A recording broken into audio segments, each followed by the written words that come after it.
Sandy Small Engine in Malden, Missouri is the best local dealer for all your outdoor equipment needs. From mowers to repairs, we've got you covered. Call now or stop in today. Fast break, cold beer, pork steak. Fast break, best chicken in the whole state. Fast break, whoop doggies, I think I need a fast break. All right. Fast Break in Bernie, Missouri. Fresh food, lottery, gas, and more. Fast Break. Allen Christian GMC, your local GMC experts. Explore our wide selection of new and used vehicles. Visit us at 724 Business 60 in Dexter or at allenchristian.com to find your perfect vehicle. Allen Christian, let's get you rolling. Missouri State Senator Jason Bean, representing Butler, Carter, Dunklin, Mississippi, New Madrid, Oregon, Pemiscot, Ripley, Stoddard, and Wayne counties, would like to wish all the Southeast Missouri basketball programs in the 25th District a safe and successful season.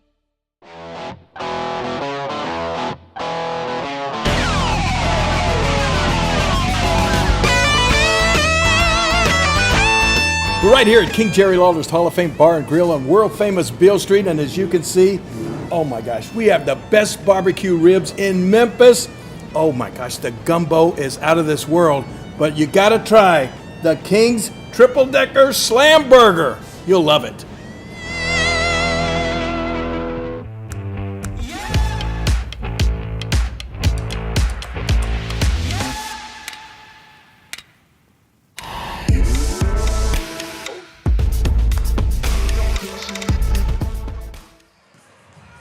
Good afternoon, everyone, and welcome to the Bernie Invitational Basketball Tournament, brought to you exclusively on Aycorp Sports. Today, we'll have action including all 8 teams in the tournament. Our first game features the number 1 seeded Puxico Indians taking on the number 8 seed Holcomb Hornets. Alongside my broadcast partner, Garrett Hicks, I'm Jim Riker, ready to bring you all the action tonight. Garrett, welcome to Bernie High School.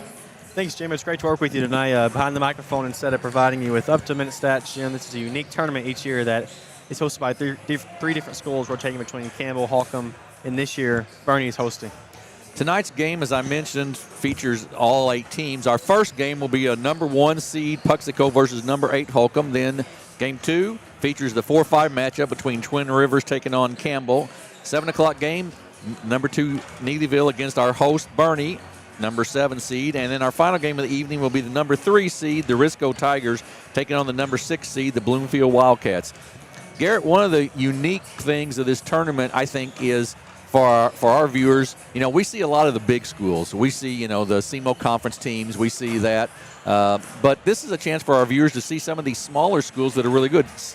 A Class 1 school, 2 Class 6 schools, a Class 3 school, I think 4 conferences involved. So it really is sort of a different view, and maybe the folks don't know quite as much about some of the teams. So give us a little update on what you know about some of these guys. Yeah, there's a lot of different conferences involved. Like you said, you have the Ozark Foothills, the Tri-County Conference, the Starter County Conference, all in this tournament. Some great teams in this tournament. Obviously, Puxico with high hopes being the 1 seed. I mean, overall, 1 through 8, it's solid basketball. Holcomb's coming off a 500 season a year ago. Puxico 18 wins a year ago. So this overall, I should expect good small school basketball in this tournament. What should we expect to see out of the Puxico Indians tonight? And for Puxico, you should see fast-paced basketball. They like to get out and run. They like to platoon sub a lot. That's kind of became Puxico's identity these past few years. Is get out and run and play fast. And they've really got some pretty good size with Skylar Zimmerman, Thomas Birch, 6'4", 6'3", and then a couple of sort of swing forwards in Long and Powell, 6'1", 6 foot. So they can throw some pretty good size out there. Yeah, Puxico overall, they got guard depth in their big, so overall, on paper, they look like a really solid squad, and, you should see a very solid Puxico squad in this tournament. But don't count out Holcomb. Holcomb is well coached by Coach John Hickson. They have returning some guys like Noah Keener, Bryce McNabb, Lennon Smith, so a pretty solid 8 seed in Holcomb. Yeah, so then some of these other teams, I know you may not be as familiar with like Neelyville, but I know you're very familiar with Risco. Let's talk about them a little bit. They're a 3 seed and the smallest school in the tournament. Yeah, Risco, a small Class 1 District 2 school, but they have really high hopes. They returned almost everyone off a 15-13 squad last year. You should expect Risco to make games in the half court. And they're not very deep this year, but expect Risco to run a good offense and play defense. And then the 5 seed, of course, we got to see at New Madrid County the other weekend on Friday in Campbell, and they impressed me a lot. I thought at the time, if they're a 5 seed, this is going to be a really, really quality tournament. Yeah, Campbell and Coach Steve Fowler, coming off a state championship just a few years ago, so obviously, they're fired up to get back to that level. Campbell plays very hard defense. They like to get out and run at times. They also like to make it a half-court game at times. They're well coached by Steve Fowler, and like you said, it's a very, very good 5 seed. Expect them to make it a ball game with Twin Rivers. Ben Sindel, the new head coach at Bloomfield. He's a Dexter graduate. He's up there. So do you know much about them? You said, you watched their jamboree. What did you see with them? Yeah, Bloomfield, Coach Ben Sindel, obviously first-year head coach, so, he's very excited to be at the program and get things going. Well coached, and Ben Sindel, from what I've seen with Bloomfield, they don't have just a overall guy that's going to give them, 15, 20 points a night, but they are very well coached, and Coach Sindel, and they'll be very prepared with Risco. They're going to, they're lengthy, and they're going to be ready to play hard. And then, of course, the host of Bernie Mules, a 7 seed, which is really unusual for them. But they lost so much scoring from last year. They started 5 seniors basically, and they lost so much scoring there, especially with Tristan Johnson. So what do you expect from them? I know they've got a bunch of freshmen for sure. Yeah, with Bernie, it's one of those programs that year after year they're going to find a way to compete. It doesn't matter what they have, or they're always going to find a way to compete. Even playing in the Starter County Conference, year after year they seem to be 500. I'm not sure what they really have this year, but expect them, to play hard. Coach Long does a great job over here at Bernie, so we'll see what they have later on. Well, we're going to take about a minute break. We'll come back with some starting lineups, and then the first game of this tournament between the Puxico Indians and the Holcomb Hornets. You're watching the Bernie Invitational Tournament on Aycorp Sports. Growing cotton in the Mid-South is hard work. As a farmer, you make tough decisions every day. Choosing a cotton variety shouldn't be one of them. Next-gen brand varieties from Americot are bred specifically for cotton growers like you. We're 100% independent and farmer-owned. Plant cotton that works as hard as you do. Americot.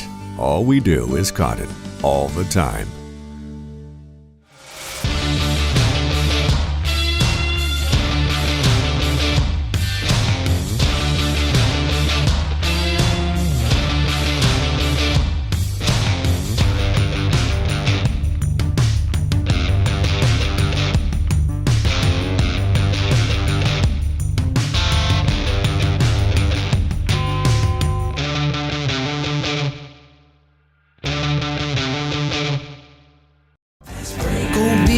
Pork steak, fast break, best chicken in the whole state. Fast break, whoop doggies, I think I need a fast break. Alright. Fast Break in Bernie, Missouri. Fresh food, lottery, gas, and more. Fast break. We're back at Bernie High School for the Bernie Invitational Tournament, and I believe we're getting about set for the national anthems, and that's an announcer error there to get us out here at the wrong time. So we're going to take another break here during the national anthem. We'll be right back with the starting lineups here on Aycorp Sports.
Sandy Small Engine in Malden, Missouri is the best local dealer for all your outdoor equipment needs. From mowers to repairs, we've got you covered. Call now or stop in today.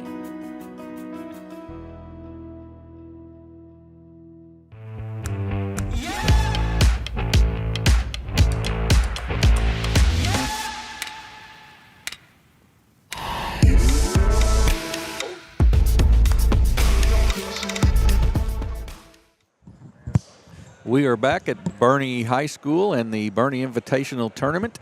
It is the Puxico Indians, the number 1 seed, the Holcomb Hornets, the number 8 seed. And we'll have some starting lineups announced here fairly quickly.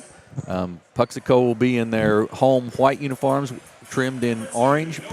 Holcomb in their gray uniforms with some purple. They'll go like this. They'll start Noah Kenner, a 6'3 junior, number 2. Jesus Valdez Castro, a 5'6 senior, number 3. Number 4, Landon Smith, a 6'1 junior. Number 13, Bryce McNabb, a 6'2 sophomore. And the 5th starter will be number 15, Jacob Reeves Crittenden, a 5'10 senior. They are coached by John Hickson and assisted by Tyler Campbell and Gary Dubar. For the number 1 seed Puxico Indians, they will go like this. A 5'10 senior, number 10, Jaden Mitchell. A 6-foot junior, number 21, Jarrett Powell. A 6'1 junior, number 25, Kason Long.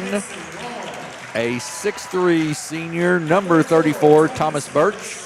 And a 6'4 junior, number 35, Skylar Zimmerman. They're coached by Brian Fernetti, assisted by Jimmy Davis. And obviously, the biggest thing as you see that is they've got some experience and they've got some size differential there. Yeah, overall, Puxico was much deeper off the bench than Holcomb is, so Holcomb's going to have to slow this game down if they want a chance to stay in it. You know, Puxico is going to make it a fast-paced game and run.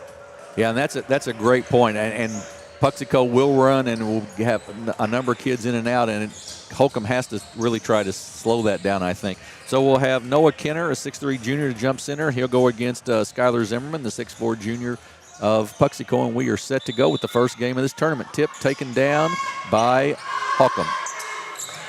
They'll be coming in their gray uniforms against the 2-3 zone of Puxico.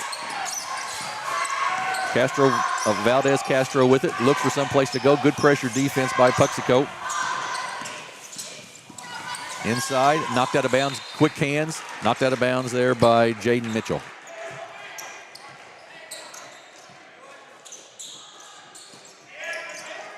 Quick reset, and they kick it up top to Landon Smith.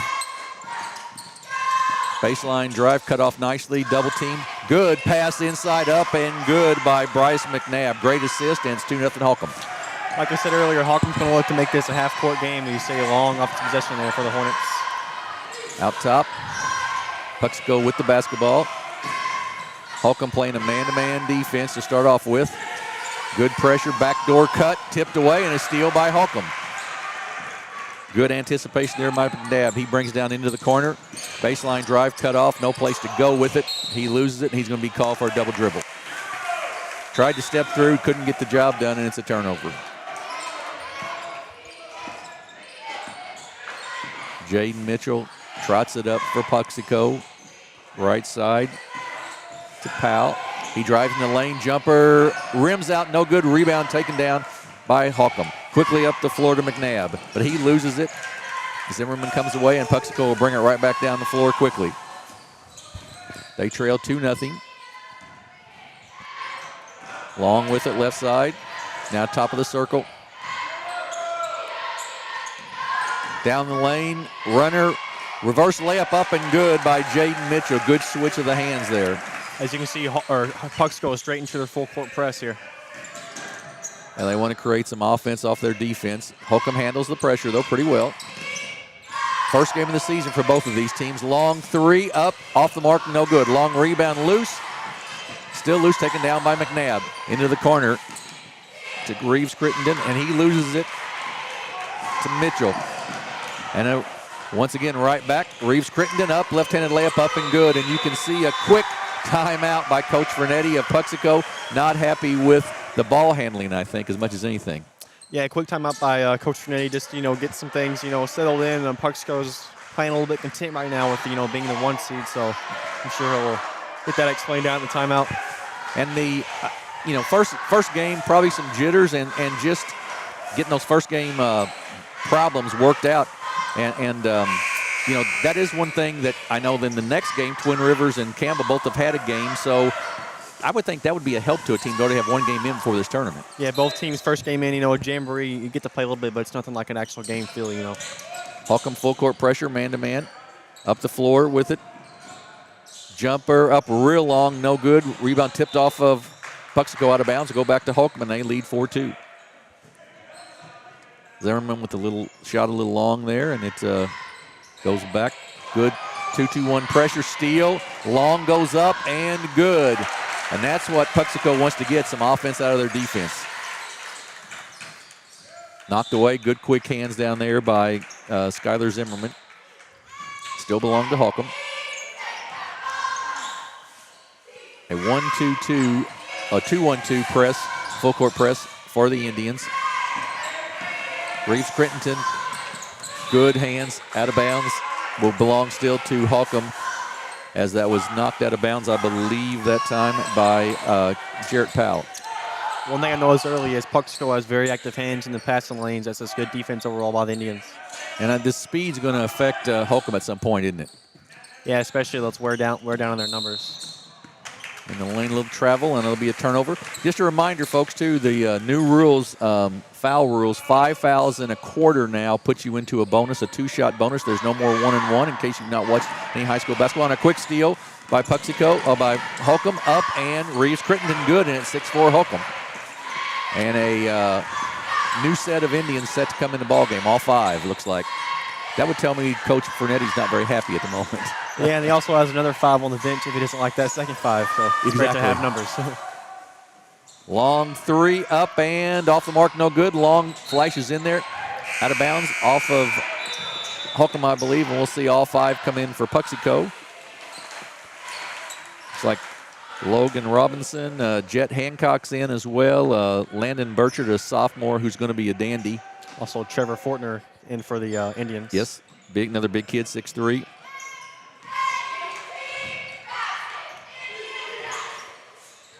Back out to Hancock. Burchard gets it tipped away. Fortner with it.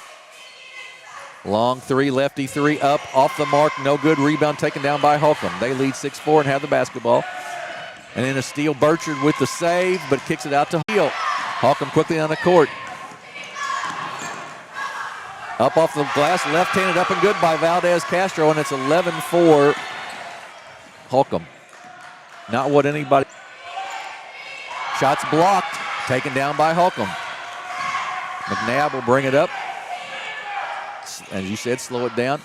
Puxico puts a little more pressure at the midcourt line now. Nice pass inside. McNabb, though, gets it blocked, gets it back, goes back up, gets the basket and gets fouled and goes to the line to shoot 1. Very, very well. Into the ball game for Holcomb. Devin Kelly, a 6-foot senior. Here will replace Noah Kenner. Free throw up and rims out, no good, but an offensive. Tried to force it that time, and a steal by Trevor Fortner. Bad pass by Holcomb. Quickly down the floor is Logan Robinson to Burchard. Kicks it back out to Fortner. Good defense by Holcomb once again. Robinson with it to Parsley. His jumper up and no good. Tip taken down by the Indians. Burchard top of the circle. Down baseline, jumper up and good. Much better drive by Puxico on that possession. You know, they drove the baseline and got a nice, Burchard got a nice baseline pass down to number 12. That's Jet Hancock, and they finished it. So much overall better basketball for Puxico in that possession. Foul was on McNabb, his first, team foul number 1. Hancock, free throw is good, 13. They break through it. Reeves Crittenton inside to McNabb. Once again, nice dump off. He's shot off the glass and no good. Rebound taken down by Robinson. Devin Kelly challenged inside, just couldn't get it to go down. Robinson up top of the circle. Really playing good on the defensive boards. Quickly down the floor. Holcomb, and they'll bring it back out into the corner to Reeves Crittenton. McNabb inside. He's their inside presence. Pulls it back out. Thought about the 3. No, Puxico will reset with 1:30 to go here in the first quarter. They trail 13-7. Landon Burchard for 3 off the mark. No good. Rebound by McNabb. dribble, gives it off to McNabb, and they kick it back out to Kenner. Long three, up and good by Landon Smith, 16-7 Holcomb. Holcomb right now, they're playing with, a lot of confidence on the offensive end. Shoot Holcomb. Speaking of three-point shooting, Holcomb 2 for 3 from 3, and Puxico still 0 for 6 from the three-point line, which is not something you see much from the Indian. They typically shoot it well. In the lane, then kicks it across. Reeves Crittenden with it, drives inside, nothing there for him. He kicks it cross court, inside to McNabb. Baseline drive, shot partially blocked by Holcomb, loose on the floor. Holcomb comes away with it, 26 seconds to go. Out of bounds will still belong to the Hornets. Platoon subs in for the Hornets. Zimmerman back in, and also Landon Mitchell back. I'm here, a 30-second one. We'll keep right here. And you were talking about those stats. When you look at the Puxico shooting, not like them whatsoever, is it? Yeah, it's totally the opposite. Holcomb shooting it incredibly well from the field, 7 for 10. Puxico just 3 for 13. Holcomb's changing up their looks defensively. It's causing Puxico some disruption on the offensive end. Holcomb led by Landon Smith for the Indians. So 25 seconds to go in the quarter. Holcomb with the basketball, and they lead 16-9. Been an entertaining first quarter of this first game of the Bernie Invitational. Good full court pressure. Holcomb handles it, though, no problem. In the lane, Kenner with Jaden Mitchell to bring it down for the Indians. Back to a man-to-man for Holcomb on this possession. Zimmerman with it. Jump shot from about 15 foot off the mark, no good. Rebound tip taken down by Puxico. Good offensive board. Once third for us, it is Holcomb, the number 8 seed, 16. Puxico, the number 1 seed, 12. We'll be back in 1 minute here for the second quarter from Bernie on Aycorp Sports. First State Bank and Trust is starting a family or planning to retire and everything in between. We're the local bank you know and trust for all of your financial needs. Visit fsbtrust.com or FDIC. What First State Community Bank means to me is, it says it in its name, community. We're family. We're very customer focused. Our employees do a great job with listening to the customers. The tellers know 100% of all customers by their name. If you want to feel at home, then walk into the doors of First State Community Bank. Back at Bernie High School, Puxico will have the ball to start the second quarter. See what kind of adjustments were made. Birch, jumper up, no good.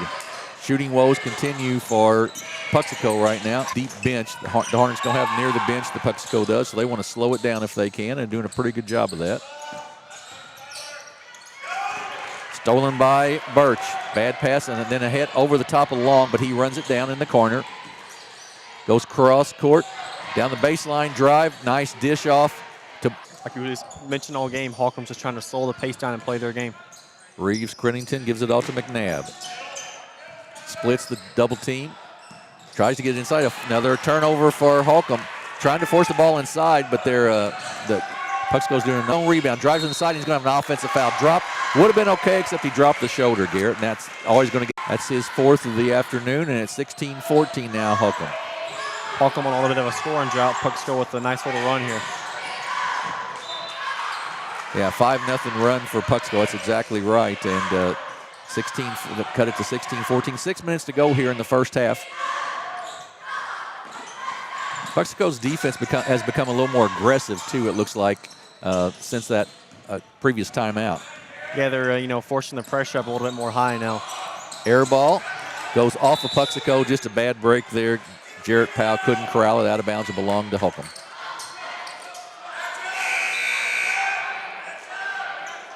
Devin Kelly checking back in for the Hornets. And Jesus Valdez-Castro will take a quick seat.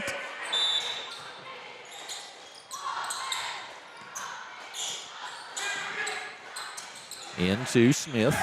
Landon Smith with the basketball. The junior.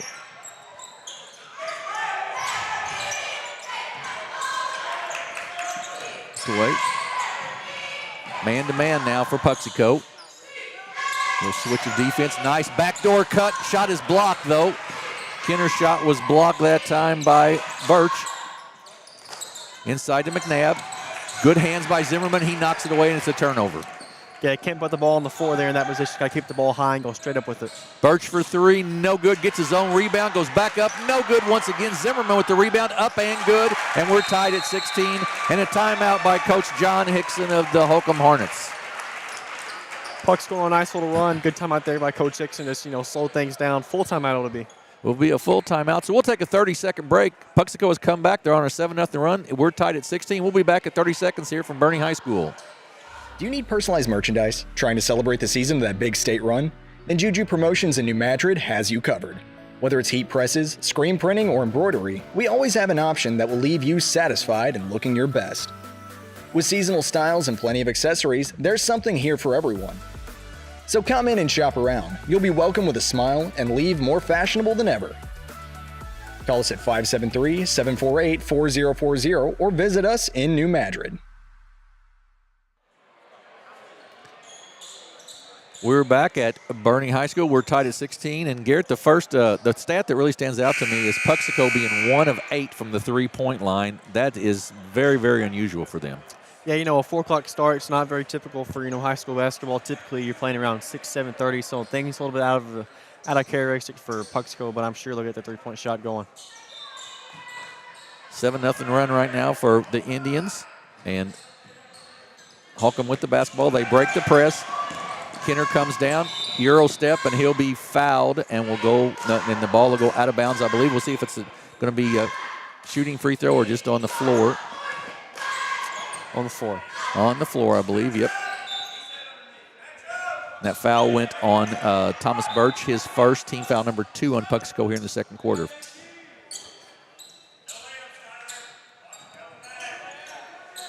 McNabb gets it inbounds. They wanted to get it back to him, but good defense that time by Zimmerman. Stop that from happening. Smith with it up top, gives it back to McNabb. Holcomb really having to work for everything. Puxico has really, really improved the defensive pressure here. Backdoor cut, good read that time by Skylar Zimmerman, and a steal by Puxico. Holcomb hasn't scored in over 5 minutes.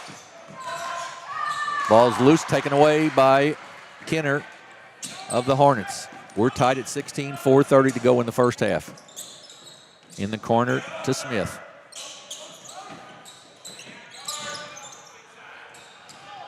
About the third row there, so it's another turnover for Holcomb. Puxico will sub in 5 players. And certainly the conditioning and just the number of players in and out will affect Holcomb at some point in the ball game, Garrett, I have to believe. Yeah, you can see Holcomb's getting a little bit fatigued there. See guys with your hands on their knees. Puxico's just continuing to push the pace. They 1-5 gets fired, they sub in a new 5. Great steal that time, and then off to Valdez Castro, but he loses it back. Quickly up the floor is Parsley. He goes to the basket, up and good, and Puxico has their first lead of the game, 18-16. Head to Reeves Crittenton, then McNabb beats everybody down, and Landon Burchard with a big block from behind, the 5'9" sophomore with the big block. Nice block by Burchard. He timed McNabb's shot up perfectly and got a block that kind of fired him up a little bit. Into Valdez Castro. Trying to get Reeves Crittenton open for 3 there, couldn't do it. He gets a 12-foot jumper up and good, ties it at 18. There's Holcomb scoring shots over, and it's by their leader, Jacob Crittenton. Everything kind of runs off of him for Holcomb.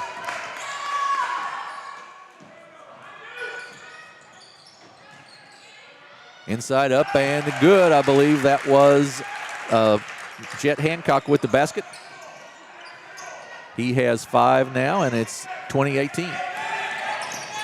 Kenner with it for Holcomb. Drives into the lane, gets stopped there, and he travels. Got bumped a little bit, but pretty good defense all in all. Pretty steady, and he moves his feet a little bit. Robeson down the baseline. Parsley, wild shot up, no good. Ahead now, Reeves Crittenton to the basket, up and good, and we're tied at 20. 2:57 to go here in the first half, 20-20. Long 3 up there's Parsley, Mason Parsley, the 5'8" junior with 3, and it's 23-20 Puxico. Only the second 3 of the game for the Indians. Kenner inside, Good defense there by Logan Robeson. Tips it away out of bounds. Leading the scores. Valdez Castro to inbounds. Looks for a place to go with it. Does throw it up top to Crittenden. Step back three, long, off the mark, no good. Air ball, McNabb tries to throw it off of Puxico, can't get the job done, and quickly ahead to Burchard. Cross court, Parsley, nice save there on a wild pass. Jumper up by Hancock, off the mark, no good. Rebound by Fortner. Out to Burchard for three, good. Puxico now 2 threes in a row, and it's 26-20. Biggest lead of the game for Puxico. They're starting to extend that lead out a little bit. Holcomb needs a bucket here to get back in it. Reeves Crittenden for three, off the mark, no good. Rebound by Robeson. Reeves Crittenden gets it ahead to McNabb. He brings it down. He's going to go all the way to the basket. He's going to be fouled and go to the line to shoot two. Bryce McNabb is playing really, really hard. I'll give him a lot of credit. He's not a real big kid. He's only 6'2", but he's really taking it hard inside. Yeah, you can see Holcomb's kind of being led by three guys, Jacob Reeves Crittenden, Landon Smith, and Bryce McNabb. You know, those three guys are kind of keeping them in the game right now. They'll need them to, you know, stay energized throughout the game. McNabb makes the free throw. Matt Russum checks in for Holcomb. McNabb has 5 on the afternoon so far. He's cut the lead down to 5 for Puxico. Make it 4. 2 good free throws there. 26-22. Minute 45 to go. To Burchard. Inside to Hancock. He pulls it back out and they'll reset some offense here top with Logan Robeson. Back to Parsley. He'll take the left-handed three. Long, no good. Rebound taken down by Landon Smith. He loses it. It's loose on the floor. Thought about the three. Doesn't take it. Kicks it in the corner. Shot up and off the mark. No good. Nice rebound. McNabb up. Missed the shot. No good. Off of McNabb. Drive in the lane. Up. No good. But Landon Smith will be fouled and go to the line to shoot 2 free throws. That foul will go on number 52, Trevor Fortner. That'll be his 4th team foul. You know, depth isn't much of a concern for Puxico, but Fortner, one of their starters, so they need to keep him out of foul trouble. Landon Smith rims out and no good. Holcomb shooting 2-3 from the free throw line. A good mark so far, but Smith fell short on that first one. Birch, Zimmerman, Long all check back in for Puxico. Reeves Crittenden back in for the Hornets. Free throw no good. Rebound taken down by Puxico. Landon Burchard with it. Left side to Long. He's going to drive baseline. Kick it back out to Burchard for three. Right top of the circle. Good. Nothing but net. 29-22. Burchard with 2 threes now. McNabb, nice feed there from Valdez Castro, 29-24. Up and down pace, not the pace that Holcomb really wants to play, but they got a nice basket there.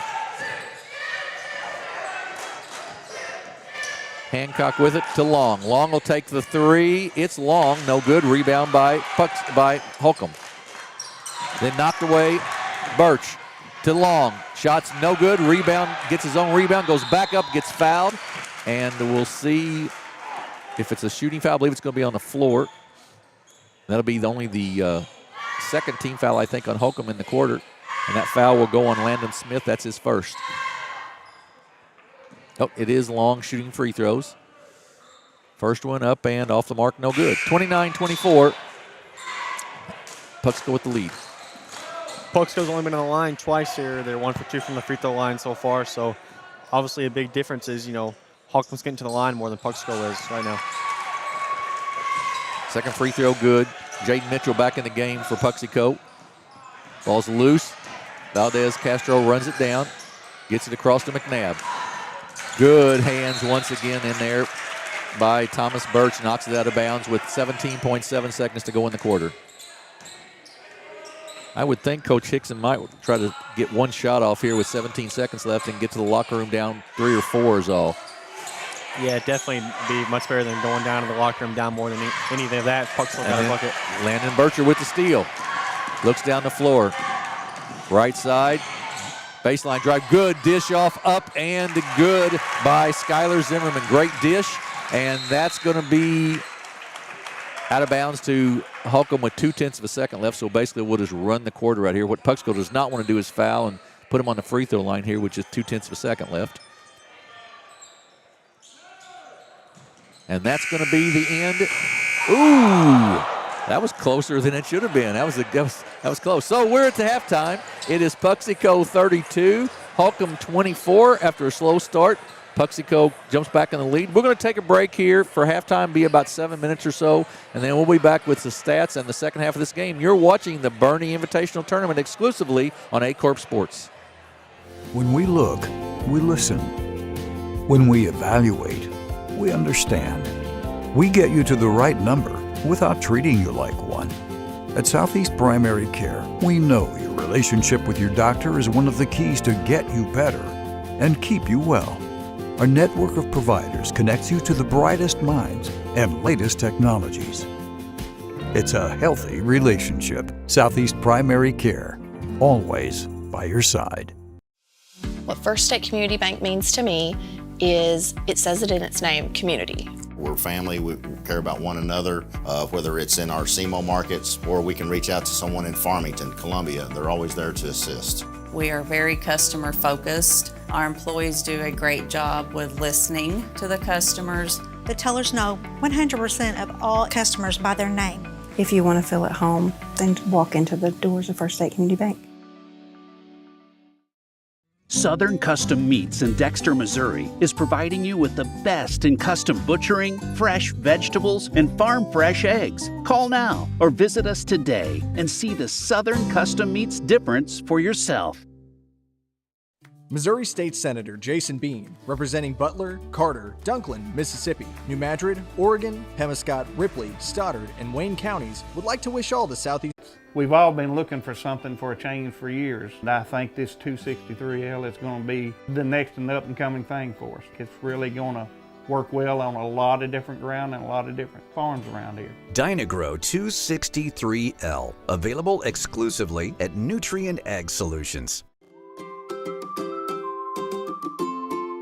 First State Bank and Trust is more than just products and services. We're there for you for your first paycheck, buying a home, opening a small business, starting a family, or planning to retire, and everything in between. We're the local bank you know and trust for all of your financial needs. Visit fsbtrust.com or stop by your local First State Bank and Trust to explore all of your financial options. Equal housing lender, member FDIC. At Young Real Estate, we're Southeast Missouri, just like you. We are parents. We are teachers. We are grandparents. We are active in our community. We are patriots. Serving all of Southeast Missouri, and we are here for you. We are young. NextEra Energy Resources is the world's largest generator of renewable energy from the wind and sun, and a world leader in energy storage. Since 2016, NextEra Energy Resources has invested more than $339 million in Missouri to fuel local economic growth. Today, our company owns and operates one wind energy facility in the state and is looking to invest even more in the Show Me State. We are committed to being a trusted community partner and look forward to providing affordable, clean, renewable energy for generations of Missourians to come. Sandy Small Engine in Malden, Missouri is the best local dealer for all your outdoor equipment needs. From mowers to repairs, we've got you covered. Call now or stop in today.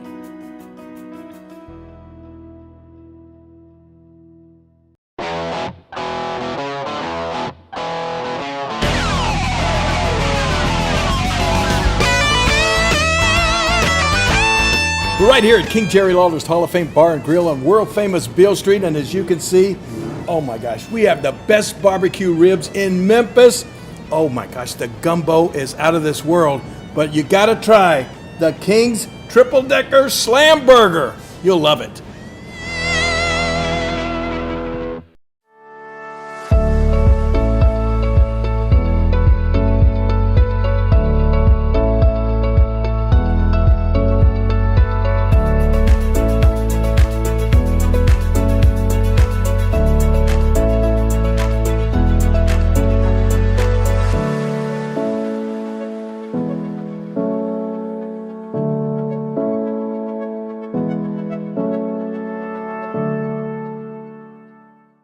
Mathis Funeral Home of Dexter and Bernie strives to provide their community with the accommodations and services needed to relieve your family during times of loss. For more information, give them a call and see how Mathis Funeral Home can help meet your expectations in celebrating your loved ones. Fast break, cold beer, pork steak. Fast break, the best chicken in the whole state. Fast break, whoop doggies, I think I need a fast break. All right. Fast Break in Bernie, Missouri. Fresh food, lottery, gas, and more. Fast break. Growing cotton in the Mid-South is hard work. As a farmer, you make tough decisions every day. Choosing a cotton variety shouldn't be one of them. Next-gen brand varieties from Americot are bred specifically for cotton growers like you. We're 100% independent and farmer-owned. Plant cotton that works as hard as you do. Americot. All we do is cotton, all the time.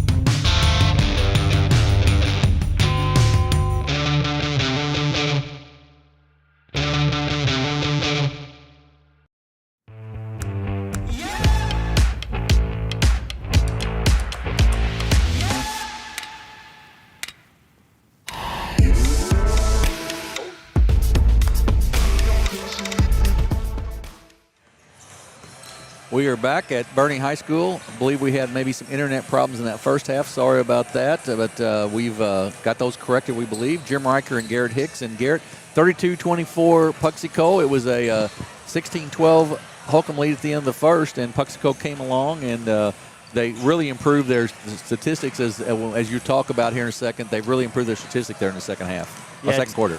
Touching on them stats, Holcomb for their scoring, Jesus Valdez Castro has 2 points. Lennon Smith has 6. Bryce McNabb leads all scorers for the Hornets with 8. Matt Russell are scoreless there. And then for Holcomb, Landon Burchard has 9. Jet Hancock with 5. Mason Parsley with 2.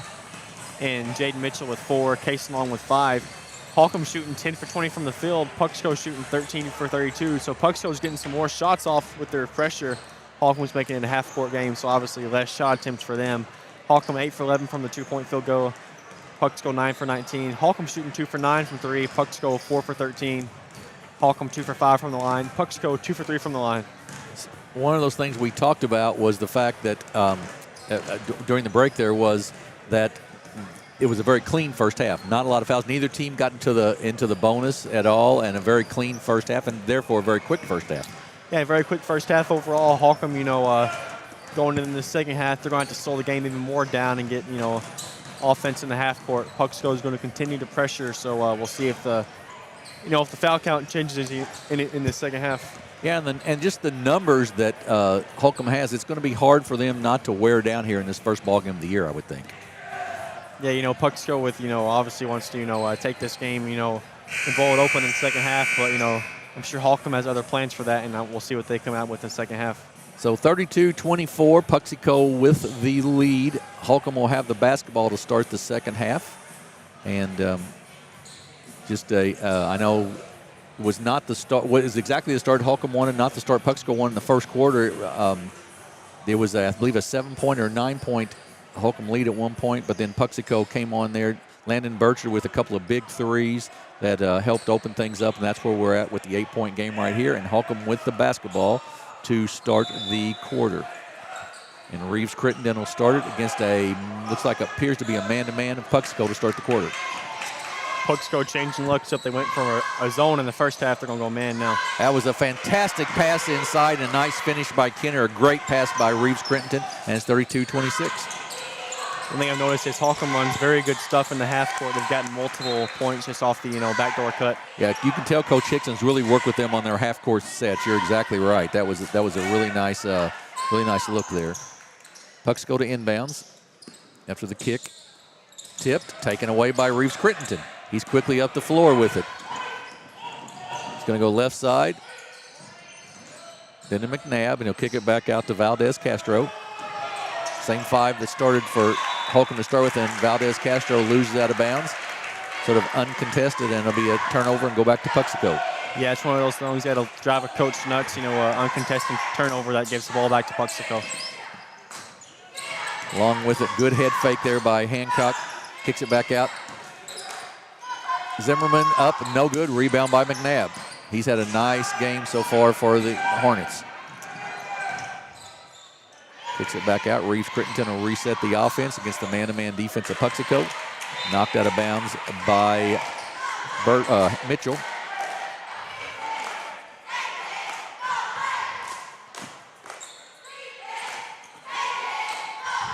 Six-point ball game, 32-26. We've got 3 more for you this afternoon and this evening. Nice backdoor cut, and then a block shot out of bounds, but a great backdoor cut there by Kenner once again. Once again, Holcomb just running their offense through and looking for the available cutters that are there. If Puxico's going to overplay on the perimeter, they'll back cut all day long.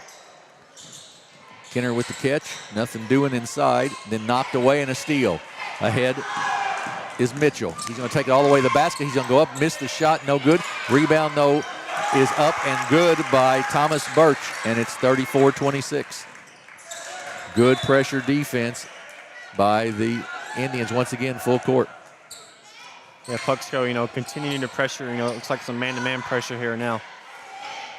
Nice spread out scoring for Puxico. Hancock, Long, Birch, all with 5 points. Burchard with 9 leads them. Holcomb down the floor. Reeves Crittenton steps into a 3. Stepped into it 1 step too much, though, and that's a walk and a turnover. 8-point game, 34-26.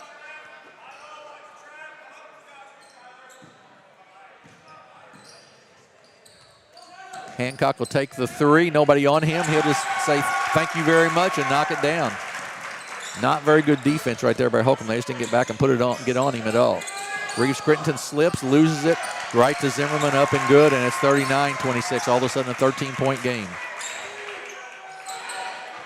Really having trouble even getting the ball in bounds. Good double team in the corner. They get it ahead to McNabb, and he loses it out of bounds. So going to stay with Holcomb here. And Coach Hickson's going to take a timeout. I believe he's going to take a full one.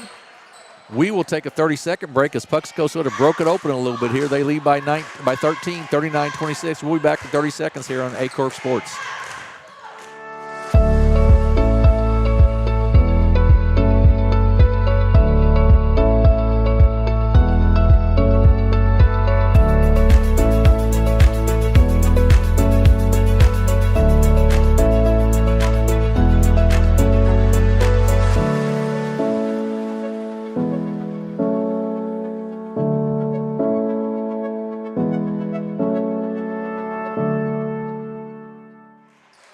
Back at Bernie High School, Puxico has gone up to 13 now, 39-26. It was an 8-point game earlier. It's now a 13-point, and just they've really, their pressure defense has really taken effect, isn't it, Garrett? Yeah, Holcomb's having trouble even getting the ball, past the, timeline. So good timeout call there by Coach Hickson just to, calm the Hornets down and, set the half-court offense up and try to get a bucket to stop this run by Holcomb. If they can weather the storm here, they'll be fine. Nab gets it inbounds to Reeves Crittenton. Takes it across the timeline. Man-to-man defense by Puxico. Coach Fernetti's got to be pleased with his defense right now. Smith loses it. Turnover, gets it ahead. Cason Long looking down the floor. Nice pass. Gets it up and no good by Jaden Mitchell, but he's fouled in there. Once again, good hands, good defense by the Puxico Indians. And they're always looking to run, aren't they? If they get a chance. Puxico is looking to run, exactly the opposite of what Holcomb's wanting to do. So Puxico's kind of playing their game here to start the second half. First foul on Valdez Castro, first team foul here in the third quarter. Mitchell's free throw up and good. Devin Kelly checks in for the Hornets. Second one by Mitchell, the 5'10 senior. Short, hits front of him, gets his own rebound. Thought about going up with it, now kicks it back out. Hancock will take the 3. It's short, no good. Long, though, right there for the putback, up and good. Cason Long doing the dirty work on the boards and getting the basket. You can tell Holcomb's getting tired defensively. They're missing block-out assignments and turning the ball over like that. Zimmerman with it up off the glass and good, and he'll go to the line to shoot one. All of a sudden, we've got an 18-point game, 44-26. And Puxico is playing Puxico Indian basketball right now. Yeah, the first half is total opposite, but I'm sure, at the locker room they got some things settled out, And now just Holcomb struggling, get the ball past the timeline, and, Puxico, like you said, is playing Indian basketball. Burchard, Parsley, and Robeson check in for the Indians. They go a little bit smaller now. Jarrett Powell in as well. Free throw up and good by Zimmerman. That gives him 9 on the afternoon, and it's 45-26. Nab with it to Reeves Crittenton. And just those passes that were connecting in the first half cross court like that, they're just not connecting in the second half. Yeah, Holcomb's getting sped up, and, it's changing the style of the game so far. Burchard no good. Rebound though by Powell, and he gets fouled from behind on the shot, so he'll go to the line to shoot 2 free throws. Like I mentioned earlier, Holcomb just getting worn out on the defensive end there, missing block out assignments, there the ball went right to him, just getting worn out. It's hard to do things, just good as he did in the first half. Fouls on Kelly, his first, team foul number 3. Just a reminder, at 5 team fouls now in a quarter, you shoot 2 free throws. There's no 1-and-1 anymore. Fouls reset at the end of each quarter. Second one is good. So we've got a 20-point ball game now, 46-26. Puxico with the lead. Reeves Crittenton. 2-2-1 pressure from the Indians. Nice, doing a nice job in the second half of the pressure in the basketball. You're exactly right. You are exactly right. They've done a great job on that full court pressure. Kenner with the basketball to McNabb.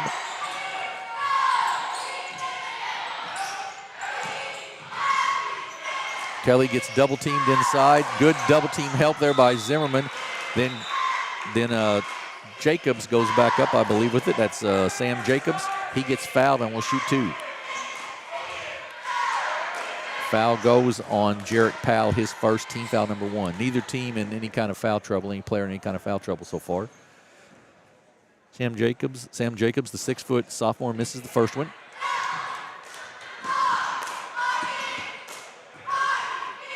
Really nice interior defense down there a while ago by Skylar Zimmerman with the help defense inside. Second free throw is good. First points, I believe, of the half for Holcomb, and it's 46-27.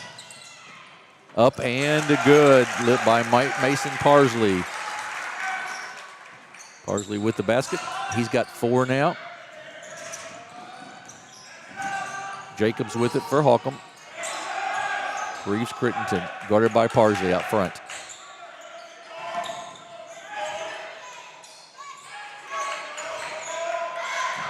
Little mismatch in size there, Burchard and Kenner. Looking to go inside, nice skip cross court. Nothing there though for the shot. Then drive to the basket, blocked by Zimmerman. Ahead quickly to Parsley. He's going to take it all the way to the hoop. He's going to get bumped, no call. Tried to put it back, nothing there for Zimmerman. And quickly ahead are the Hornets. Reeves Crittenton for 3, off the mark, no good. Burchard with the rebound.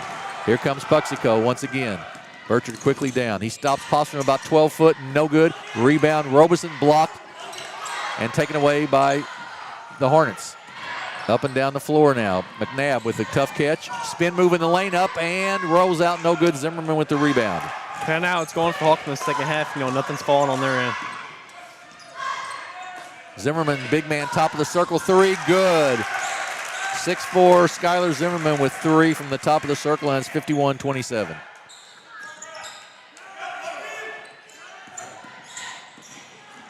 Quickly ahead, blocked by Zimmerman, out of bounds. The last about 3 minutes of the first half and this first 5 minutes of the third quarter have been all Puxico so far, Garrett. Yeah, as we mentioned earlier, Puxico's getting worn down. Holcomb, correct me. And Puxico's extending their pressure out and just playing Indian basketball in the second half so far.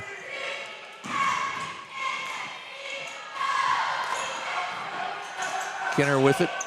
Baseline, tries to drive, kicks it out and out. Reeves Crittenton for 3, rims out, no good. Went in, came back out. Robeson with the rebound. Ahead quickly to Parsley. He pulls it back to Robeson. to Burchard, wide open for three from the left side, up, off the mark, no good though. Reeves Crittenton with the rebound. 6 of 18 for three-point line right now for the Indians.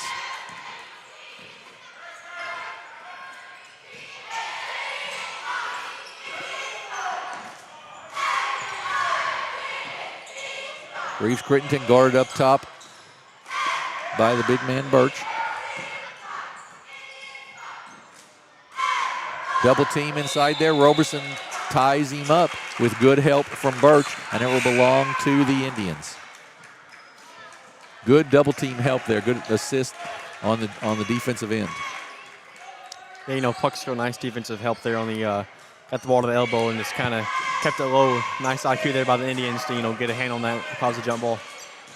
51-27, 2 minutes to go. Burchard back door, goes up, no good. Gets his own rebound, goes back up, and good. Landon Burchard with 2. He has 11 now. Valdez Castro to inbounds for the Hornets. He gets it into Crittenton. Ahead to Smith. Goes back court. And we're going to have a backcourt violation on the Hornets. Matt Russum checks back in for Holcomb. Reeves Crittenton will take a quick seat. As you can see, Holcomb only 8 deep compared to Puxico about 15 and 16 deep. Right. So it's right. Huge difference. You're exactly right, Garrett. Nice look inside. Up, blocked, though, by Landon Smith. And out of bounds will belong still to the Indians. Good look inside. Powdus couldn't finish on the block. Thomas Birch on the inbounds pass. Gets about the 6-foot jumper, and it's 55-27.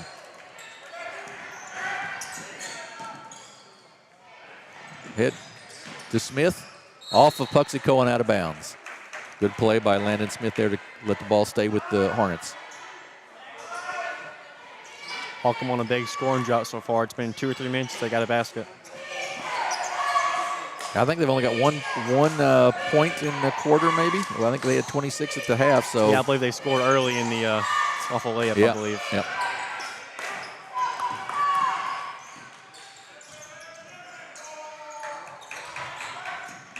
Kenner up top, kicks it off to Smith in the lane, jump stop, nothing there, and just puts it down low, and Birch comes away with it to Burchard. Up and no good, but he'll be fouled and go to the line to shoot 2 free throws here with 52.6 seconds to go in the third quarter. Second foul on Devin Kelly, 4th team foul for the Hornets. Free throw, Burchard good. He's got 12 now. 12 for Burchard, 12 for Zimmerman, 8 for Hancock, leading the scoring for the Puxico. Puxico shooting it very well from the free throw line, 6 for 9 right now. Holcomb only 3 for 7. So Puxico's getting to the line a lot more in the second half, and their pressures, a big part of that, getting to the line. Second free throw good. 30-point game right now, 57-27. Ahead to Kenner. Back out to Valdez Castro. Kenner take the 3, up and off the mark, no good. Rebound loose on the floor, taken down by Powell. He comes out quickly.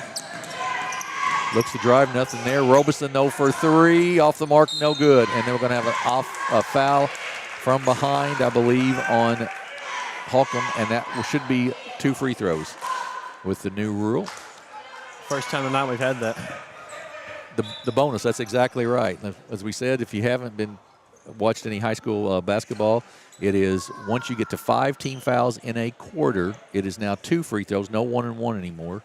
And fouls reset at the end of a quarter, so each quarter stands by itself. And one thing to note with that is please just be patient with officials and scorekeepers, as we're all getting changed with it. Exactly right. Free throw up and off the mark, no good by Birch. And we can tell you from personal experience from over the weekend, it can slow the game down a little bit, can it? Very much so. Second free throw is good by Birch. 58-27 now, 26 seconds to go in the third. Kenner with it. Gets it back. Kenner in the lane, up, short, no good. Rebound by Birch. Quickly on the floor to Burchard. He goes off the layup, up and good. 60-27. That's a great example of Puxico basketball right there. Big man getting the rebound, guard out on the break. Valdez Castro, that'll be the end of the third quarter. Puxico with a big third. It is Puxico 60, Holcomb 27. We'll take a minute break and be back with the fourth quarter here, this first game of the Bernie Invitational. You're watching high school basketball on the Aycorp Sports Network.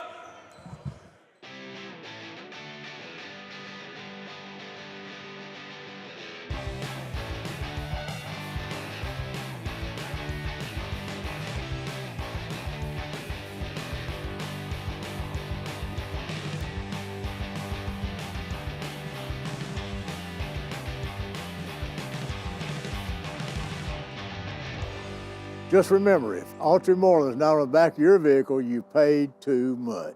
NextEra Energy Resources is the world's largest generator of renewable energy from the wind and sun, and a world leader in energy storage. Since 2016, NextEra Energy Resources has invested more than $339 million in Missouri to fuel local economic growth. Today, our company owns and operates one wind energy facility in the state and is looking to invest even more in the Show Me State. We are committed to being a trusted community partner and look forward to providing affordable, clean, renewable energy for generations of Missourians to come. Back at Bernie High School, Puxico leads 60-27 as we start the fourth quarter, so we will have a running clock here as the fourth quarter starts, since it's more than a 30-point lead. Reeves Crittenton with it. Takes it down the baseline. Nice pass inside to McNabb. Kick it back out to Smith. McNabb had a nice first half, was a little quiet in the second half there, and we're going to have a pushing foul on Thomas Birch out front. That'll be his second, team foul number 1. Clock is there, it's running. Say, wasn't running there for a second. Inbounds to Swindle.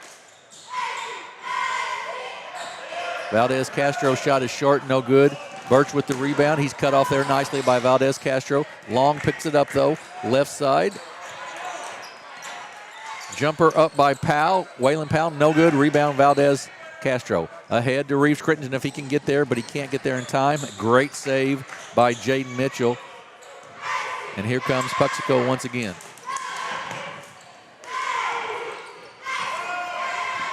Cross court, Birch for 3 from the right corner, rims out no good, rebound, tipped off the back of the backboard, and Castro Valdez with the save.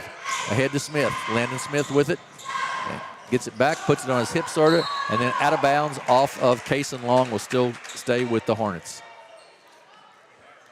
In the second half, you've seen Holcomb just getting sped up offensively. You know, it's causing them a lot of disruption on the offensive end. In the first half, you know, Puxico's pressure wasn't, you know, hurting the Hornets as much, but, you know, getting worn down. Holcomb's kind of struggled with it in the second half. Yeah, they really have struggled doing much with the basketball in the second half. You're exactly right. McNabb catches the inbounds pass. Works in the lane, kicks it out. Thought about the 3, drives inside, kicks it back out now. Kenner for 3, long, no good. Tip taken down by Mitchell. All the way to the basket, up and no good. Blocked by Kenner, hustling back nicely. And we're going to have a foul on the play, and that's going to go, I believe, on Birch. And that'll be his third, team foul number 2 on the Indians here. No, sorry, wrong way on that. I apologize. Foul actually went on Swindle, his second for the Hornets, and Birch will be shooting 2 free throws. First one up and off the mark, no good. Birch has 8 points on the night. He'll have a second. One thing about Puxico is, you know, how deep they are. It shows, you know, no one in the scorebook has really had a breakout game. Birch with 15 to lead their scores, but everyone's just kind of balanced in the scoring. Yeah, and I would guess it's going to be a different guy every night with them, don't you think? Yeah, I think so, with the way they play. McNabb with the basketball for the Hornets. They trail by 34. Nice backdoor cut. Shots blocked, but we'll have a foul called, and we will send Jacob Reeves Crittenton to the line to shoot 2 free throws. Foul goes on Birch, his third. Team foul number 2 on the Indians. Nice job there by Holcomb to get that backdoor cut. They got a lot of that in the first half, but Puxico did a good job at halftime of changing some things up defensively. Haven't got back cut as much, but nice job by Crittenden. Yeah, whatever adjustment Coach Vernetti made at halftime on that backdoor cut, he really did stop that. You're exactly right. 4:39 and the clock is running here. 61-27. Second free throw off the mark, no good. Long with the rebound for the Indians. Long three, up and good by Jaden Mitchell. Mitchell with 3, 64-27. There's been a lid on the rim for Holcomb in the second half. As you talked about, only 1 point in the third quarter, and it seems like it's been the opposite for Puxico. Yeah, Puxico's shooting percentage has gone way up in the second half. You're exactly right. McNabb with the basketball. Left corner. Reeves Crittenden three, no good. Rebound taken down by Birch. Brings it across the timeline, gets double teamed, gives it off to Fortner, and we're going to have a backcourt violation. He caught it as he was up in the air from coming across on the backcourt, and that's a turnover. And it's a bad place to catch the basketball right there, and it's a bad break for Puxico. But luckily, with a big lead, it won't hurt him very bad. Subs in the ball game for the Hornets now. Matt Russum will play some point. Kick it off to Kenner. Cross court. That's Sam Jacobs. Loses it. Puxico comes back away with it. Jacobs gets it inside to Kelly.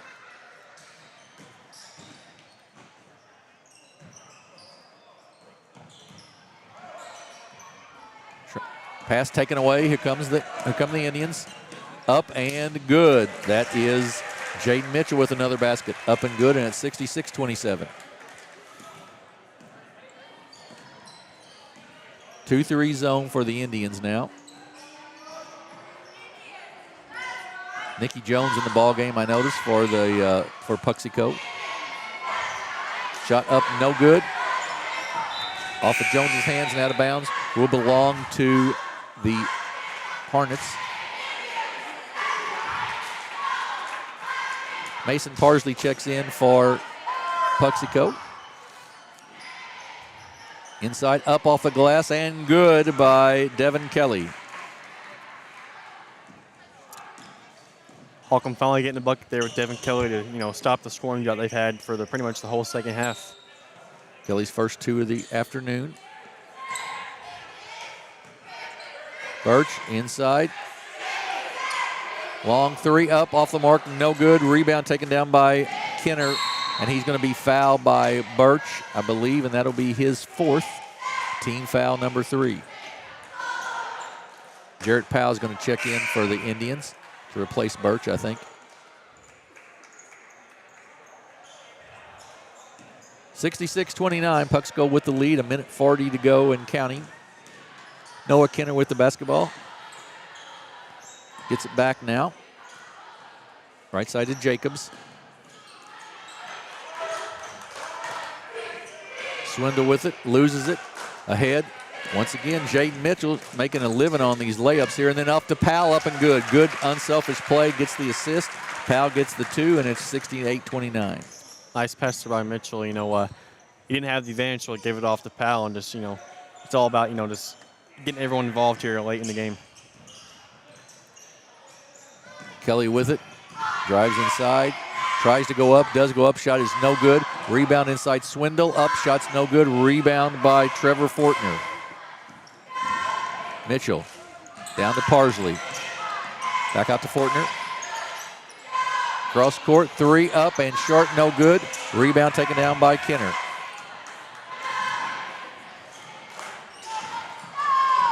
(68-29), Puxico with the lead. The number 1 seed will move on to play Thursday night at 6 p.m. against the winner of this next game that we have. We have all 4 first-round games for you today, folks. Twin Rivers and Campbell next, which should be a really good basketball game. Shots no good. Out of bounds off of Holcomb. Clock continues to run. 68-29 is the score. Holcomb will play Tuesday night at 6 against the loser of tomorrow's game. Puxico will walk it up across the timeline.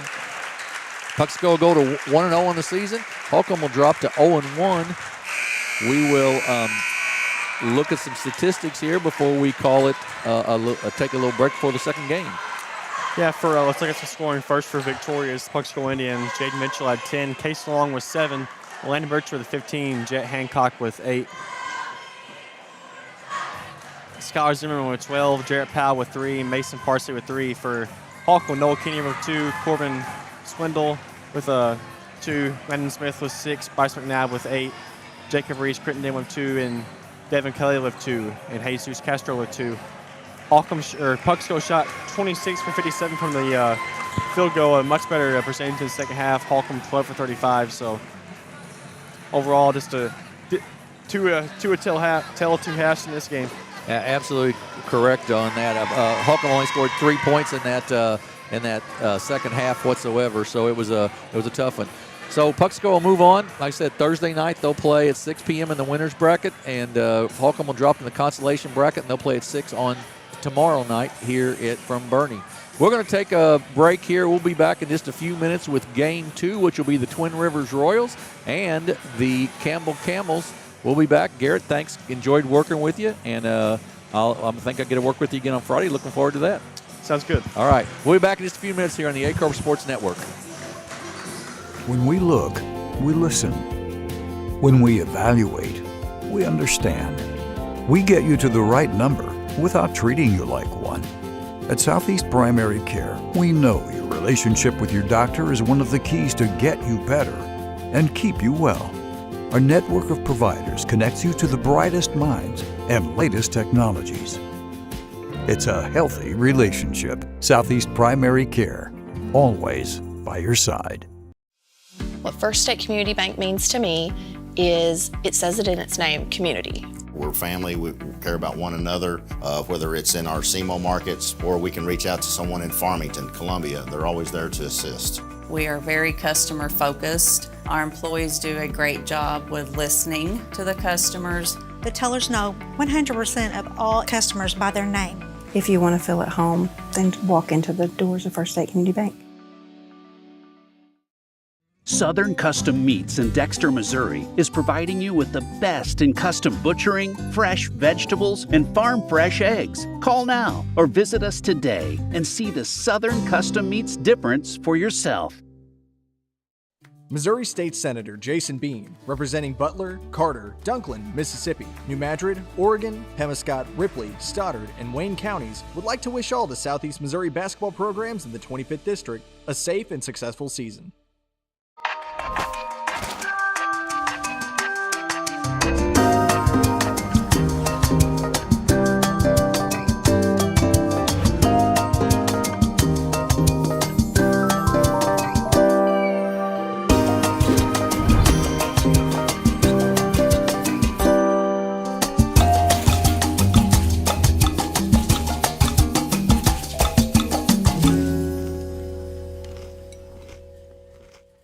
My name is Kevin Rossville. I'm a farmer from Prairie County, Arkansas. Been farming since 1991. Started farming with my father-in-law when I got married. We've been raising rice ever since. We've all been looking for something for a change for years. And I think this 263L is going to be the next and up-and-coming thing for us. It's really going to work well on a lot of different ground and a lot of different farms around here. Dynagro 263L, available exclusively at Nutrient Ag Solutions.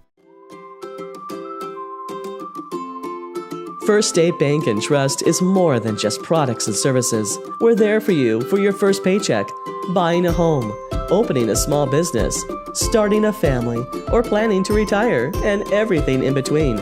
We're the local bank you know and trust for all of your financial needs. Visit fsbtrust.com or stop by your local First State Bank and Trust to explore all of your financial options. Equal housing lender, member FDIC. At Young Real Estate, we're Southeast Missouri, just like you. We are parents. We are teachers. We are grandparents. We are active in our community. We are patriots. Serving all of Southeast Missouri, and we are here for you. We are young. NextEra Energy Resources is the world's largest generator of renewable energy from the wind and sun and a world leader in energy storage. Since 2016, NextEra Energy Resources has invested more than $339 million in Missouri to fuel local economic growth. Today, our company owns and operates one wind energy facility in the state and is looking to invest even more in the Show Me State. We are committed to being a trusted community partner and look forward to providing affordable, clean, renewable energy for generations of Missourians to come. Sandy Small Engine in Malden, Missouri is the best local dealer for all your outdoor equipment needs. From mowers to repairs, we've got you covered. Call now or stop in today.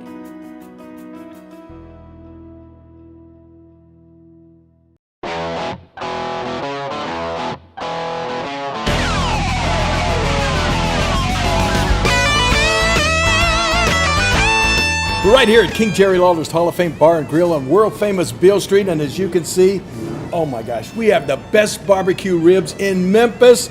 Oh my gosh, the gumbo is out of this world, but you gotta try the King's Triple Decker Slam Burger. You'll love it.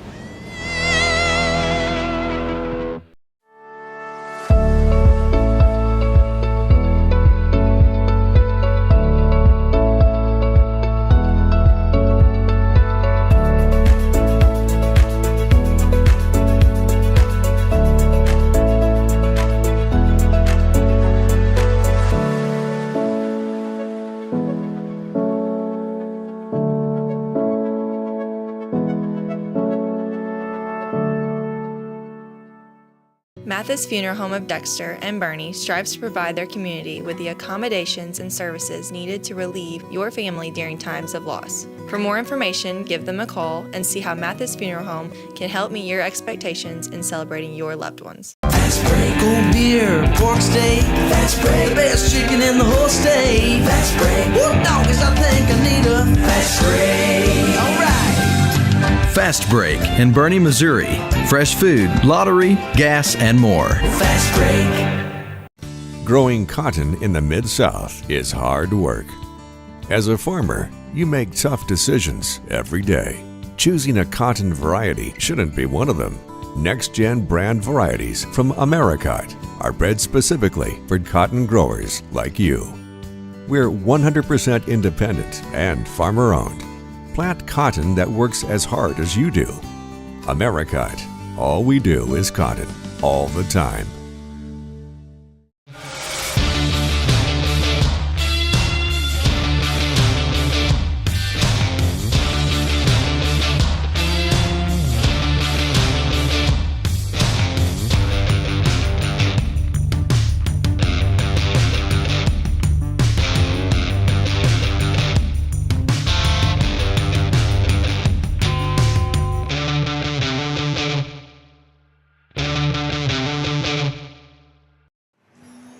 Good evening, everybody, and welcome back to the Bernie Invitational Basketball Tournament, brought to you exclusively here on Aycorp Sports. One game down, the Puxico Indians with the win there. 3 to go tonight. Our second game features the number 4 seed Twin Rivers Royals out of the Ozark Foothills Conference, taking on the number 5 seed Campbell's out of the Boot Heel Conference. Alongside my broadcast partner, Scott Nelson, I'm Jim Riker, ready to bring you all the action tonight. Welcome back to your old stomping ground, Scott. Bernie High School. Yeah, back to my old stomping grounds here. Late 70s, early 80s was my time frame here down at Bernie. But I am super excited to be back here and super excited to be broadcasting with you again, my friend. Yep. You know, these early season tournaments are pretty exciting. Everyone has their whole season in front of them and a lot of expectations for the year. These two teams, the 4 and 5 seeds, they're kind of going to battle it out here to see who gets to face Puxico Thursday night. Yeah, so both these teams have got a game in already. Twin Rivers lost to Summersville 71-66 on the 24th. Last year they were the runner-up in this tournament. They were 14-12 last year, graduated 2 of their top players. They'd like to keep the game slow if at all possible. Campbell, we got to see them at the Riverbend Classic the other day. Okay. They defeated Cuba 64-62. Nice little basketball team, 5 seniors on the roster. Last year only 8 and 18, but they've got a couple kids who can really play. Sam Bunting, 6-foot senior, really impressed me the other day. Tanner Smart inside, played well the other day. You know, they are a Class 2 school. Campbell coming off of that state championship run just a 3 years ago, I believe. Yep, 3 years ago. It's exactly right. So they know how to win, and this one should be a good. I think all three of the games, the rest of the games tonight should be good games. We've got this one. Then we've got the next game will be the Bernie Mules and the Risco, and the Neelyville Tigers. And then the last game of the night will be the Bloomfield Wildcats, the 6th seed, and the Risco Tigers, number 3 seed. So should be some good games left. Campbell will be in their dark uniforms as they're the number 5 seed. Number 4 seed, Twin Rivers Royals, will be in their white trimmed in blue. And we are just about set for the starting lineups here. Only 10 minutes between games, so it doesn't give you a lot of time to get starting lineups and a glass of water or something like that. No, it doesn't, or go to the restroom. That's exactly right. So we are set to go here and excited to bring you all those actions. We mentioned we have all the games of this tournament. Also next week, we'll have the SEMO Conference Tournament, all 13 games of it from the Sykeston Fieldhouse. So the week after that, we'll be at Clarkton for the Clarkton Holiday Tournament. That's the 11th through the 15th. And then rounding out the calendar year, the big tournament up at Bloomfield, the Bloomfield Christmas Tournament. All 26 games from there, all 16 teams, and looking forward to that. Oh, yeah. 72 games between Thanksgiving and the end of the year. So a lot of games here on Aycorp Sports. It's a lot of games. A lot of games. So looking forward to all that. We are set here, as we said, for the starting lineups for this one. And we're going to make sure on the Campbell one before we give it to you, because there was a little question over there when I was at the scorer's table to see what it is. But we do have Logan Townsend, number 2, a 5'10 senior. Sam Bunting, a 6-foot senior, number 5. Beckett Hanners, number 13, a 5'11 senior. Ben Rowland, a 6'1 junior, number 20. And rounding out in the post, 6'2 junior Tanner Smart, number 33. So that's the way they will start. That's the same 5 he started at. Coach Fowler started at the shootout. So for the Twin Rivers Royals, it'll be number 2, Carter Williams, a 6-foot senior. Number 4, Jake Hester, a 6-foot junior. Number 12, Brett Robards, a 5'9 junior. Luke Hester, a 6'3 junior at number 24. And 6'5, number 30, Zach Joyner, a 6'5 senior. They're coached by Seth McBroom. And really a little more size for Twin Rivers than for that's what Campbell. I was just going to say, Jim. Twin Rivers, a little more size. But, for Campbell, number 33, Tanner Smart, he's got some hops. I was watching them warm up, and that young man can jump. Yeah, he really can. He played a really nice game down in at New Madrid. Like I said, 64-62 win over a Class 4 school in Cuba, so that was nice. We'll have Zach Joyner, the 6'5 senior, jumping center with Tanner Smart, the 6'2 junior, and ball comes away to Campbell. Sam Bunting with it up top now to Townsend. The Royals start out in a 2-3 zone. Ben Rowland with it, kicks it back out. Bunting thought about it, doesn't take it. Moves it back around. Right side to Roll, left side to Rowland. Twin Rivers in a little zone here. A good, solid defense, really trying to keep the ball away from Tanner Smart. I think Bunting will take the 3, off the mark, no good. Rebound, tipped, still loose, taken down by Bunting. Good job there. Rebound there. Rolling with it is over the top of the backboard. On top. There's stuck. A little problem. There we go. Well, let's get another basketball. What do you say? Because that one's no ladder with cheerleaders on this one, Jim. Here we go. Coach Jason Long with the pole. This is not his first rodeo on that, right. I bet. He's got the pole, so he can do that. And gets it out. So the ball will go to Twin Rivers as Campbell shot that and stuck it up there.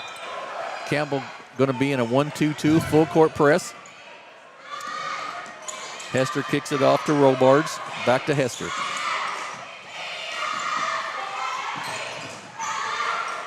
Robards inside, tied up there nicely. Smart. Nice interior pass. I was just going to say, Jim, there. Good interior pass and good defense by Smart. He ties it up. It'll be a jump ball, and it'll still belong to the Royals. I tell you, Zach Joyner looks bigger than 6'5" to me. He's a really tall kid in there. Yeah, he is. Long three from the top of the circle, no good. Rebound taken down. That's going to be a foul on Beckett Hanners. That'll be his first, team foul number 1.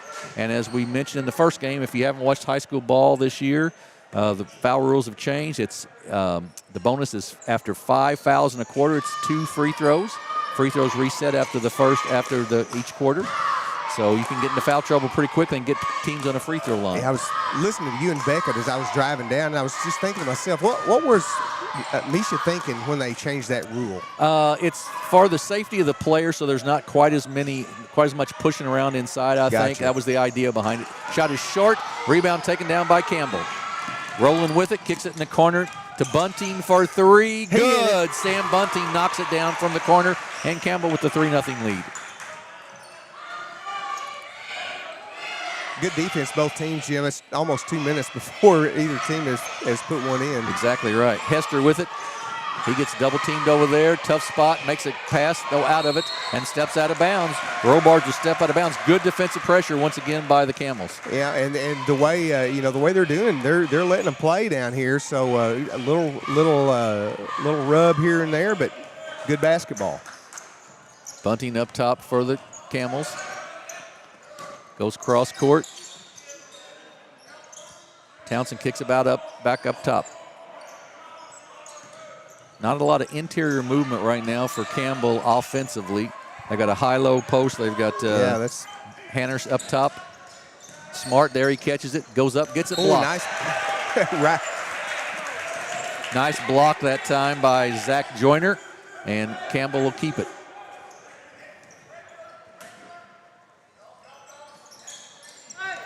Try to get it to Tanner. Smart can't. Bunting jump shot up over the top. No good. Rebound, though, taken down. Offensive rebound by Logan Townsend. Inside to Smart. Good double team and out of bounds, but good double team that time by Luke Hester. Yeah, good defense. Really good interior defense here so far by the Royals. Bunting in the corner for 3. Short, no good. Rebound taken down by Joyner. He kicks it off to Hester. Nice play down there by Logan Townsend to knock it out of bounds. Good anticipation.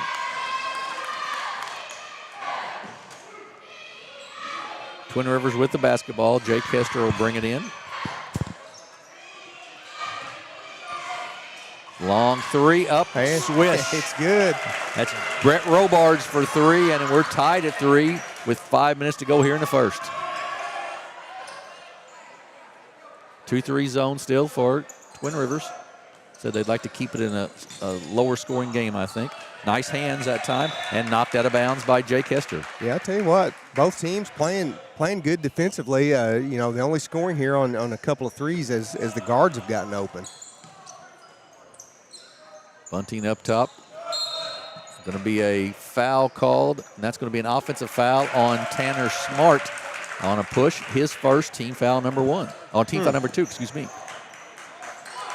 Still in that 1-2-2 full court. Hester goes cross court, wide open 3, short, no good. Rebound taken down by Hanners. Oh, he stepped out of bounds. But he and Bunting got tangled up. His teammates got tangled up there and knocked out of bounds, and it'll go back to Twin Rivers. Tip, nice steal. And then quickly ahead, they get it to Rowland. Drives down the baseline, goes up. It's a charge. Luke Hester. Yeah, Rowland made that great block and everything. He got the ball back, and then he just barreled him over. Luke Hester with the nice defensive play to get set there. Into the ball game, Eli Hecklenberg for the Royals. Luke Hester, I remember him last year as a sophomore playing for him, and he has really matured, bulked up quite a bit from last year, and took a nice charge there. And we've got a 10-second call. And coach is saying, well, that was a quick 10 seconds. A quick 10 seconds. Yeah, that's exactly what Coach McBroom was thinking, I think. So still a 3 to Smart. Back out to Bunting. Right side to Townsend. Out of bounds, off of Townsend. Another turnover for Campbell, and go back to the Royals. Yeah, Campbell, they're just trying to get it into Smart on the high post, Jim, and let him distribute around, but Twin Rivers blocked it off that time. Hester loses it. We're going to have a pushing foul, I believe, and that'll be the foul's going to go on 11, and that is not on 11, I don't believe. Let me see who that's on. That's on 13, excuse me. That's on Hanners, his second, team foul number 4. So Twin Rivers will shoot free throws the rest of the quarter.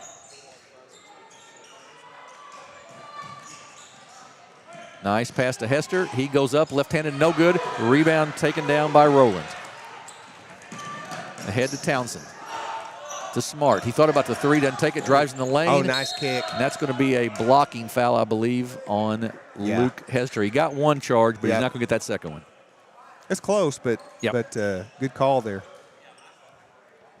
Still tied at 3. 3:41 to go here in the first quarter. Hester's first foul, of course. Oh, we're going to be shooting free throws? No.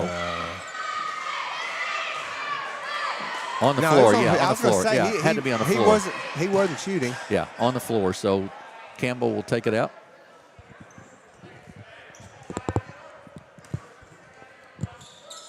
Townsend triggers it in to Bunting. Back to Rowland.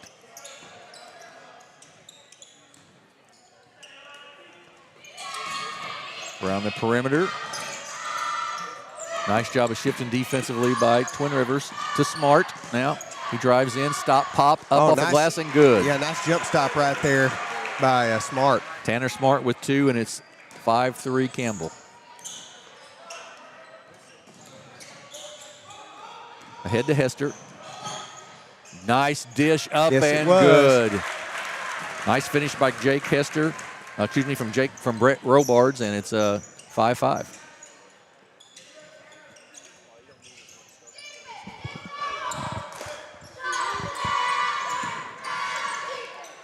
Rowland open for 3, off the mark, no good. Hit the front of the rim.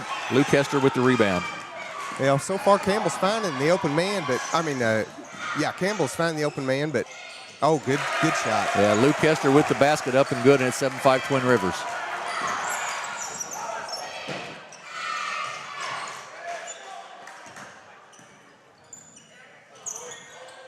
Up top, back to Townsend. Cross court to Bunting.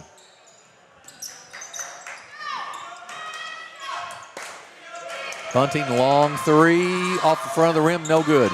Run down by the Camels. Rowland inside, up and good. Nice. Ben Rowland with a nice baseline drive. So we're tied once again at 7. Just what you'd expect out of a 4-5 matchup. That's exactly right. Nice pass, Roberts once again to Jake Hester, up and good, and we're going to have a foul. Yes. Basket's going to be good. That foul will go on Wyatt Jansen, I believe. That'll be his first, team foul number 5 for the Camels. I know Coach Fowler's saying somebody missed a defensive assignment right there to get wide open under the basket like that. Zach Hendricks checks in for the Royals, as does Shane Vaughn. Jake Hester looking for the old-fashioned 3, up and good. 10-7. We're just a quarter in play here. 5 for Hester. Jump shot up off the side of the backboard, no good. Rebound taken down by the Royals. Loose on the floor. Here comes the Camels, up and good by Sam Bunting. He's got 5 now, and it's 10-9. And back and forth we go, Jim. Yeah, yep. Little spurts here. Joyner with it. Lost ball. Bunting gets it ahead. If they can run it down, they do, but just throws it back in bounds to Hecklenberg, and it's a turnover on the Camels. Nobody stepped in front there at all. Nice move, just couldn't convert there. Yep. Tanner Smart with the basketball. Minute to go here in the first quarter. 10-9 Camel. Back up top to Townsend. To Bunting. Inside to Smart. Jump shot up off the glass over the top of the backboard and no good. I thought we were going to have to get the pole out again. Yep. 2 of them we've seen now.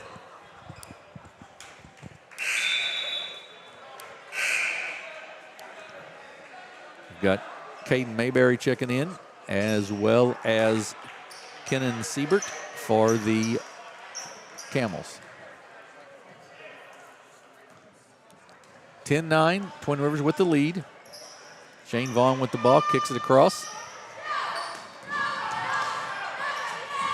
Baseline drive up and no good. Tipped up, no good. Joyner back up one more time, up and good. Zach Joyner, the big 6'5" senior. There's your 6'5" kid getting some offensive boards and battling in there. Absolutely. It's a good anticipation by Hicklenberg, and he takes the steal. Chance to take a 5-point or 6-point lead here. And then a return steal for the Camels. And it goes right back to Twin Rivers. Jansen, good job of defense inside. Good head fake down the baseline. Up and no good. Rebound by Campbell. 5 seconds to go in the quarter. They kick it out.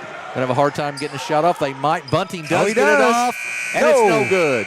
So we're at the end of one. It is the number 4 seed Twin Rivers Royals 12, the number 5 seed Campbell Camels 9. We'll take a 30-second break and be back here with the second quarter from Bernie High School. You're watching high school basketball on the Aycorp Sports Network. Do you need personalized merchandise? Trying to celebrate the season of that big state run?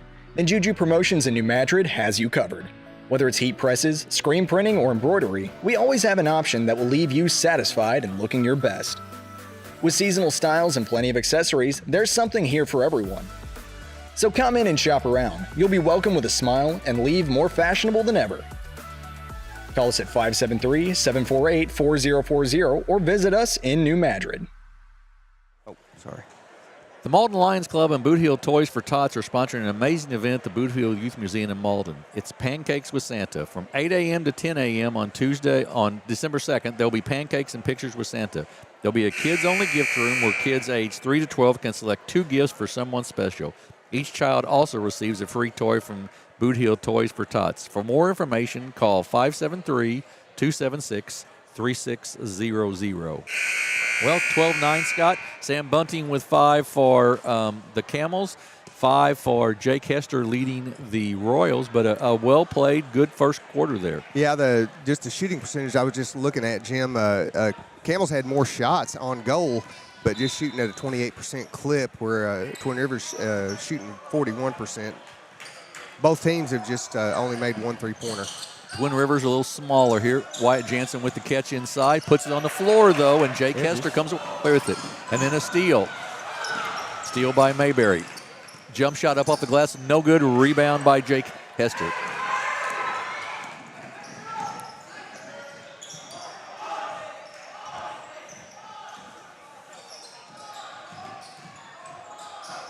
Twin Rivers with the basketball. Luke Hester with it up top.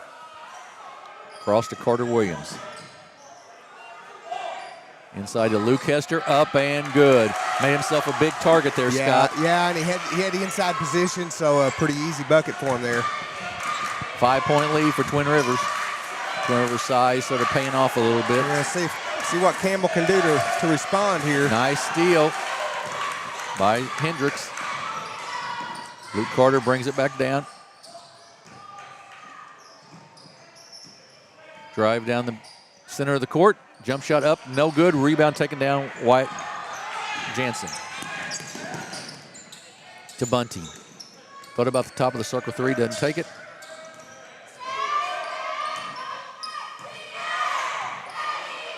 Jansen at the high post. Long 3 up, off the mark, no good. Rebound taken down by Jake Hester.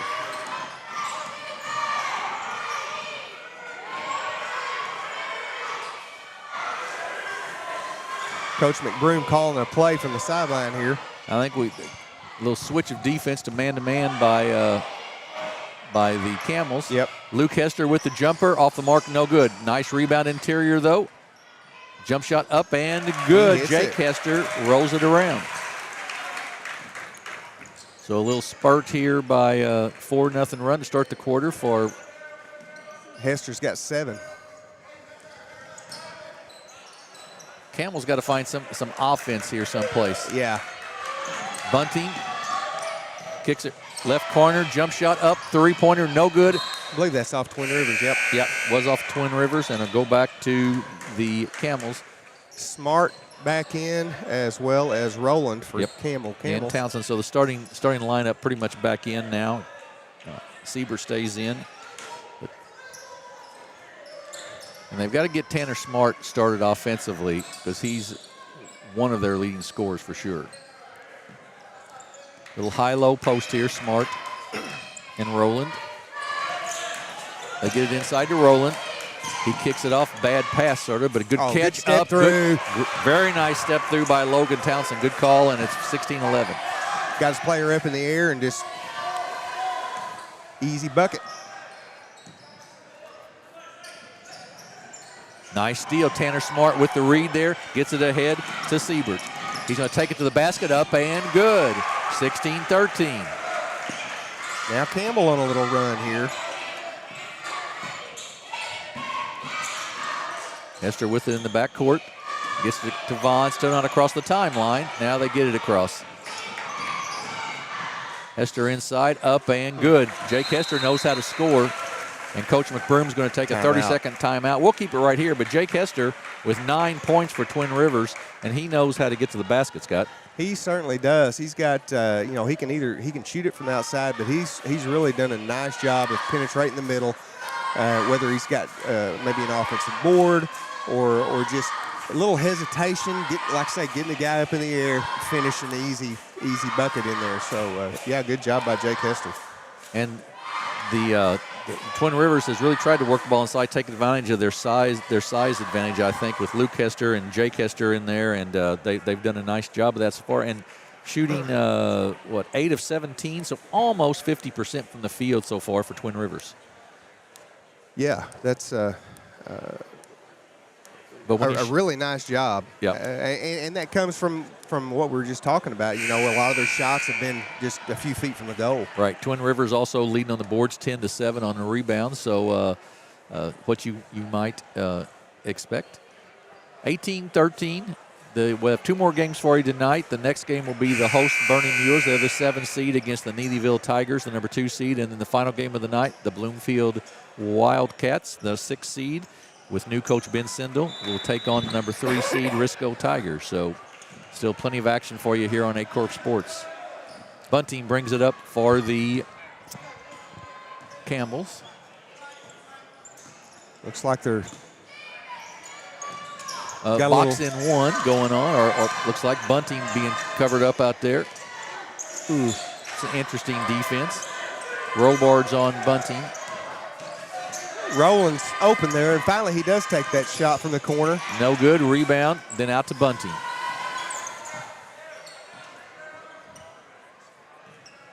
Or maybe a triangle in 2, actually, is what it is. With a man on Bunting, a man on Smart, and a 5-second violation. Good job out there by Brett Robards defensively. Creates the turnover. Interesting call there by Coach McBroom to come out in that triangle in 2. Bad pass taken away by Smart. Out to Bunting, back in the corner. 3-pointer up and good by Kenan Siebert. 18-16. And with that triangle in 2, some of these other kids for Campbell are going to have to step up and score, no question. Joyner with it in the corner. He's double-teamed over there and gets it out top. Robards. Heckenberg up and good. Nice The freshman with a nice drive. He gets 2.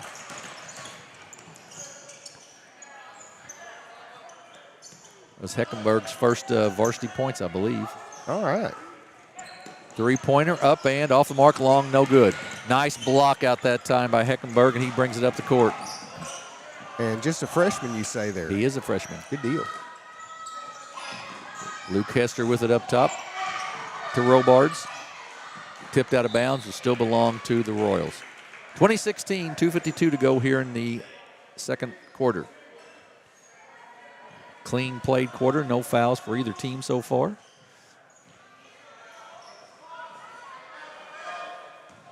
Brett Robards with it up top.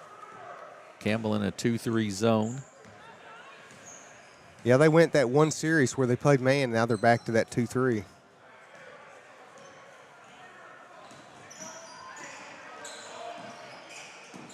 Picks up his dribble sort of in a bad spot and then does get rid of it, though. Heckenberg for three. It's going to be long, no good. Rebound inside, though, up and no good by Hendricks, but he's fouled, and he'll go to the line to shoot 2 free throws. You know, he just seems like he's got a nose for the basketball there. Foul on Townsend, his first. Free throw up and good.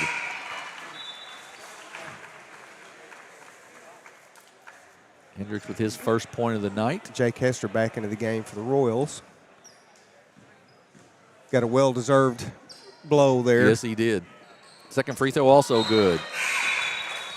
Carter Williams checks back in, and Zach Hendricks will take a break. I think the entire bench has pretty much played for Twin Rivers so far. Mm-hmm. Three-point attempt, wide open. Yeah, they just dropped away from him, and he said, "Hey, what the heck? I'm gonna knock this one down." Siebert, the sophomore, knocks it down and makes it 22-19, a one-possession game now. Ahead to Luke Hester. He's going to go to the basket, and that's going to be a charge. Yeah, it's going to be a charge. Yep. Anytime you drop that shoulder a little bit, you're going to get that charge call, it seems like. And good job of defense down there by Campbell. Hester's going to take a seat as he's got 2 fouls. Heckenberg will check back in.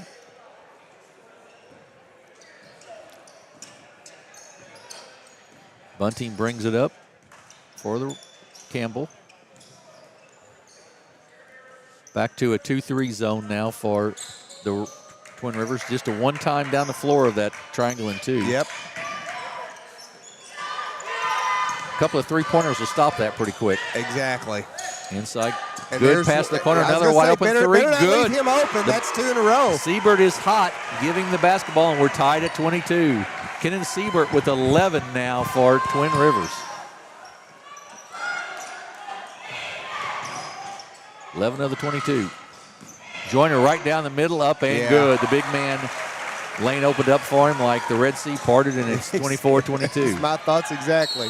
Little travel. Going to be a travel, yep.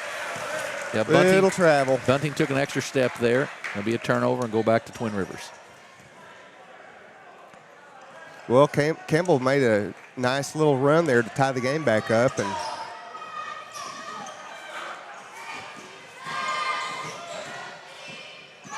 just a minute left, just a 2-point game. Yep. Williams with it to Joyner at the free throw line. Nice pass inside. Good move by Hester, up, no good, but he'll be fouled. Go to the line to shoot 2 free throws. Yeah, I tell you, Jim, there's Hester pump faking, getting his guy up in the air again, and then drawing that foul. He's really good for a kid who is just a 6-footer. He's really well versed at playing in there. First free throw, good. 25-22. That was a second foul on Logan Townsend. Drew Fowler, at 5'9", sophomore, checks in for Campbell.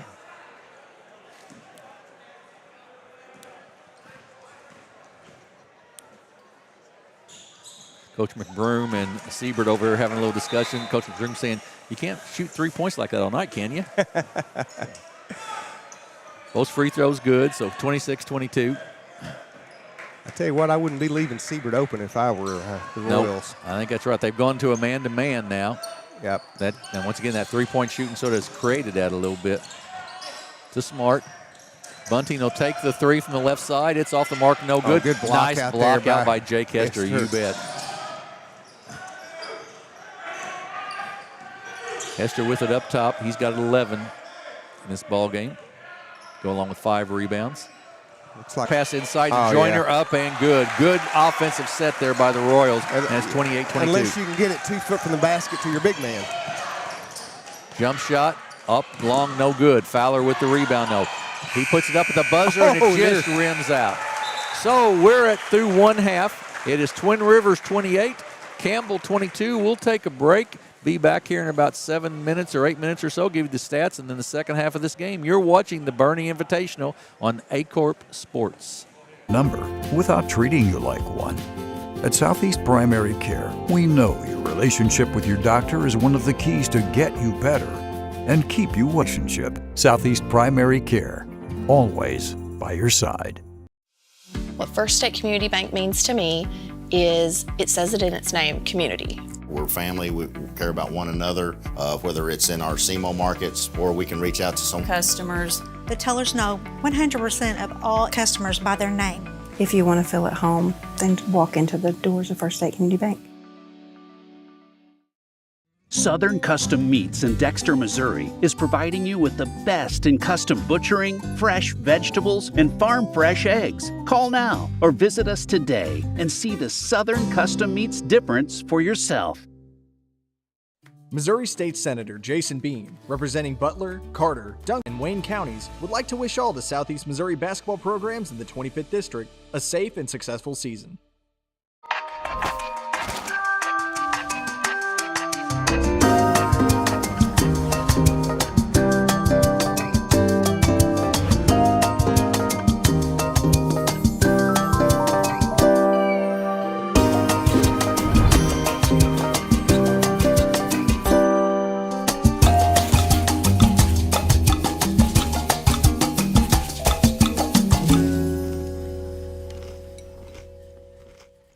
My name is Kevin Roswell. I'm a farmer race ever since. We've all been looking for something for a change for years. And I think this 263L is going to be the next and up and coming thing for us. It's really going to work well on a lot of different ground and a lot of different farms around here. Dynagrow 263L, available exclusively at Nutrient Ag Solutions. First State Bank and Trust is more than just products and services. We're there for you for your first paycheck, buying a home, opening a small business, starting a family. Here for you. Here for you. We are young. NextEra Energy Resources is the world's largest generator of renewable energy from the wind and sun, and a world leader in energy storage. Since 2016, NextEra Energy Resources has invested more than $339 million in Missouri to fuel local economic growth. Today, our company owns and operates one wind energy facility in the state and is looking to invest even more in the Show Me State. We are committed to being a trusted community partner and look forward to providing affordable, clean, renewable energy for generations of Missourians to come. Sandy Small Engine in Malden, Missouri is the best local dealer for all your outdoor equipment needs. From mowers to repairs, we've got you covered.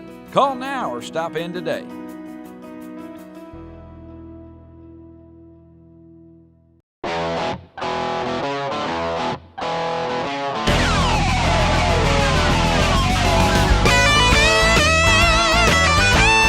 We're right here at King Jerry Lawler's Hall of Fame Bar and Grill on world famous Beale Street, and as you can see, oh my gosh, we have the best barbecue ribs in Memphis. Oh my gosh, the gumbo is out of this world, but you gotta try the King's Triple Decker Slam Burger. You'll love it.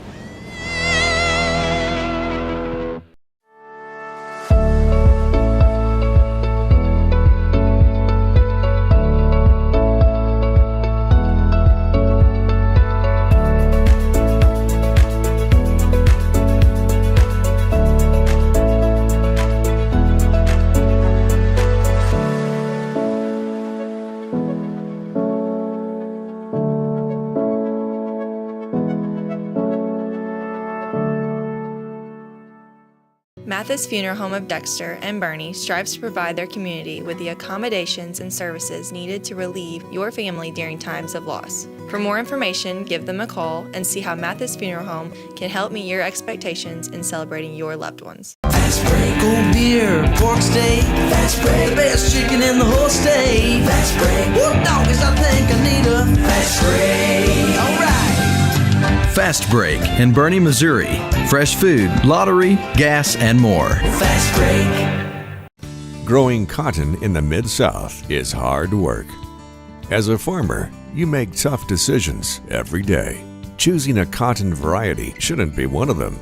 Next-gen brand varieties from Americot are bred specifically for cotton growers like you. We're 100% independent and farmer-owned.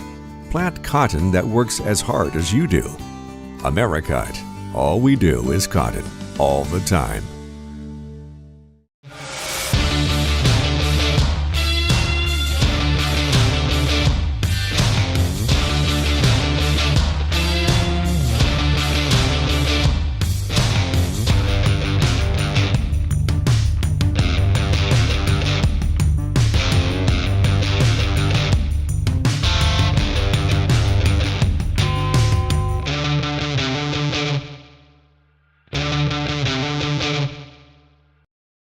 At SEMO Health Network, we strive to provide caring and affordable health care while making our patients feel welcome in our warm and friendly atmosphere. With locations throughout Southeast Missouri, we provide medical, dental, OB, and behavioral health services to anyone and everyone that may need it. Visit SEMO Health Network for your wellness exams, COVID and flu vaccinations, lab services, dental exams, counseling, and more. For more information, visit our website and let SEMO Health Network take care of you.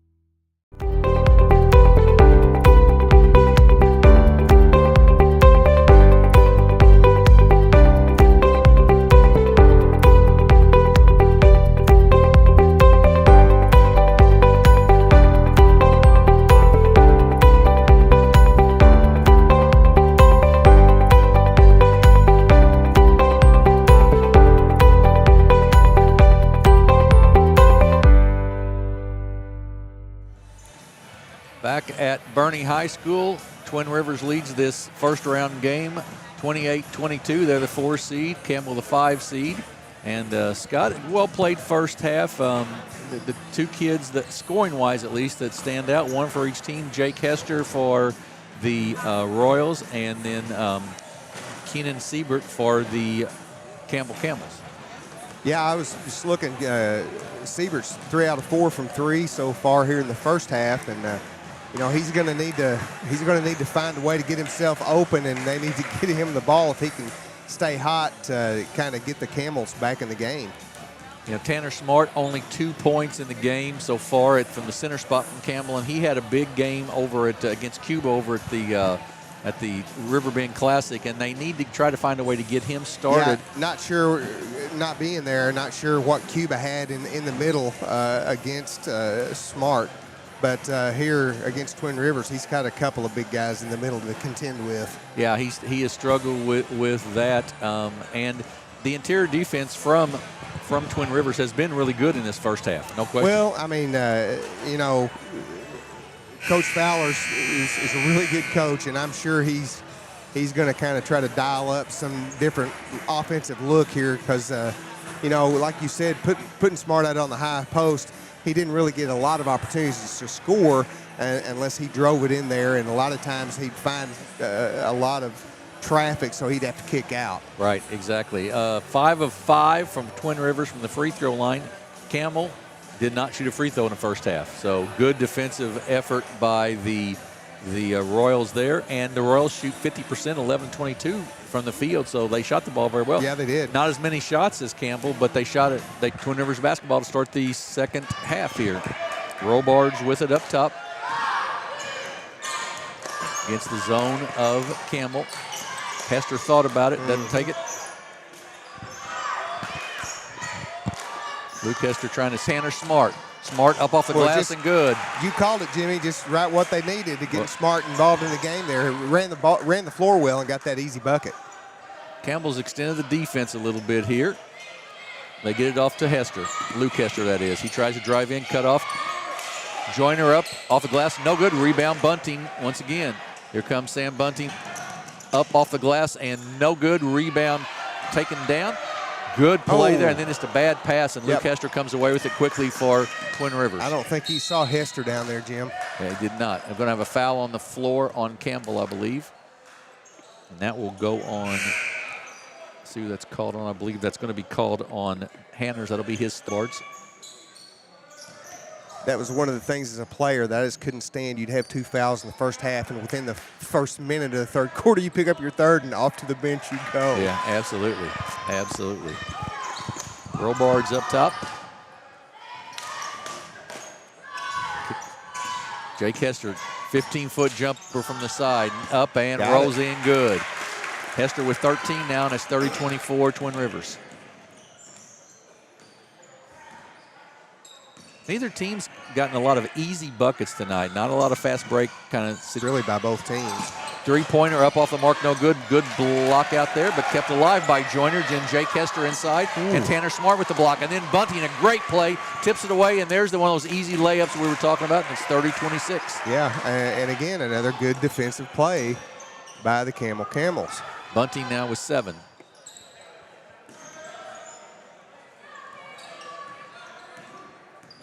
Williams up top. to Joyner at the free throw line.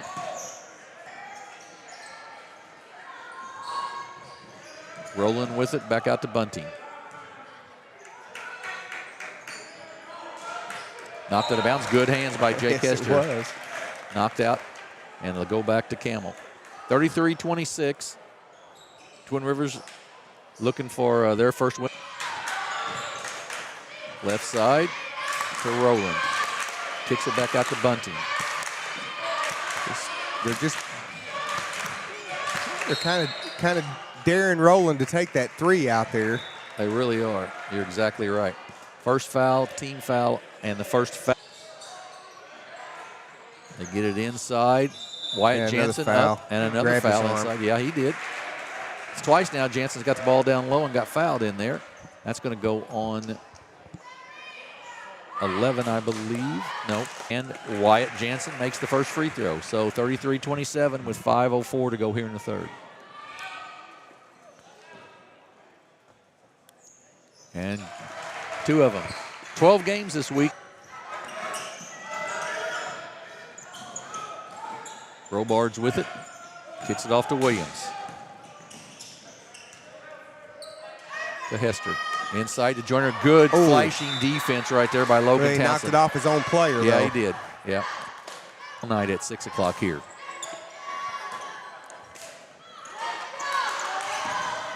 Robards thought about the three, decides to take it, misses it. Rebound taken down, and then off of the hands of Townsend. So Jay Kester will trigger the inbounds. Good interior defense there by Campbell.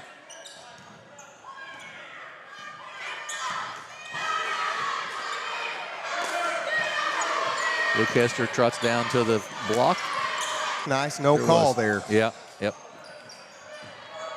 Tanner Smart with it. Jump shot, no good. Rebound taken down by Jake Hester. He comes down with it. He stops from about 6 foot. Shot, no good. Rebound by Bunting. Good defense by Bunting. Ahead to Rowland. Rowland down for the layup, up and good, and he's fouled from behind by, I believe, that's the second one on Hester. He'll check out, and Heckenberg will check back in. Yeah, you just don't, I mean, you're not going to stop that shot anyhow, so you might as well let the layup go. Rowland's free throw, good. Ben Rowland with 6 now. 35-31. Townsend checks out, and Siebert, who's got 11 and 3 3-pointers, back in the ballgame. They give it to Luke Hester. He drives down the baseline. He goes up off the glass. Oh, great move. Really good Great baseline move drive. by Got Luke held Hester. maybe a little bit even before that, and then really good drive.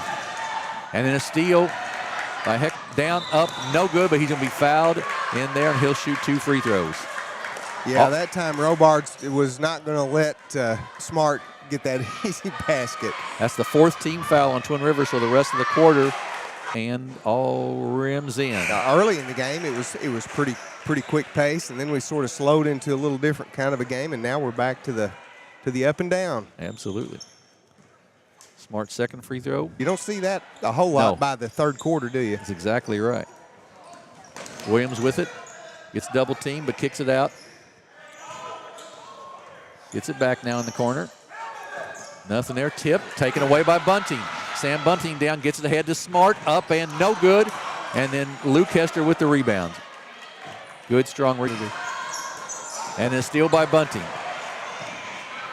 He takes it all the way himself this time, up and good. Bunting with 2. He's got 11, I believe, now, and it's a 2-point game.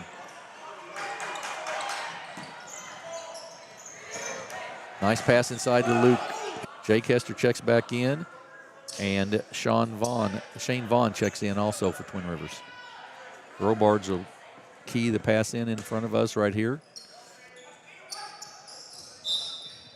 And we've got a timeout by Coach McBroom.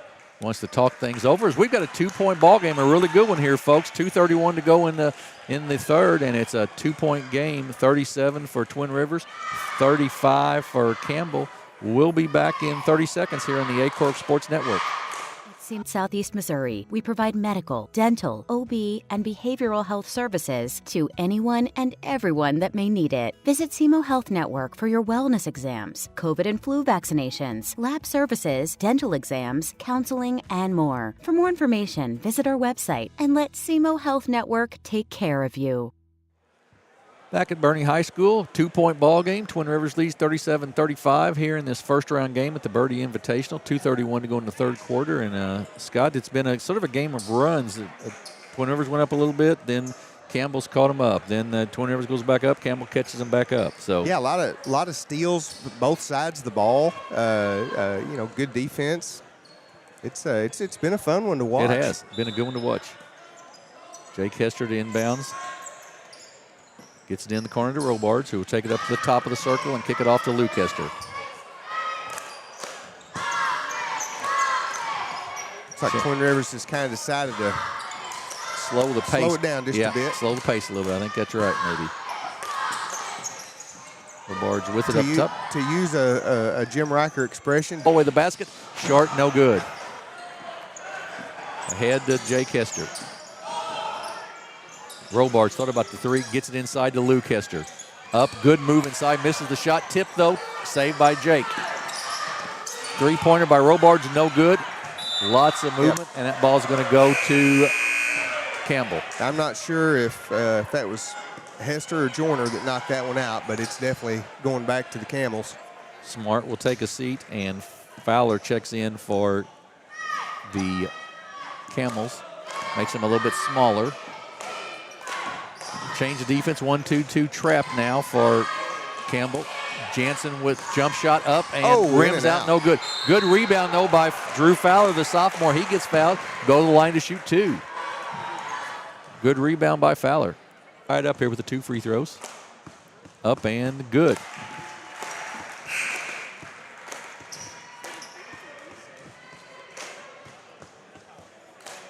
Zach Hendricks checks in.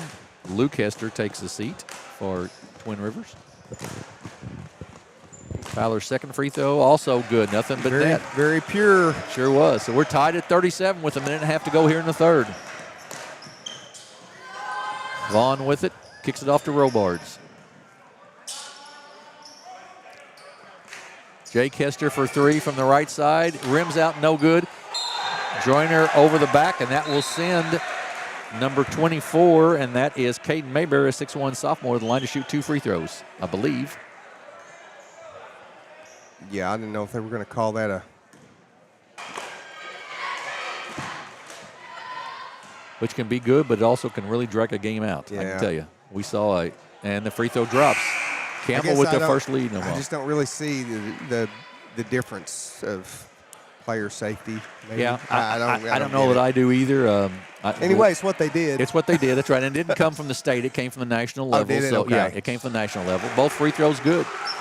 So this is across the whole country. That is correct. That is correct. But everybody's still adjusting to it. I will tell you that.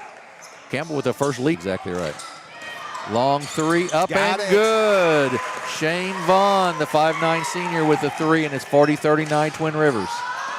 Extended defense now by the Royals. Fowler with it, gives it off to Rowland. He drives down the lane, loses control of it, though. It's loose on the floor. We'll have a jump ball, and it will belong still to Campbell with 40. Production from a lot of different kids here, Jim. That's it. You look at it on the score sheet, a lot of different kids have contributed. You're exactly right. Fowler in the corner, inside to Jansen. Puts it on the floor. And when you're a 6-foot post player, putting it on the floor is a bad idea. It is. It is. Up for three short this time, no good. Rebound loose, taken away by Jake Hester. 25 seconds to go in the quarter. And then we're going to have a reach-in foul, and that's going to be called on Ben Rowland. That'll be the second team foul on Campbell, second foul on Rowland. Just two, so. Carter Williams checks back in for Twin Rivers, and Jake Hester will get a little break here, give him an extra 30-second break. Williams for three. I'm going to have an offensive foul, I believe. No, I take it back. It's going to go on 24. I thought maybe it was going to be an offensive foul. It's going to go on Caden Mayberry. Well, yeah, I mean, missed the shot and kind of bailed him out there. That's the third team foul, first on Mayberry. Williams inbounds. Give it up top to Vaughn. He's there. And we're at the end of 3, and we've got a really good one going on, a 1-point game. It is Twin Rivers 40 and Campbell 39. We'll take a break and be back with the fourth quarter of this first round game here on the Aycorp Sports Network. When we look, we listen. When we evaluate, we understand. We get you to the right number without treating you like one. At Southeast Primary Care, we know your relationship with your doctor is one of the keys to it's a healthy relationship. Southeast Primary Care, always by your side.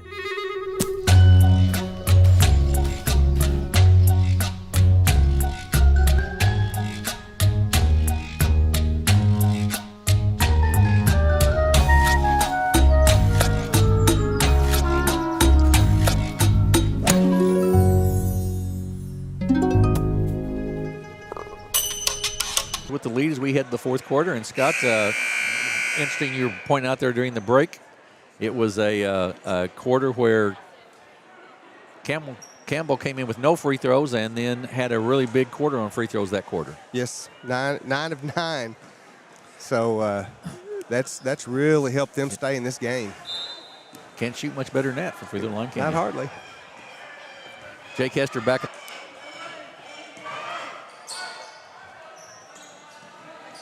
To Jake Hester. Kicks it back out to Vaughn. Yeah, a little pushy there. Yep. That's foul on Siebert. Yep. Be his first team foul, number 1. Gets it back in the lane. Turnaround is no good, but he's fouled. It's a nice little inbounds play right there, coming around, kind of using your player to screen. That's nice. You always have to look for the inbounder, don't you? Because he's going to get the ball back a lot of times. Absolutely. Second foul on Wyatt Jansen, second team foul. And Jake Hester at the line with 2 free throws. First one up and first free throw we've seen missed tonight. We jinxed him. Up and it is also no good, but Luke Hester with the offensive board. Went right around his man and puts the shot up and in. Really nice job by Jake Hester there, Luke Hester on the offensive board. Yeah, could have been an and one too. A little contact to Wyatt Jansen inside to nice Rowland, and he gets the shot blocked by Luke Hester, but there's going to be a foul called, and that will send Ben Rowland. I'm not sure how many fouls he has. Free throw by Rowland is up and good. Smart checks back in. Wyatt Jansen takes a seat. That's just 2 fouls on Hester, Jim. Yeah. I'm sure Coach McBroom wants him to be in the game here. 2 free throws by Ben Rowland. Take it back 42-41. 1-point game. Luke Hester with a nice move inside. Turnaround up. Shot's no good. That's going to be off of Jake Hester, out of bounds. Will belong to Campbell. Good look by Luke Hester there. Just couldn't get the shot to go. Yeah, nice spin move in the lane. Campbell with the basketball, smart with it, goes up off the glass and good. When he gets it down low like that, he really uses his body well. He used his body, and if you noticed, he extended his shooting arm up there where, he kind of shot that little floater right off the glass. Nice move there by Smart. To Hester at the free throw line. Puts his head down, spin move in the lane. Good body contact, but good job. Sure did. Shot up and good by Shane Vaughn, and it's 44-43.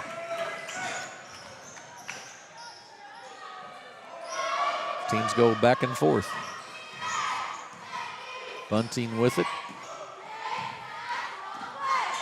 Just trying to look to see a way to penetrate back in there. Siebert for 3. 4 of 5 from the three-point line for Kenan Siebert. He's got 14, I believe, and it's 46-44 for saved. Ball's loose. Siebert comes away with it off of his foot, out of bounds. Will belong to. Oh yeah, it's coming back this way, Jim. That's right, coming back to Twin Rivers.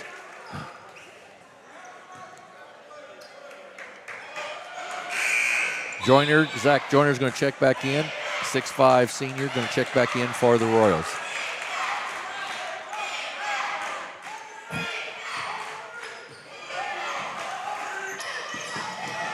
Vaughn, runner, no good, tipped, taken down Vaughn gets it back, turn around in the lane, up and no good. Rebound this time by Bunting. Well, Vaughn had a couple of good looks at it there, Jim. Just Yeah, could he not did. get him to fall. Bunting going to be walk. Little travel. Yeah, little travel. Didn't get rid of it quick enough. And goes right back to Twin Rivers.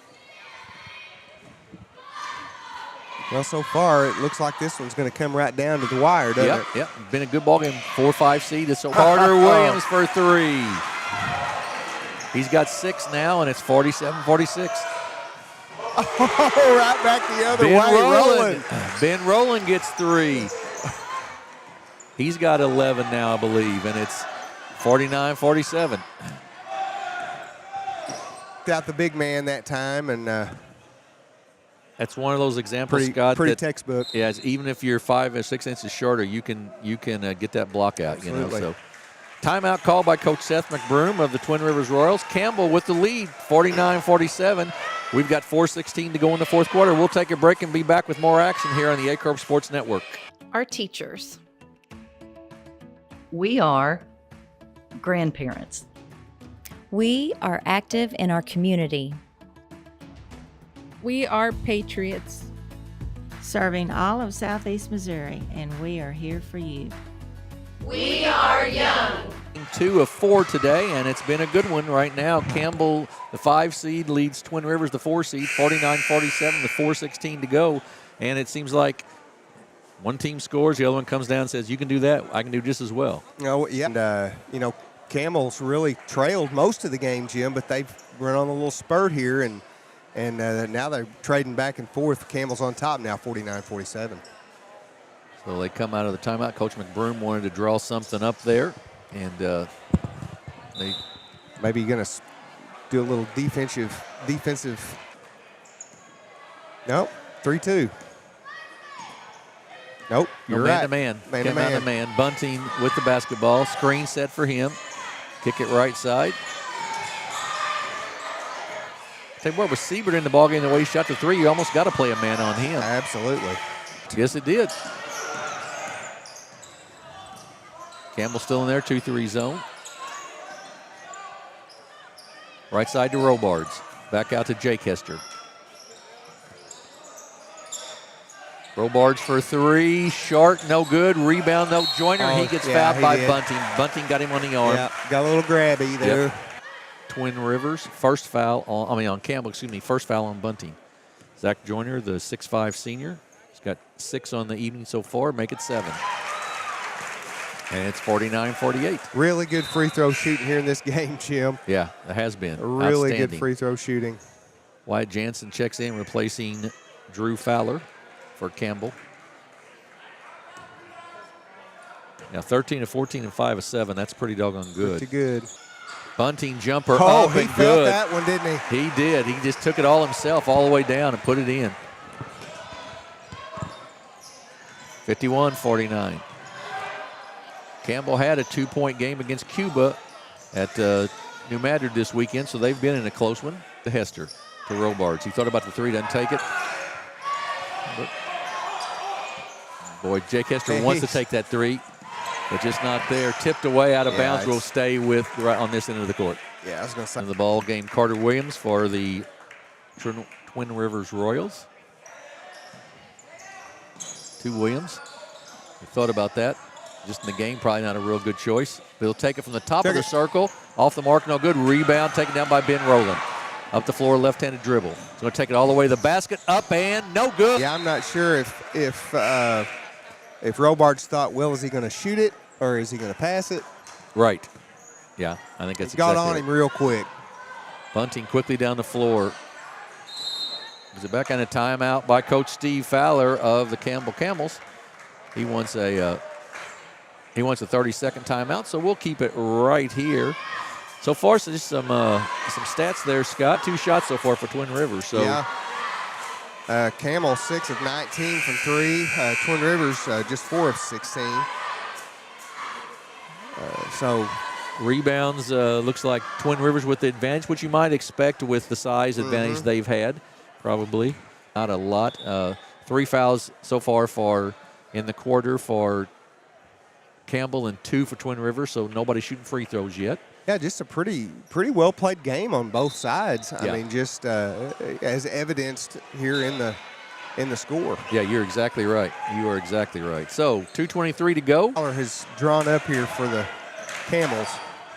Bunting with it up top, guarded by Robards.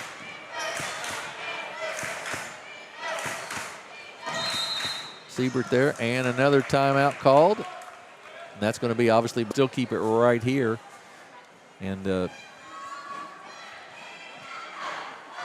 leading scores, looks like Jake Hester's got 13, Luke Hester with 10 for Twin Rivers, Bunting with 9, Roland with 8, I believe, for Campbell. Spread out scoring has really been good for both teams. Yeah, it really has. They've shared the ball quite well. So we are 2:08 to go and a 2-point ball game in this one. And Campbell they've played a multitude of players. Yes. You know, Roland will do the inbounds and we'll get it into Bunting. Kick it out to Siebert. Inside. And it's going to be a blocking foul called there. A lot of contact down there. Jansen thought that they thought maybe it was a charge. Jansen with the block though, and it will send Jansen to the line to shoot. Nah, I don't believe. I think it's on the floor. Yeah, it's got to be on the floor because he hasn't gone up yet. Yeah, it's just going to be on the floor. It so should be the third team foul. It should be out of bounds. So, but the fourth foul on Luke Hester. So well, that's an important. I guarantee you, he's not coming out of the game yet. No, not at this. Heckenberg, the sophomore, freshman's probably going to take it. Robards will take it for 3. Oh, Good. He hit it. 52-51, 1:42 to go, and a timeout by Coach Seth McBroom. Big basket there by Brett Robards. 52 for Twin Rivers, 51 for on the Aycorp Sports Network.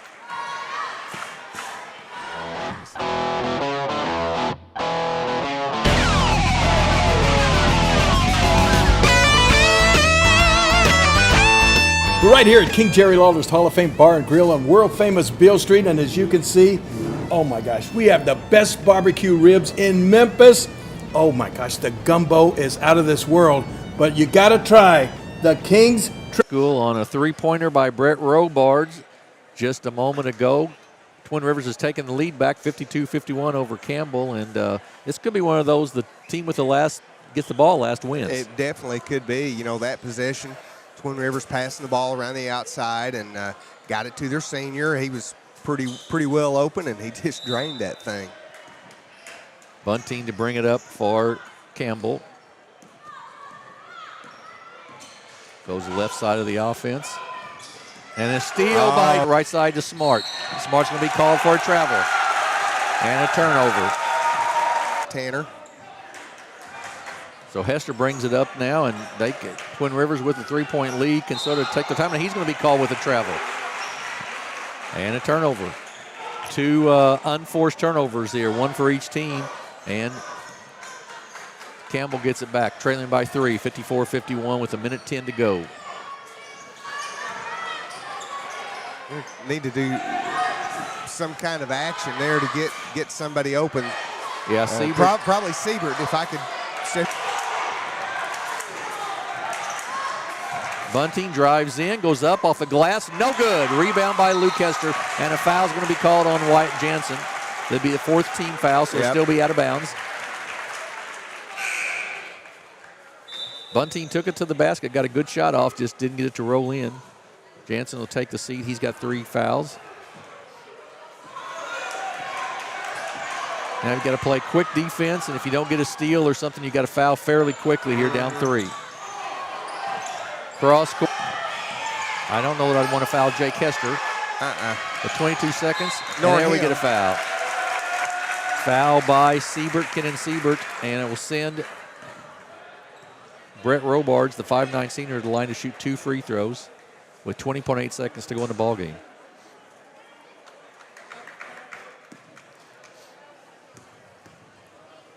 Up, and it is good.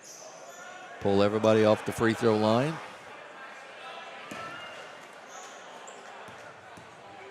Second one up, and this one's no good. 4-point game. smart with it.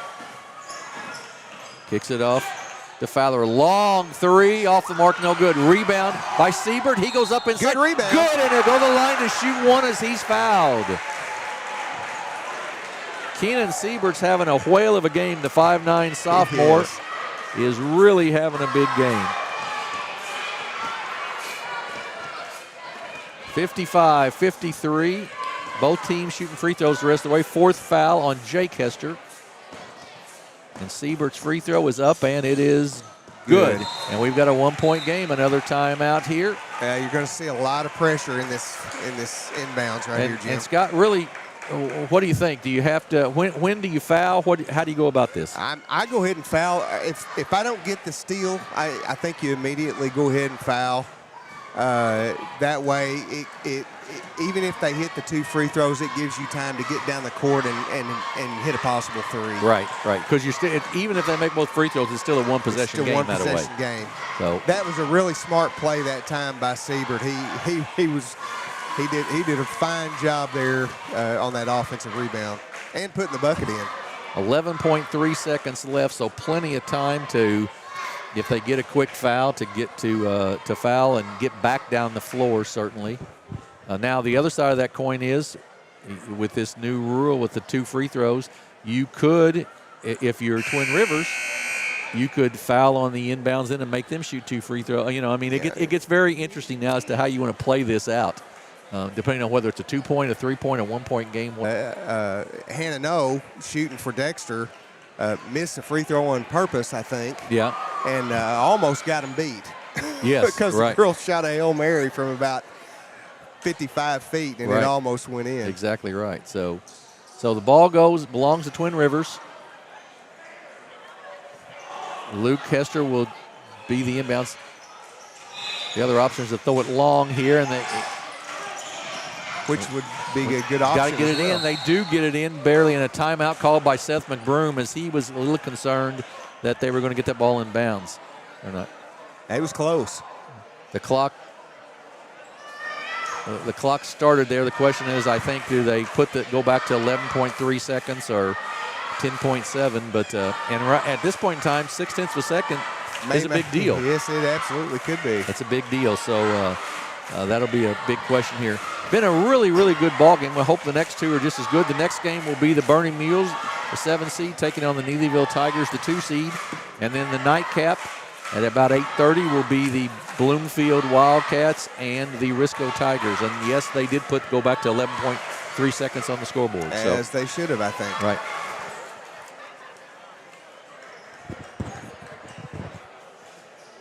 So 55-54. Twin Rivers to inbounds. Luke Hester, to inbounds again. Drew Fowler playing a little bit of deep safety here. They get the ball in on the clock.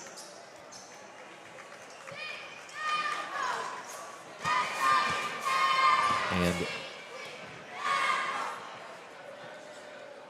so it'll be a 1, 2, or 3-point game here. We'll see in just a second.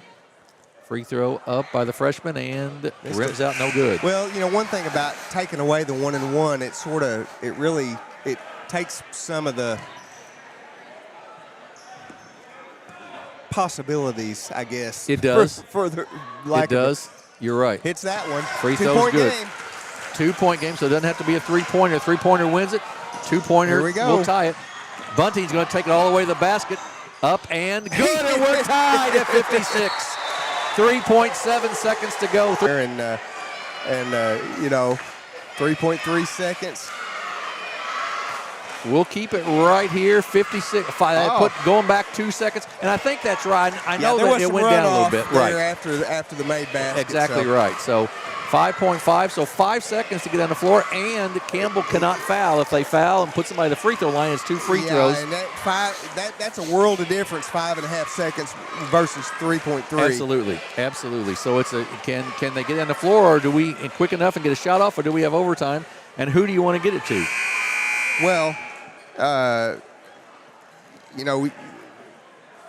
Robards is one of your main guys, but I think probably if Hester's in the game, Jake, you may let him bring it down for you. Yep. I think that's He's a probably big, right. strong kid, and he can handle the ball. He's shown that he can. Campbell's going to come out and put some token pressure on at least. Jake Hester will be the inbouncer. He'll get it to the side, to the freshman. Heckenberg goes to the basket all the way up and no good, and we'll go to overtime, folks. We're going to get some extra basketball for you here, and we're going to take a break. We're tied at 56. We'll explore our wide selection of new and used vehicles. Visit us at 724 Business 60 in Dexter or at allenchristian.com to find your perfect vehicle. Allen Christian. Let's get you rolling. Cold beer, pork steak, fast break, the best chicken in the whole state. Fast break, whoop doggies, I think I need a fast break. All right. Fast Break in Bernie, Missouri. Fresh food, lottery, gas, and more. Fast break. We are back at the Bernie High School. We're tied 56-56 going to overtime here. And Scott, as they came down the floor there, we had talked about maybe Jake Hester seeing the basketball, and he didn't get to touch it on that trip down the floor. Yep. They Campbell did a nice job of sort of corralling. Hecklenberg. Yeah, Hecklenberg, and by golly, he was not afraid to take that thing in there. Nope. Just could not convert. So we go to overtime. It's a 4-minute overtime, and I assume the fouls do not start over. I think they are. This is just a continuation of the fourth quarter that way. So we will be shooting free throws, I believe. That's something that we're all going to have to learn on that are. part of it as well, aren't we? That's the first time we've seen an overtime game, so I don't know how that works out exactly. Apparently they don't. It just stays like it is. So we are set here. Tip taken down by Campbell. Drew Fowler with the ball, kicks it off to Bunting. Cross court to Siebert, who's had a big game for the Campbell. Fowler back out to Bunting against the zone of Twin Rivers. Fowler will take the three and knocks it down. Drew Fowler, the sophomore, with a three, and it's 59-56. He wasn't afraid at all, was he? Not at all. He was ready. Catch and shoot. Robards with it. Cross court to Williams. Kicks it out to Jake Hester. Back to Williams in the corner. He thought about the three, doesn't take it. He was open right back to him, but he didn't see it. Bunting doing a good job with Luke Hester inside. Carter Williams for three. No. Shots no good. Long rebound out of bounds. Bunting bodying up down here on Luke Carter. Carter wanted a foul, I think, but a really pretty good defense all in all. Yeah, and he's talking to the official about that too right now. My friend Lloyd Rice texts us and says fouls carry over into overtime. It's always nice to have an official on your payroll like that. It's Thank nice. you, Lloyd. Appreciate it. So 3-point lead for Campbell right now. Bunting with the basketball. They can sort of be a little more choosy about the shot they want right now. Jansen with it. They can kind of play keep away a little bit here if they want to. Siebert with it. Puts it on the floor. Then kicks it back out to Bunting. I've been impressed with Siebert, the sophomore. I tell you what, he's been a heck of a player today. Yeah, he's got some offensive rebounds. He's off of Siebert, out of bounds, belongs to Twin Rivers. I think that thing hit him on the end of the finger. He was really looking at that. Yeah. Just a bad decision on the pass there, and it's a 59-56. Jake Hester with it up top. To Robards. He had a big three earlier. Gets it back to Williams. Jake Hester drives in. Good move in the lane, up and good. Good spin move by Jake Hester, up and good. 59-58. Yeah, back to a one-point game here. Bunting down the lane, kicks it back out. Fowler thought about it, doesn't take it. Jansen, top of the circle, way off the mark, no good. Rebound by Jake Hester. 1:55 and counting.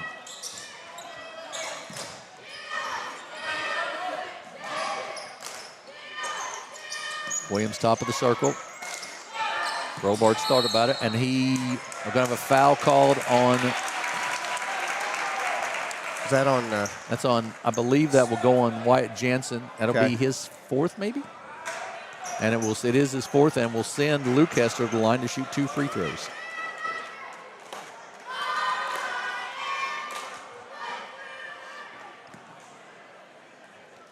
First free throw here by Hester. Up, and we are tied, 59-59. 10 of 14 now from the free throw line for the Royals. 14 of 15 for Campbell from the free throw line. So great free throw shooting by both teams tonight. Second one up and off the mark, no good, boy. And the announcer's curse. Sorry about that, Twin Rivers. Bunting kicks it off to Rowland. He goes nice up. Move. Shot's no good, but he'll be fouled and go to the line and shoot 2 free throws. That's going to go on Joyner, I believe. That'll be his third. And he said both teams shooting 2 free throws, even though he was fouled in the act of shooting. So Rowland's free throw is good. 60-59 Campbell. Been a really entertaining game. It really has. Been a really good one. Second one up and also nothing but net. 2-point Campbell lead. Minute and a half to go here in overtime 1. Campbell extends that defense a little bit. Williams drives to the basket, gives it off to Luke Hester. What a shot What by a Luke great Hester. reverse by Luke Hester. He almost didn't catch that thing, You're Jim. exactly right. We're tied at 61. A great play by Hester there. Neither team is wanting to go down here, Jim. This is a great game. That's going to be a charge on Sam Bunting. Offensive foul, so there'll be no free throws, but we're tied at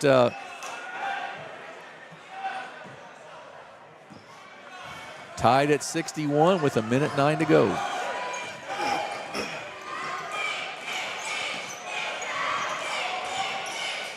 Hester with the basketball. Now, throw bars to Luke Hester in the lane. Spin move up. Oh, that's a block. Shot is Good blocked block by Tanner Smart. Yeah. Gives it across to Bunting. 50 seconds to go. We're tied at 61. Bunting with it up top to Siebert. Will Campbell try to play for the last shot?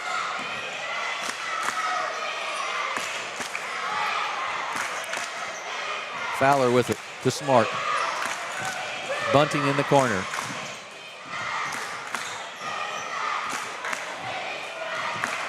Bunting's such a good, driving player. I wonder if they're going to try to get it to him with just a few seconds left to go for that last shot. Fowler kicks it off to Siebert. There is Bunting with 10 seconds to go. All right, here we go. This is it. This will be an overtime or a win. 1-2 Bunting jumper.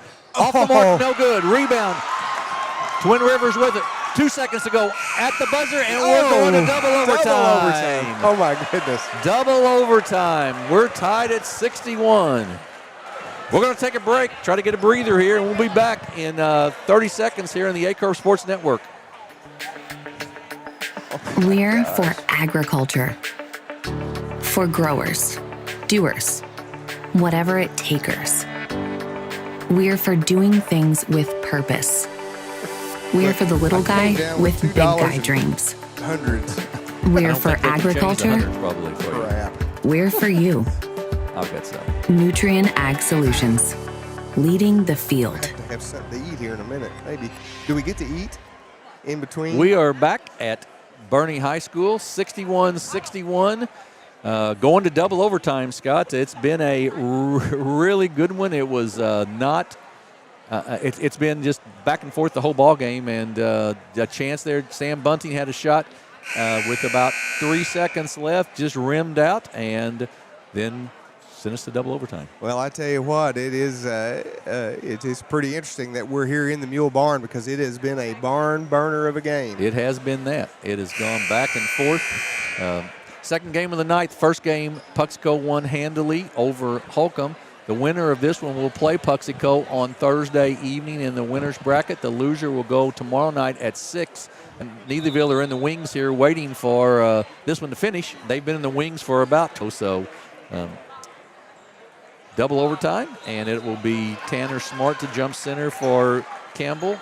Something that can come into play here. Luke Carter and Jake Carter, both with 4 fouls for Twin Rivers, and those would be big losses for them. Yes, absolutely. Luke with 13, Jake with 17 on the night, 30 of the 61 already. Tanner Smart takes the jump, and Sam Bunting will take it down court. Man-to-man defense for Twin Rivers here in the overtime. Bunting inside, goes up, it's short, no good, tipped, out of bounds, will belong to Twin Rivers, I believe, and it does. Bunting went up against the big kid, Zach Joyner, and just left the shot a little bit short.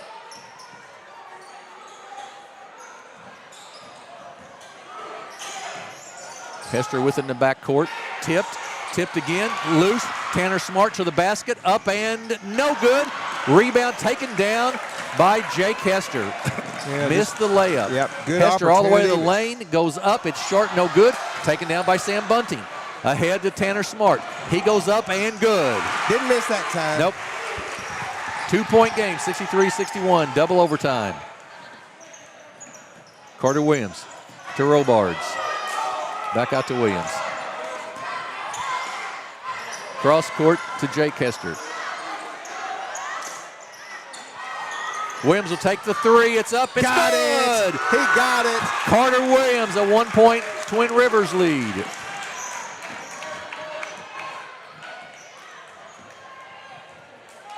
Bunting for three. Good. Sam Bunting answers right back, and it's 66-64.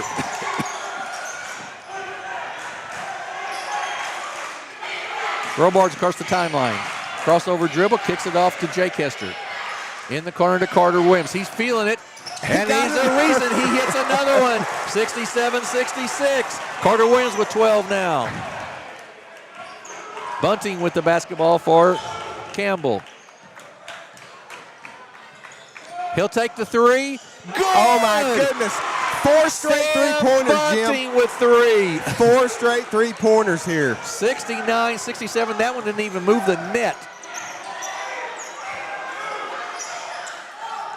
Jake Hester with it. He'll take the three. Good! Oh, make it 5. It's raining three-pointers. It's 70-69. Twin Rivers. We're going to take a 30-second break and be back. You're watching outstanding high school basketball on the Aycorp Sports Network.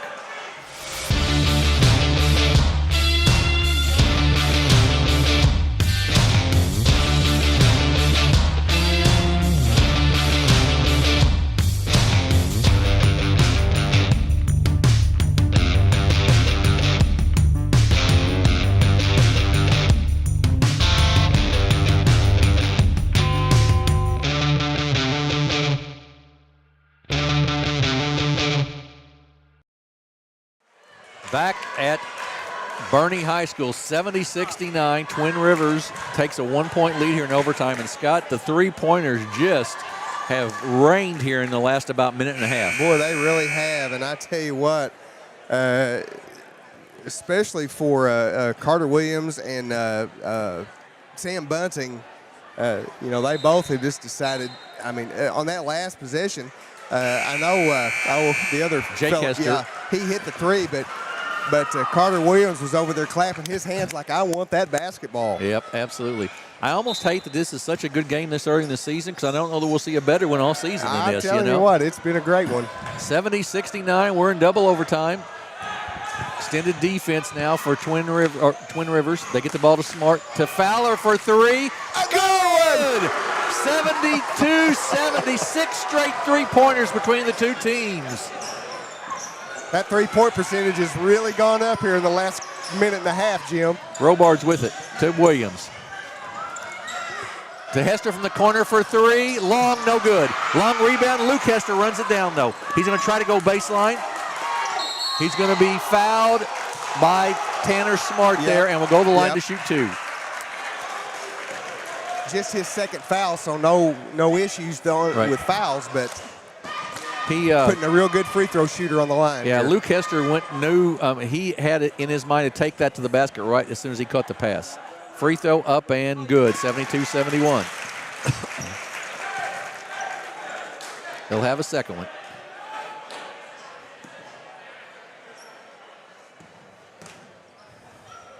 Up and rims out, no good. Bunting with the rebound.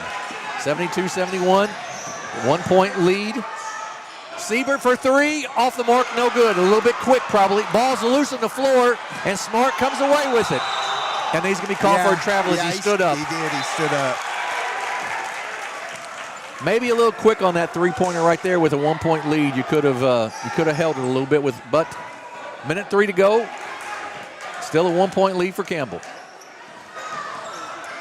Robards with it against the 2-3 zone of Campbell.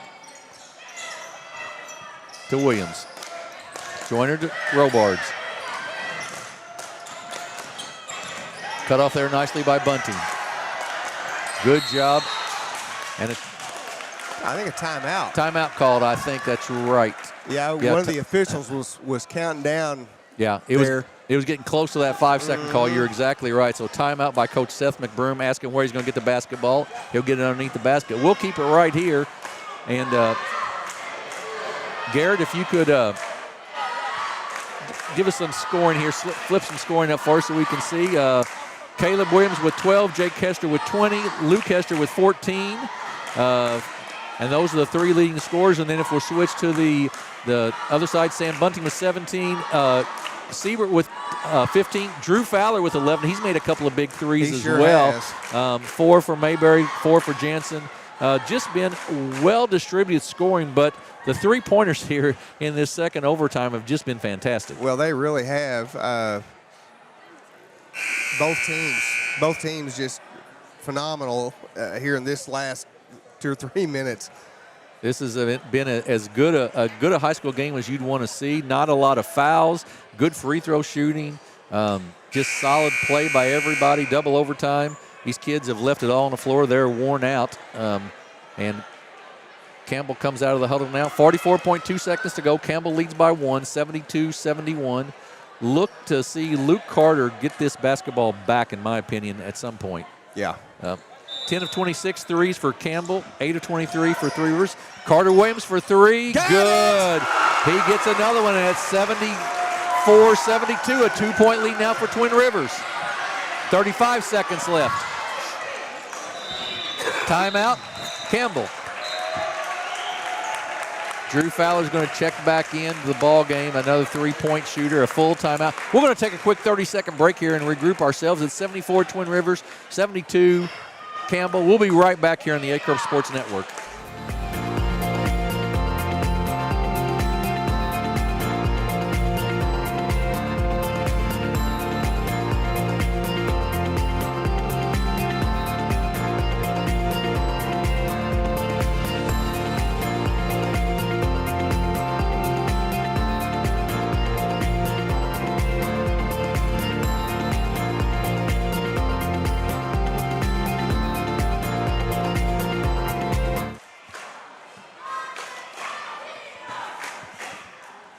We're back.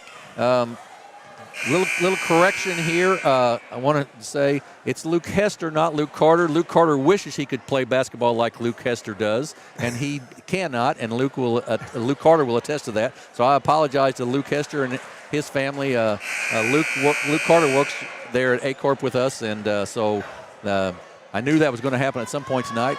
But it's Luke Hester. Well, that has played so well for the. This game has been so exciting. It's understandable that you would.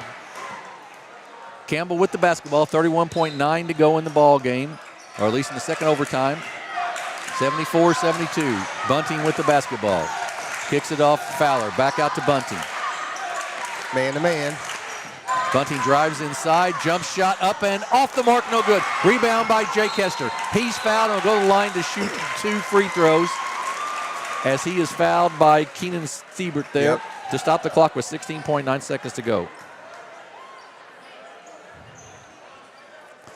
Jake Hester, 20 on the night, 14 rebounds. That's a pretty good night's work, young man. That is a really good night's work. 74-72. Hester will shoot 2. Free throw up and good. 12 of 18 from the free throw line now. 3-point lead for Twin Rivers. This could make it a 2-possession game.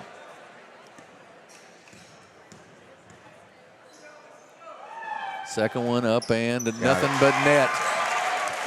All right, Campbell's got to come down and do something fairly quickly. Got to get at least a 2 here. Bunting inside off the glass, no good. Knocked away, saved, taken down. Fowler's jumper is short, no good. Rebound by Roberts. He's out of there quickly with it, and he's going to be fouled with 2.7 seconds to go and will shoot 2 free throws.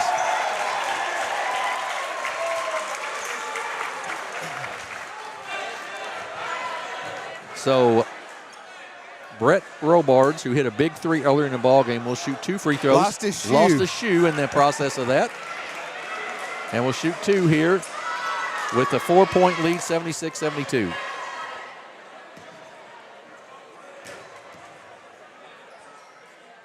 Third foul, by the way, just for what it's worth, on Sam Bunting. 5-point lead now. Well, you hate to see either one of these two teams come away with a loss as well as they played all night. You really do. Second one good also. Subs come in the ball game. Robards and Joyner check out.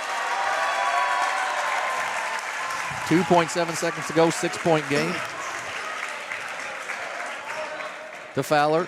He'll take a long 3 from the half-court line. It's no good, and we've got a final. In double overtime, it's Twin Rivers 78 and Campbell 72 in a dandy high school whale of a basketball game here in the second round of the Bernie tournament. Let's look at some team stats, Scott.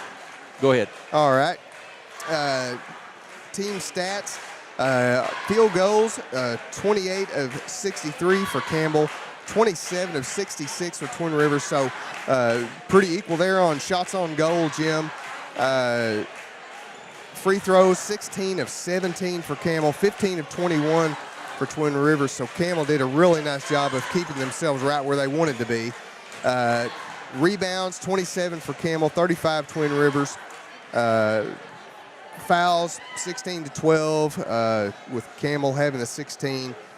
Just 1 block shot on the night. All right, so individual scoring, Carter Williams with 15 for Twin Rivers, and some huge three-pointers in that double overtime. Jake Hester with 22 points, 14 rebounds. Brett Robards with 9. Luke Hester 14 and 10 rebounds. Zach Joyner with 8 points. Shane Vaughn with 5. Heckenberg with 3. Zach and Hendricks with 2. For the Campbells, Logan Townsend with 2. Sam Bunting with 17. Ben Rowland with 10. Tanner Smart with 8. And Siebert had 15. Keenan Siebert 15. Drew Fowler with 11. And Caden Mayberry with 4. So just a heck of a ball game, Scott. Yep. Very well played on both sides of the ball. A great 4-5 matchup here tonight, Jim. Tell you what, just a really good game by both teams. We're going to take a break here. We'll be back in about 7 or 8 minutes or so with the pregame for the Bernie Mules and the Neelyville Tigers, which will be a 7-2 matchup. We'll be back with that in about 7 minutes. You're watching high school basketball on the Aycorp Sports Network. When we look, we listen. When we evaluate, we understand. We get you to the right number without treating you like one. At Southeast Primary Care, we know your relationship with your doctor is one of the keys to get you better and keep you well. Our network of providers connects you to the brightest minds and latest technologies. It's a healthy relationship. Southeast Primary Care, always by your side. What First State Community Bank means to me is, it says it in its name, community. We're family, we care about one another, whether it's in our SEMO markets or we can reach out to someone in Farmington, Columbia. They're always there to assist. We are very customer focused. Our employees do a great job with listening to the customers. The tellers know 100% of all customers by their name. If you want to feel at home, then walk into the doors of First State Community Bank. Southern Custom Meats in Dexter, Missouri is providing you with the best in custom butchering, fresh vegetables, and farm fresh eggs. Call now or visit us today and see the Southern Custom Meats difference for yourself. Missouri State Senator Jason Bean, representing Butler, Carter, Dunklin, Mississippi, New Madrid, Oregon, Pemiscot, Ripley, Stoddard, and Wayne counties, would like to wish all the Southeast Missouri basketball programs in the 25th District a safe and successful season.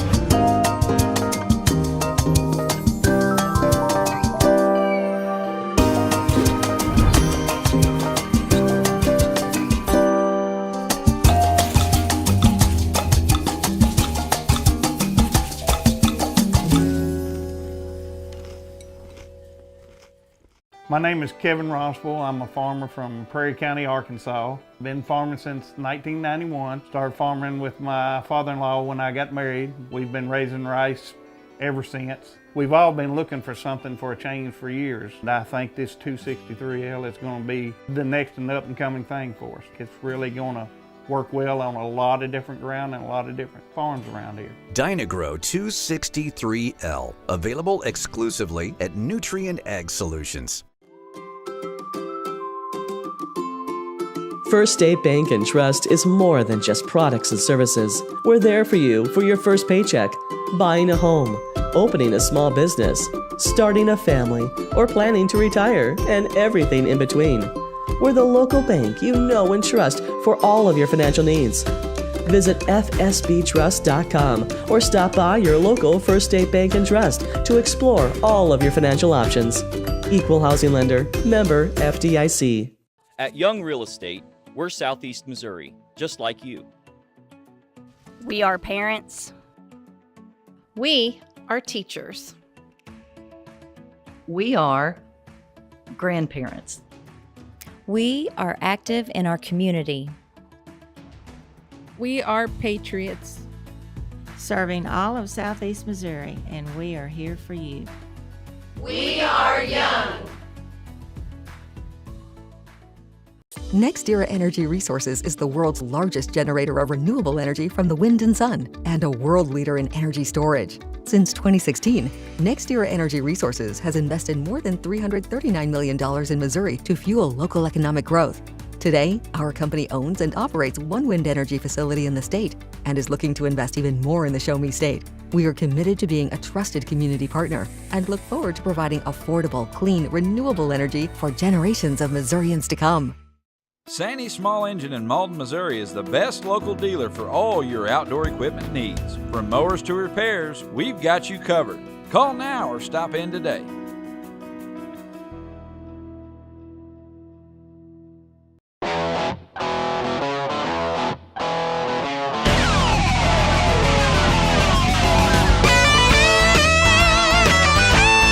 We're right here at King Jerry Lawler's Hall of Fame Bar and Grill on world famous Beale Street, and as you can see, oh my gosh, we have the best barbecue ribs in Memphis. Oh my gosh, the gumbo is out of this world, but you gotta try the King's Triple Decker Slam Burger. You'll love it.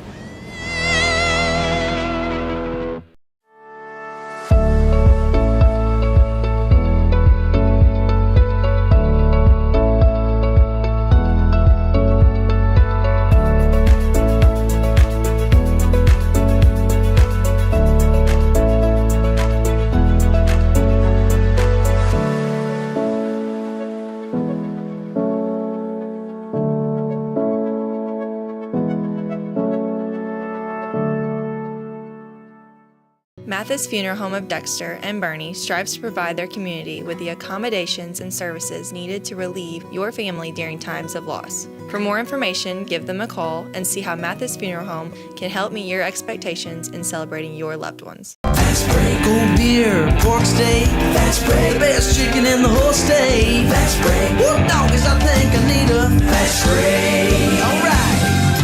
Fast Break in Bernie, Missouri. Fresh food, lottery, gas, and more. Fast break. Growing cotton in the Mid-South is hard work. As a farmer, you make tough decisions every day. Choosing a cotton variety shouldn't be one of them. Next-gen brand varieties from Americot are bred specifically for cotton growers like you. We're 100% independent and farmer-owned. Plant cotton that works as hard as you do. Americot. All we do is cotton, all the time.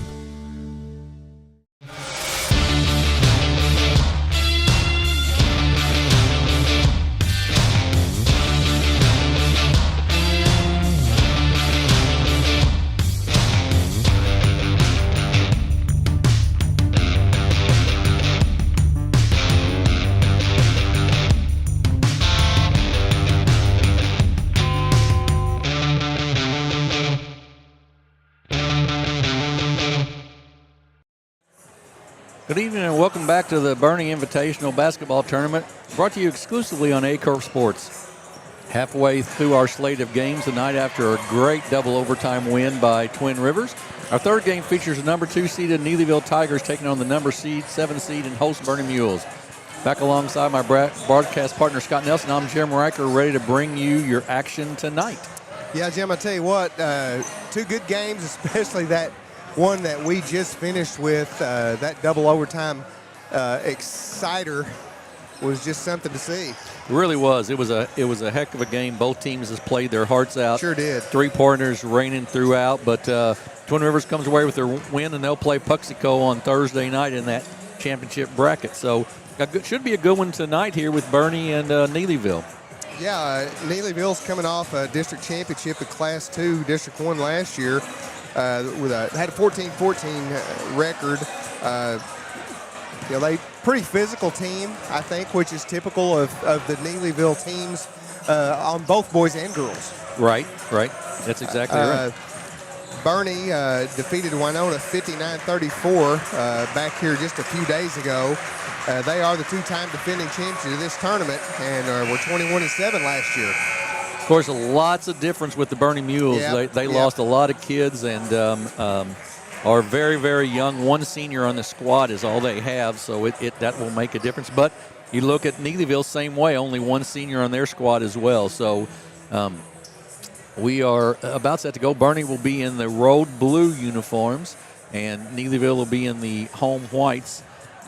They will go like this for Bernie. They will start like this. Number 2, Jaden Robinette, a 5'10 senior. Number 20, Kate Arnold, a 6'2 junior. Number 22, Cody Massey, a 5'8 junior. Number 23, Taven Owens, a 6-foot junior. And a 5'10 freshman, number 25, Chase Geiling. They're coached by Jason Long, assisted by Marcus Massey and Jeremy Walker. And for the Neelyville Tigers, who are from the Ozark Foothills Conference, they will go like this. Number 5, Drew Sands, a 5'7 junior. Number 22, Kyle Wolfram, a 6-foot junior. Number 24, Kason Stevens, a 6'4 junior. Number 32, Grant Hale, a 5'10 senior. And number 33, Elijah Dolans, a 6'4 junior. So they're coached by Brad Burden and assisted by Travis Hale. Pretty good size for Neelyville. Yeah. A couple kids at 6'4", and that size may give Bernie some trouble. Yeah, it may give him some trouble, especially with added with Bernie's really young. But Bernie playing in this building, you can't hardly ever count them out because there's just something about this place and Bernie. They can get hot even if they are young and give anybody a game at about any time. Yeah, you're exactly right, and having a game under their belt's a big deal too coming into this, where Neelyville's not played and Bernie has. Bernie with a ton of freshmen. They've got 7 freshmen on their roster. They develop them young, and Coach Long does a great job of bringing them along. And like I say, they have a lot of basketball under their belt by the time they get here. Oh, absolutely right, and they get they have a good team. So I know they're very high on their freshmen. As we get set here, Neelyville, the number 2 seed, Bernie, the number 7. It will be Kason Stevens, the jump center for Neelyville, and it will be, I believe, Kate Arnold to jump center, the 6'2 junior for Bernie. We are set to go here with this third game of 4 today at the Bernie Invitational. Tip taken down by Neelyville. They come out front with it. Wolfram, right side to Shands. Gives it off in the lane. Shands gets it back. Stevens with it. 15-foot jumper. Good. Oh, wow. Nice shot. Nice baseline jumper. 15-foot jumper by Kason Stevens. It's like man-to-man pressure by Neelyville. Arnold with it to Robinette, the only senior on the Bernie team. Back to Kate Arnold. Head fake. Chase Yeah. Geiling, freshman with the travel. Yeah, he shuffled his feet just a little bit on that right before the drive. So Neelyville's basketball, we're just a minute underway. They've got the air conditioner cranked up in here all of a They sudden. sure do. I'm glad I've got my nice Aycorp sweatshirt on. Absolutely. 2-3 zone for Bernie here. Thought about the three. Wolfram did, kicks it back out. Stevens up top.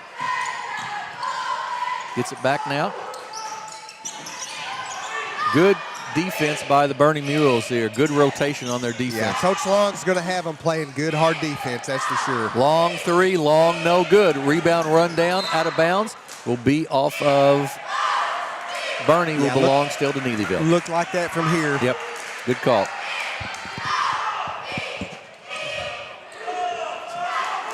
Jay Piles, one of our officials, toises it to Neelyville, and they'll bring it in.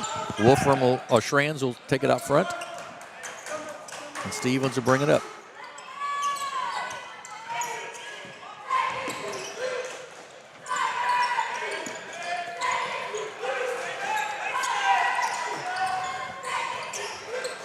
Good look. Makes the catch. Tough catch there. Good defense by the Bernie Mules right here. Really impressive. Yeah, they really recover on that zone really well.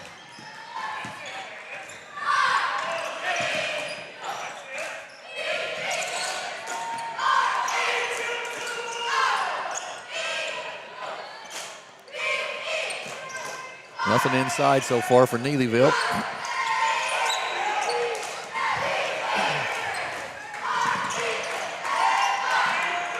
Yeah, Jim, that's where, Bernie's really coming over and helping in the middle. If you could set somebody right across and do a really sharp skip pass, you might get an open look, but it'd be a tough pass. Oh, really nice pass setup up, there. No good, and he's going to be fouled. Great pass in there. Looks like that's Cody Massey on the foul probably. Yes, Kason Stevens gets fouled on the good look, and it's going to be 2 free throws for him. And you're right, it was Cody Massey with the foul, his first, team foul number 1. Free throw up and good. He'll have a second.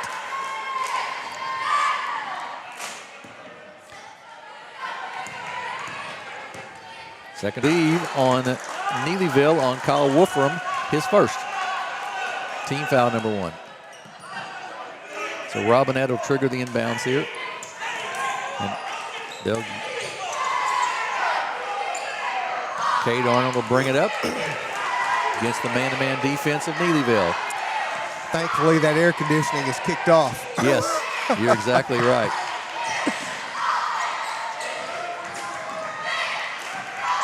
Geiling with it. Off to Arnold. Three-pointer up and off the mark, no good. Rebound. Offensive board. Yep, but out of bounds off of Bernie's hands, and they'll go back to Neelyville. Good effort there by the Mules trying to get that rebound. Better effort that time by Neelyville. Kai Wolfram will bring it up for Neelyville. To Shands, or to Stevens. Then up top to Shands.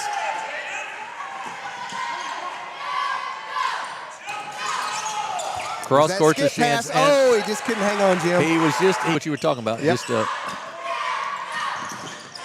Arnold up the sideline. He gets down there quickly. Gets cut off there. Up shot is good. Kate Arnold gets it to fall. Yep, Mules get off the schneid. It's 3-2 Neelyville.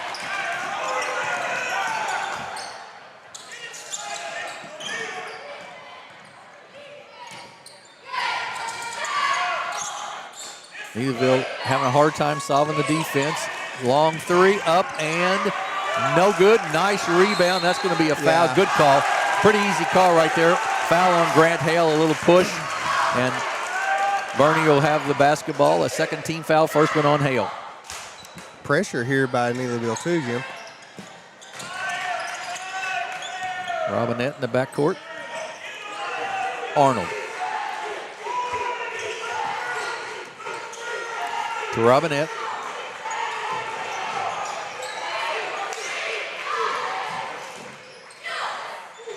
Now back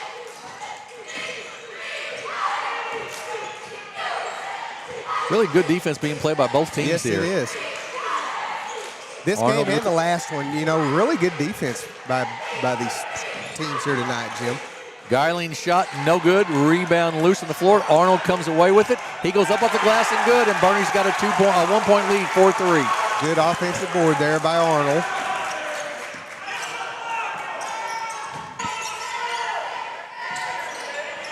Neelyville unable to get anything inside right now. Stevens will take a long three way off the mark. Rebound tied up, and we're going to have a jump ball. Good call there. Robin. 4-3, Bernie with the lead. Zach Cowley in the ball game for Neelyville, a 6-foot sophomore. Taven Owens will bring it up for Bernie. Boy, he got bumped. Yeah, he did. And that'll be a foul call. That'll be the third one on Neelyville. Stevens is not a kid that Neelyville wants to get in foul trouble, probably. Yeah, I think you're right.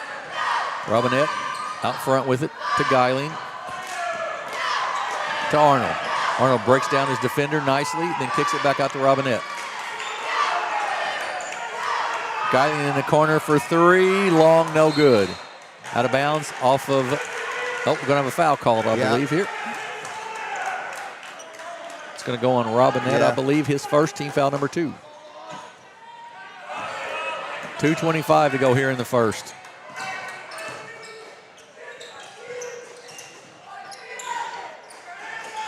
Neelyville really struggling to try to score here and solve the Bernie defense. After that first shot, they like you said, he goes up strong and misses the shot, no good. Nice putback though by Elijah Dolans.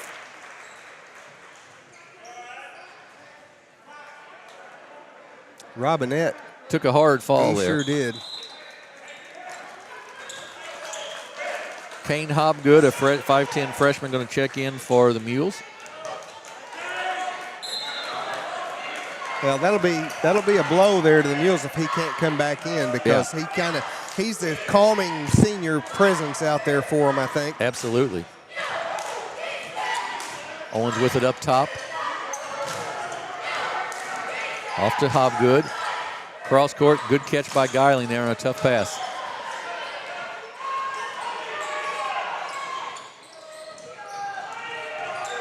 Then knocked out of bounds off of Neelyville, will belong still to the Mules. 5-4. We're going to have a tie-up and a foul, I believe, on number 22, and that is going to go on Kai Wolfram. Well, Bernie's, they just keep dribbling over there into that kind of no man's land coffin corner up there, and going to figure a way to not do it, because Neelyville's doing a really nice job of trapping. That was a second foul on Wolfram, so Zach Rollins checks in. Geiling in the corner. Hobgood for three, no good. Rebound taken down by Neelyville. And then a foul is going to be called on Bernie. Yeah, Cade Arnold that time was just kind of trying to turn over, and he got tangled up and sort of tackled. First one on Arnold. Robinette checks back in for Bernie. Third team foul on Bernie. Shands brings it up, kicks it off to Stevens.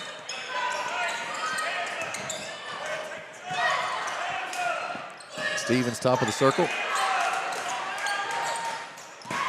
Shands for three. Good. Yeah, he got it. Drew Shands, a 5'7". Once again, as you mentioned, Scott, in that sort of that coffin corner over there, bad place to be. Yep. To Hobgood. He's guarded out there by Rollins. Steal by Stevens. Yeah, real aggressive defense here by Neelyville. Stevens goes up and good. Casey Stevens just went over the 5'10" Hobgood, and it's 10-4.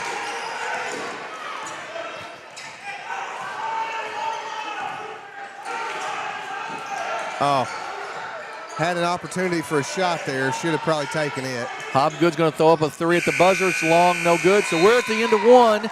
It is Neelyville, the 2 seed 10, Bernie, the 7 seed 4. We'll be back in 30 seconds here on the Aycorp Sports Network.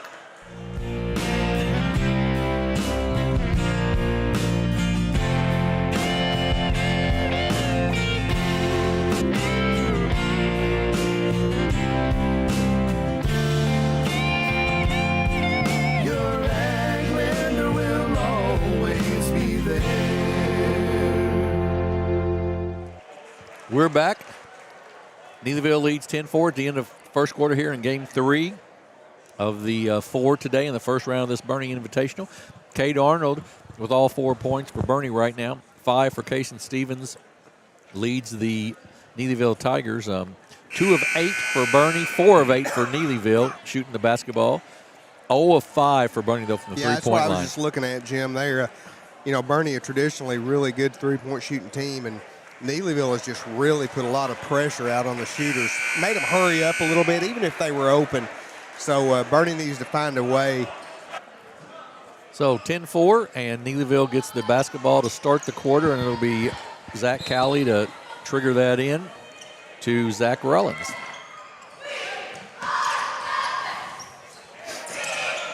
Cross court, Shams with it. He had a 3 there late in the first quarter.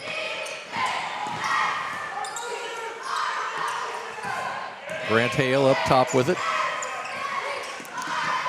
to Stevens.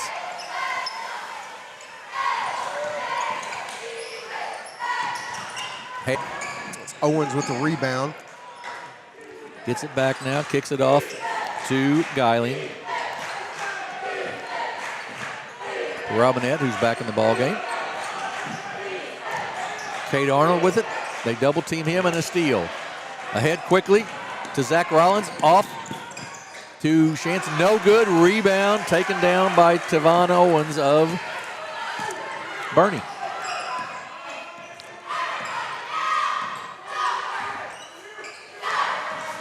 Owens with it. Kicks it back out to Robinette.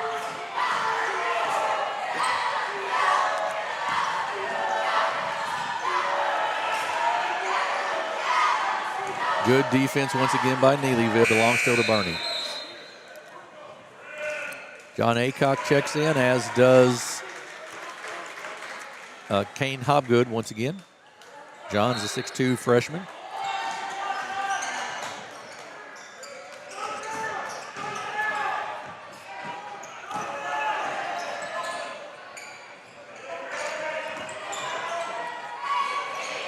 Hobgood with it up top. Kicks it off to Robinette. There it is. Left side wide open. Owens with it. Doesn't get the shot off, though. Really good defensive pressure there by Neelyville. Taken down by Bernie. Well, it looked like Robinette might have had a clear path to the lane that time, Jim. Just decided to bring it back out. Hobgood gets tripped up, and that's going to be a foul called on Drew Shands, I believe. Be the first team foul of the quarter. Owens with it against the 2-3 zone of the Tigers. Baseline jumper up, long, no good. Rebound. There's a scrum, and it'll be a jump ball. I think there's a question as how that might not be over the top. Neelyville's coach, Coach Burton, is like, what was that? Yeah, I would sort of agree with that one, but Bernie's going to get the ball in the all possession to Robinette. Hobgood tries to drive baseline, cut off there nicely.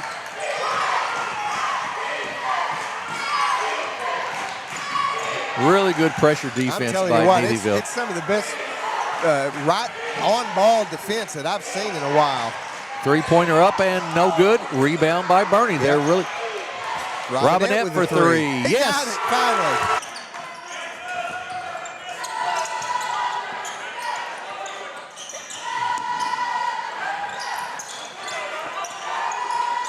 Get best inside. The Shands back to Stevens. Top of the circle through. Aycock with the rebound. Tries to come out of there with it. Does, but he's going to be called for a travel. Yeah. Yep. So Neelyville will have the basketball. They lead 10-7, 4:18 to go in the first half. Elijah Dolans checks back.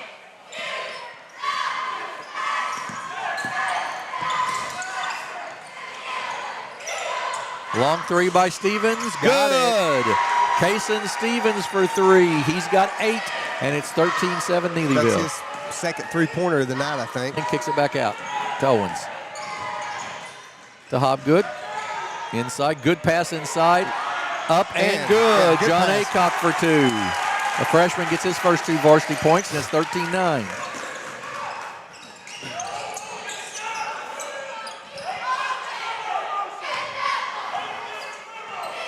Interior pass up, shots no good underneath the backboard. Second shot up though and good by Elijah Dolans. And that's where Bernie's going to struggle with that extra height there of Neelyville, that on the offensive board. It's hard to stop. Owens with it, kicks it back out to Robinette. 15-9 Neelyville.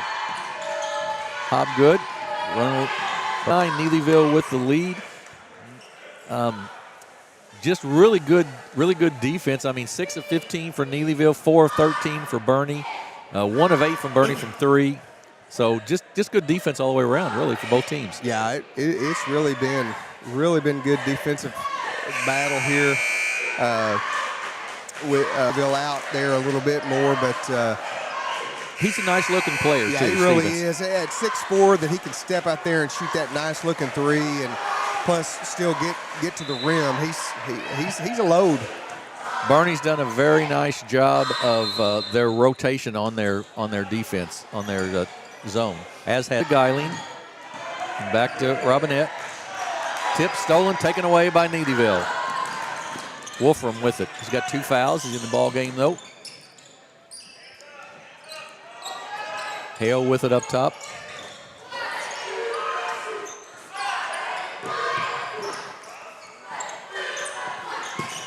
Though, then kicked back out. Neelyville keeps it alive and settles down a little bit. Things got a little hectic there for a second.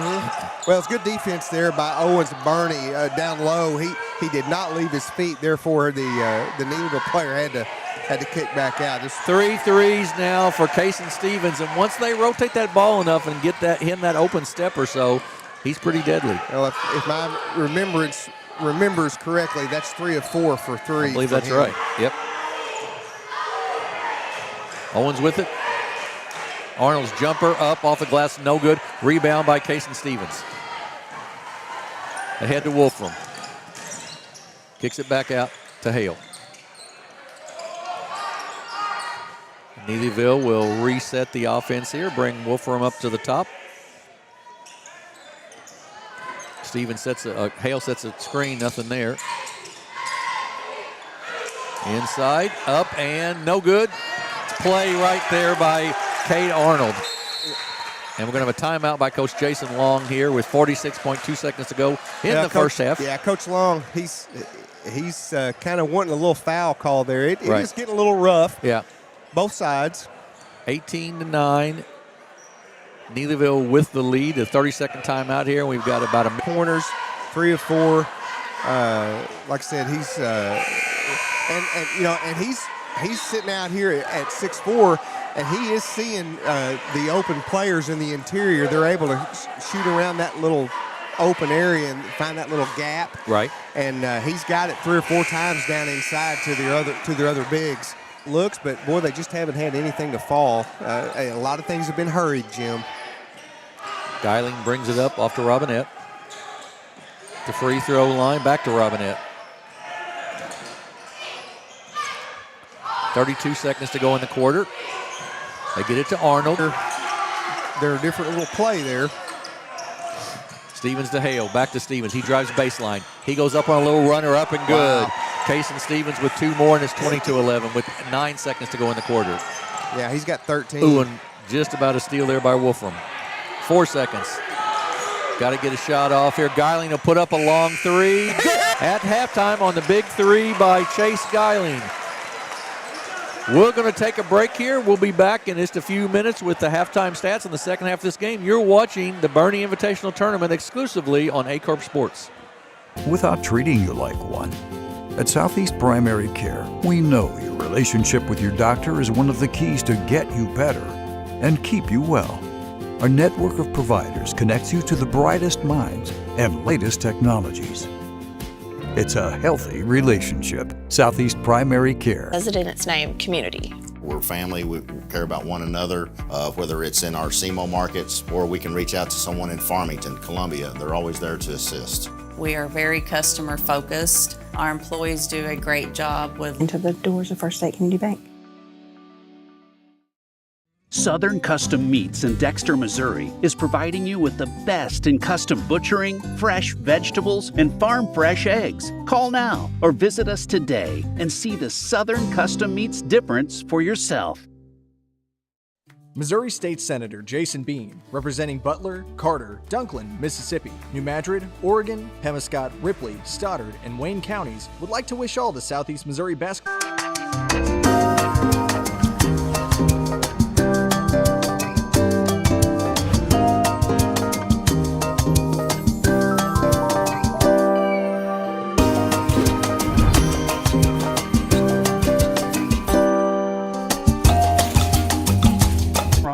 I'm a farmer from Prairie County, Arkansas. Been farming since 1991. Started farming with my father-in-law when I got married. We've been raising rice ever since. We've all been looking for something for a change for years, and I think this 260. Dynagrow 263L, available exclusively at Nutrient Ag Solutions.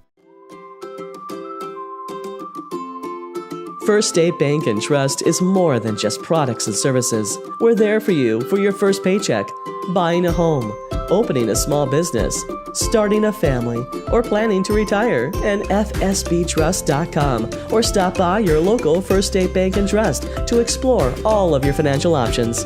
Equal housing lender, member FDIC. At Young Real Estate, we're Southeast Missouri, just like you. We are parents. We are teachers. We are grandparents. We are active in our community. Are young. NextEra Energy Resources is the world's largest generator of renewable energy from the wind and sun, and a world leader in energy storage. Since 2016, NextEra Energy Resources has invested more than $339 million in Missouri to fuel local economic growth. Today, our company owns and operates one wind energy facility in the state and is looking to invest even more in the Show Me State. We are committed to being a trusted community partner and look forward to providing affordable, clean, renewable energy for generations of Missourians to come. Sandy Small Engine in Malden, Missouri is the best local dealer for all your outdoor equipment needs. From mowers to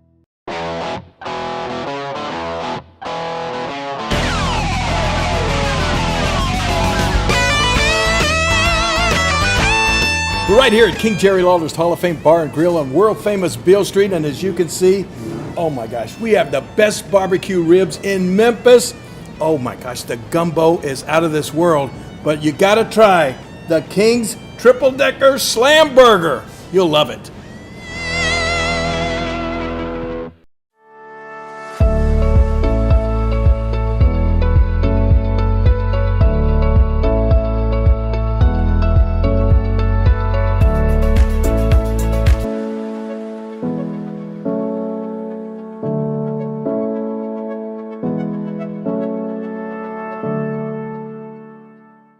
Mathis Funeral Home of Dexter and Bernie strives to provide their community with the accommodations and services needed to relieve your family during times of loss. For more information, give them a call and see how Mathis Funeral Home can help meet your in the whole state. Fast break. Whoop, doggies, I think I need a fast break. All right. Fast Break in Bernie, Missouri. Fresh food, lottery, gas, and more. Fast break. Growing cotton in the Mid-South is hard work. As a farmer, you make tough decisions every day. Choosing a cotton variety shouldn't be one of them. Next-gen brand varieties from Americot are bred specifically for cotton growers like you. We're 100% independent and farmer-owned. Plant cotton that works as hard as you do.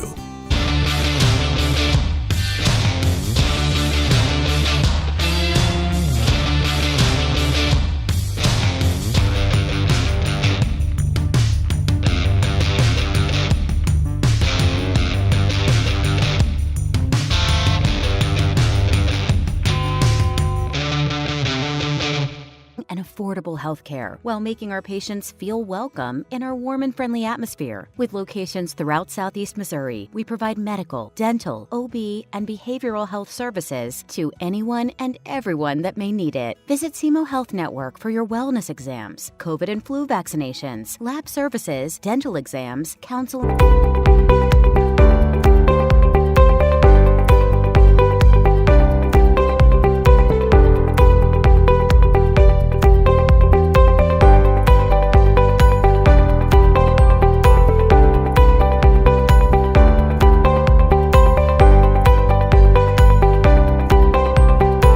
Boot Hill's Toys for Tots are sponsoring an amazing event at the Boot Hill Youth Museum in Malden. It is Pancakes with Santa. From 8 a.m. to 10 a.m. on Tuesday, on December 2nd, there will be pancakes and pictures with Santa. There will be a kids-only gift room with kids aged 3 to 12 can select 2 gifts for someone special. Each child also receives a free toy from Boot Hill Toys for Tots. For more information, call 573-276-3600. We're at halftime. It's Neelyville 20. Bernie 14, and really the story of the game has been Bernie 6 of 16 in the first half. Neelyville 8 of 18. Only 2 free throws have been attempted, both of them by Neelyville. Bernie has not attempted a free throw so far. Bernie's 2 of 9 from 3. Neelyville 3 of 8, and all 3 of those by Kaysen. Right. Kaysen Stevens. Big momentum pick-me-up for the Mules there, too. Yeah, sure.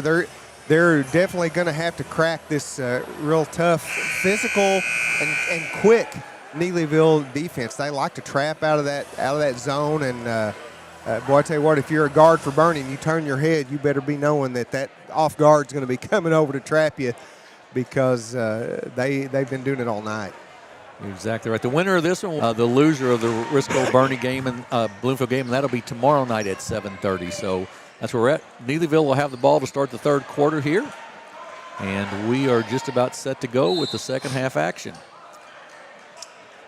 Schranz has the basketball to start the half for Neelyville. 2-3 zone still for Bernie. Actually a box and one now. Robin, he kicks it out. Schranz for 3. It's short, no good. Loose, tipped, taken down by Neelyville. Stevens once again kicks it out. Wolfram. Hands up top. Set a box and one here with Robinette on Stevens for on the Bernie defense. Inside, good pass inside. Oh, he missed the shot. The finish though. Rollins misses the finish. Great pass inside. Tries to drive baseline, cut off there nicely. Good job of playing defense with their bodies and not their hands too. Yes. Up top, Robinette. Geiling walks. So no basket there, a turnover on a travel, and it'll be Neelyville's basketball. Wolfram brings it up, kicks it off to Schranz. And that's going to be a travel. Sure was. One little step good there. Walk deserves another, Exactly I guess. right. That's exactly right. Just a little stutter step. So a couple turnovers here to start the second half. And we're still at 2014. Long, no good. Long rebound run down by Wolfram. Crossover dribble. He pulls it back out. He'll kick it off. And then in the corner to Schranz.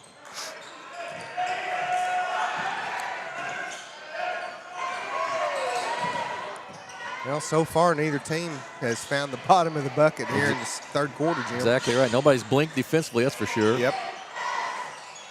Dolan's no good, and that's going to be an over the back, and that's going to go on Geiling, yep. I believe. First on Geiling, too, yes. yeah.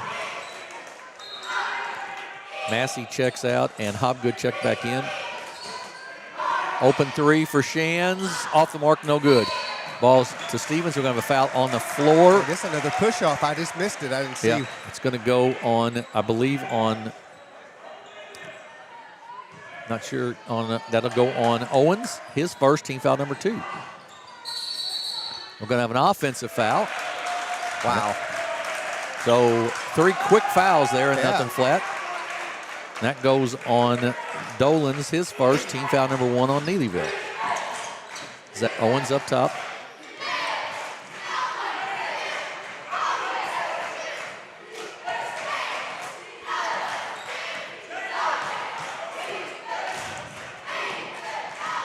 Owens up top. They switch and give it to Robinette. Now they'll run some offense to Hobgood in the corner.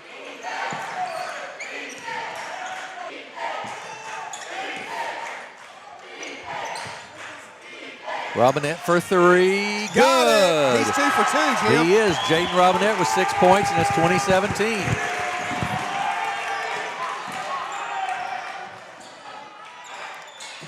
Neelyville's got to find some scoring here someplace, especially with the box in one on Stevens.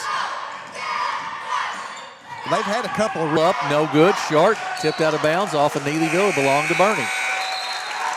Cowley checks in for Neelyville. Dollins takes a seat.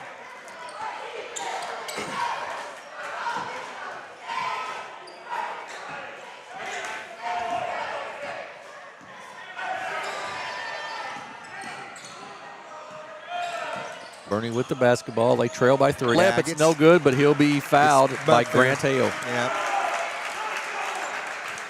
He'll shoot 2 free throws.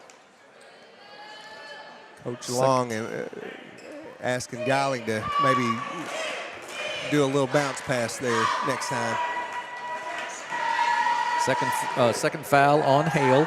Second team foul on Neelyville. Geiling, a freshman. Up and good. I believe Chase is a transfer from Dexter. Is that not right? I'm pretty sure that's correct, as a matter of fact. 2019. He didn't get quite as much press as P.J. Farmer did for transferring from Charleston to That's Sykeston. true. That's true. 1 point ball game, 2019. Bernie on an 8-0 run right now. That going box and one on Chase, Case, and Stevens has been effective for Bernie so far. Jump shot no good off of Bernie, out of bounds, will stay with Neelyville. Yeah, Stevens, once he hit that 3 to open well, no, actually he hadn't hit a shot this set. You're right. That's made a big difference. You know, Jim, 40 plus years ago when I was playing, we all wore the white shoes, and where you Let's take the lead here. 3-pointer up and long, no good. Rebound by Cowley, and he's going to be fouled there by Tavon Owens. Just a little reach. Third team foul. Second foul on Owens. Wolfram brings it up for Neelyville.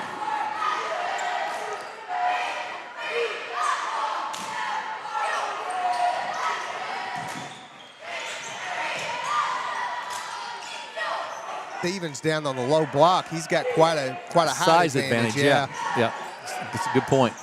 Shan's going to take it to the basket, up and good. He saw the opening there. Drew Shands with the basket. Nice move. Nice strong move by Shands. He's got 5, and it's 22-19 Neelyville. It's the 2-7 matchup. Bernie the 7 and a Neelyville the 2 seed.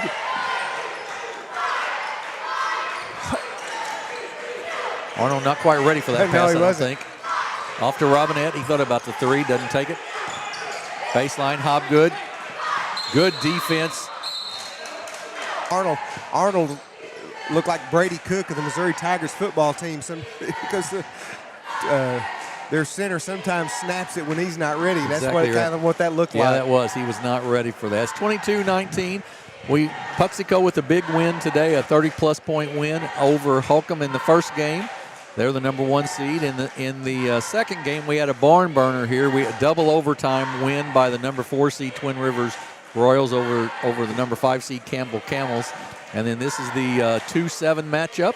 And then our final game of the night will be the number 3 Risco Tigers, number 6 Bloomfield Wildcats, in what should also be a good ball game. But it's going to be hard to top that last game. It really is. I mean, that was just one of the funner basketball games in the last few years I would agree. Personally see. If you folks just tuned in for this game and missed the last one, go get on Aycorp Sports. Bernie basketball, they trail by 3, 22-19, 2:27 to go here in the third quarter.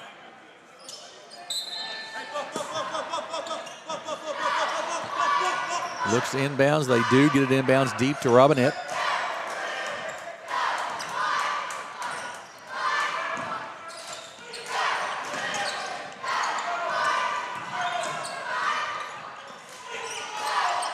Guiling with it up top.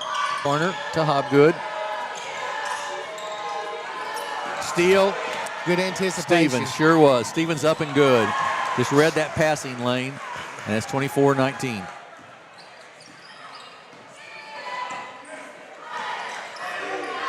Three-pointer up and good. Splash that thing home. It sure did. Owens, he didn't waste any time when he saw that he was open, and it's 24-22. Yeah, Bernie chipping away here, Jim. Yeah, they just turned over by Neelyville. Robinette brings it up. Neelyville with a chance to tie or take the lead. Or Bernie with a chance to tie or take the lead. Hobgood in the corner.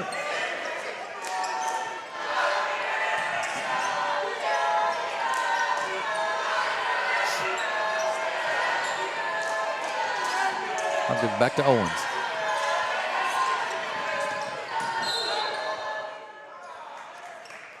Off of Neelyville, off of Bernie and out of bounds. Just a slip. Yep. That was a good call, I believe, too. Shands will bring it up for Neelyville. They lead by 2 with 50 seconds to go here in the third quarter. What, 2 or 3 fouls called is all it's been. Yeah.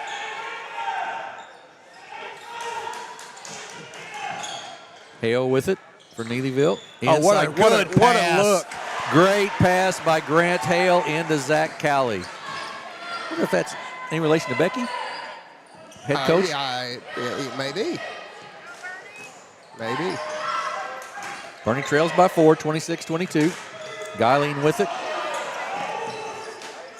Nice pass to Robinette. He's going to drive baseline, and that's going to be to go in the quarter. And the first one on Cowley. Bernie looks to get it in. They do get it in up top to Robinette. He's double teamed up top. 6 seconds to go. And then they throw it away. It'll go back to Neelyville with 2 seconds to go before the end of the half. Looked like he thought Robinette was going to cut, which would have been a great play had he done it.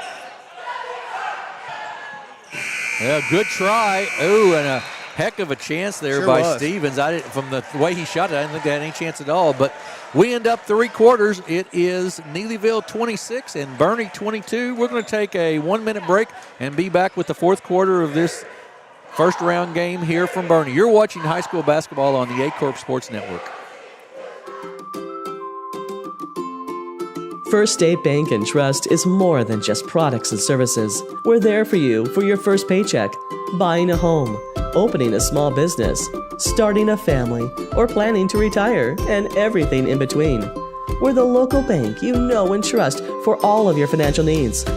Visit fsbtrust.com or stop by your local First State Bank and Trust to explore all of your financial options. Equal housing lender, member FDIC.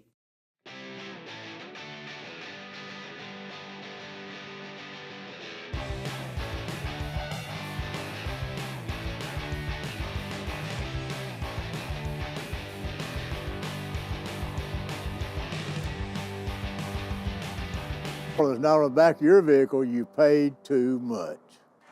Back at Bernie High School, we'll start the fourth quarter here. Neelyville leads 26-22, and the ball will belong to Bernie as we start this fourth quarter. Well, Bernie's going to have to... They got to find some way to score. Continue to try to crack into this really tough Neelyville defense. Robinette out top. They spread that zone out, and they really cover. Go to a high-low post. There's a nice drive, but he Guiling stepped out down of the bounds. baseline, but he stepped out of bounds. Yep. It'll be a turnover and go back to Neelyville. I was going to say maybe try a high-low post where you force the defender to come down low. But right. I don't know. So far, Neelyville playing it tough. Hale with it out top.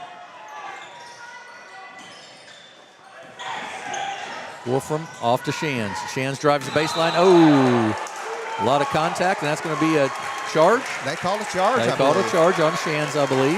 That's a player control foul in the NBA. Yes, that's right. Second foul on Shands, first team foul here in the fourth quarter.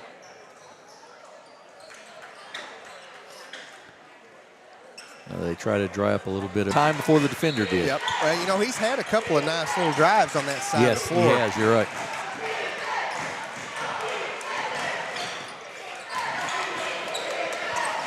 Bernie looking for ways to score here as they trail by 4, 26-22.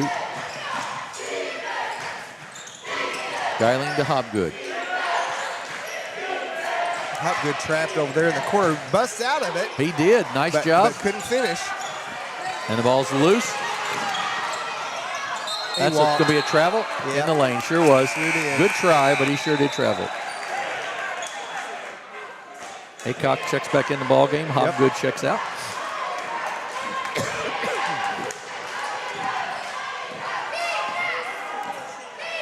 Wolfram for Neelyville.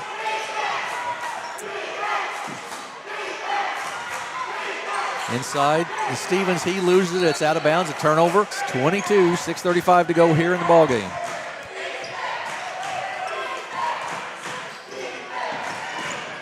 Robinette with it. To Owens. Well, they missed Aycock down there. He was wide open.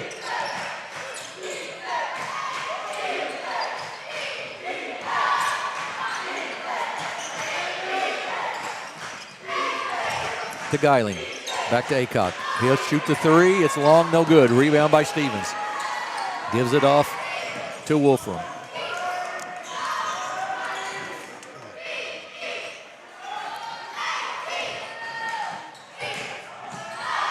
That's going to be a charge again, I believe. Yep. It's going to go. There are. They absolutely are. That's the third on Wolfram, the second team foul on Neelyville here in the fourth.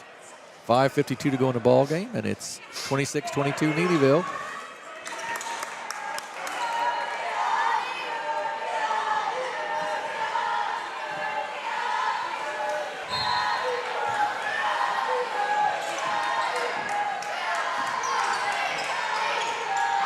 Ball's tipped, loose on the floor. There's a scrum. Bernie gets it back. Going to have a foul there, I believe. He grabbed him. Yep. That may be 4 on Wolfram. Yeah, that could very well be. And the third team foul is 4 on Wolfram, I believe. And that will bring Zach Rollins into the ball game. And the third team foul, so you can get Bernie to the line here before long. That, you know, they've had trouble scoring, but if you get fouled and it's free throw line, there's nobody in your face. You know, so. Tell you what, the officials have spent more time wiping up sweat off the floor than in the last 2 minutes. Almost. You're exactly right.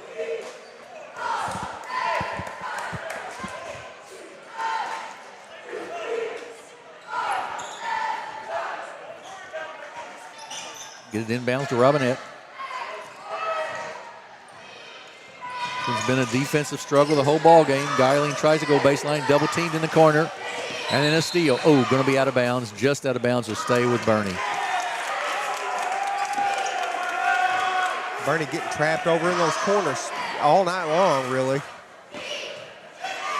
Yeah, and Geiling's only he's 5'10", so that's a bad spot for him to be in.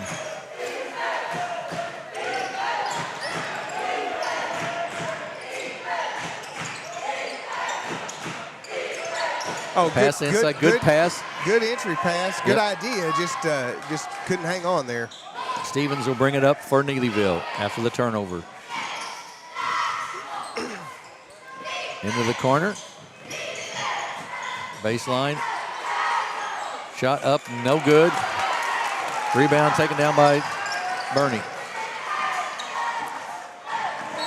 Neither team wants to take control of this ball game, it seems like. Down turnover.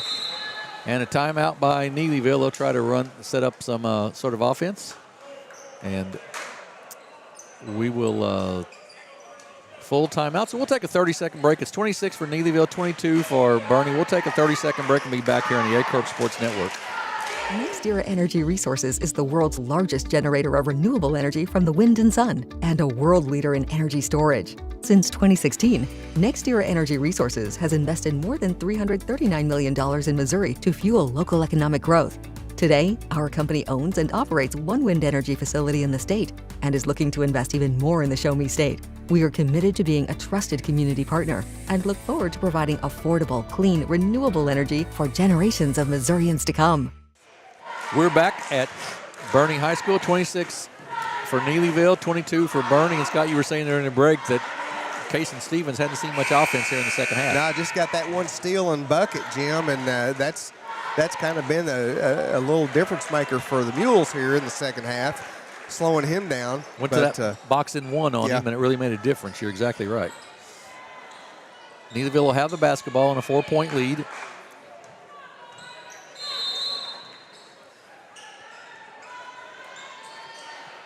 Rollins and Cowley back and forth.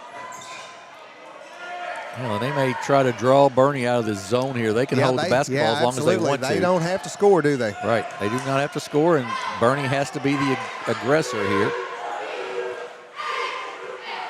Coach Long just telling Bernie to sit in that zone for a minute. So everybody stay put. It's not very exciting TV, but it doesn't happen a whole lot, but we have seen these situations before. Absolutely. There they put a little pressure on to Hale. Jump shot in the lane, up and no good. Rebound inside Stevens, no good, but he'll go to the line to shoot two as he's fouled. He got the offensive board. He sure did. That was a great offensive block out there. 11 of 33 for Neelyville from the floor. Kason Stevens with 13 points. He has the two-shot free throw here. That foul was on Hobgood, his first, team foul number 1 for Bernie in the quarter. Free throw is good.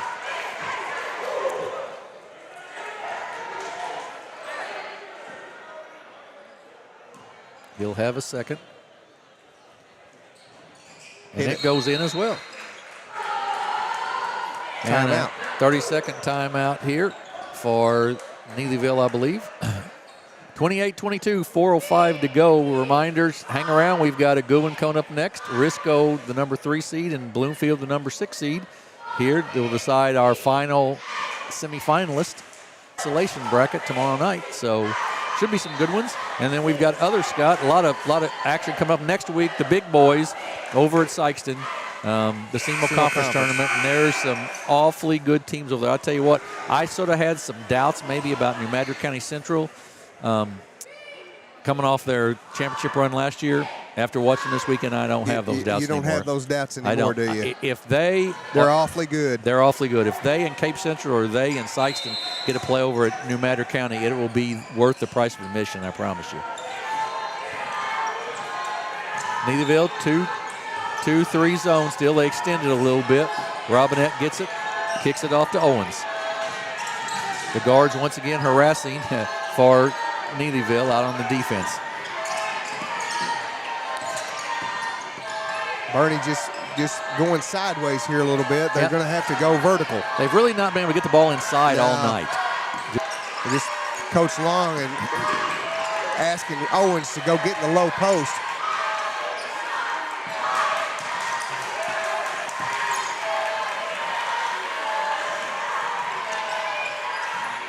Around the perimeter pretty much. Back to Geiling. To Owens.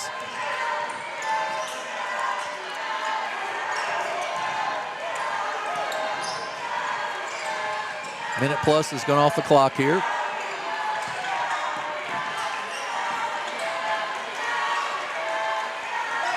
But Neelyville just rotates so well on defense. They really very do. Quickly. And they really expand that zone and widen it out, so you can't really get a good look. That's why you've got to explore that middle of that zone right there. And Geiling jump shot up off the mark, no good. Rebound taken down by Rollins. Brings that 6-point lead for Neelyville. They can slow it down as much as they. And when they do, you would assume Stevens might see the basketball then inside. Only one team foul. Drive to the basket. Another charge. Foul's going to be called on Zach Cowley on a charge. Well, it's a close one, Jim. That could have gone either way, really. Yeah, that one. The other two, I had no doubt about that one. I thought maybe there was a little leaning in, but that's not the way we saw it. I'm at the far end of the gym, so I don't really know. I'm sure Jay Piles and those guys had the great call down there. 28-22 with a minute 55 to go, and Bernie with the basketball. Fourth team foul, so Bernie would shoot free throws the rest of the way.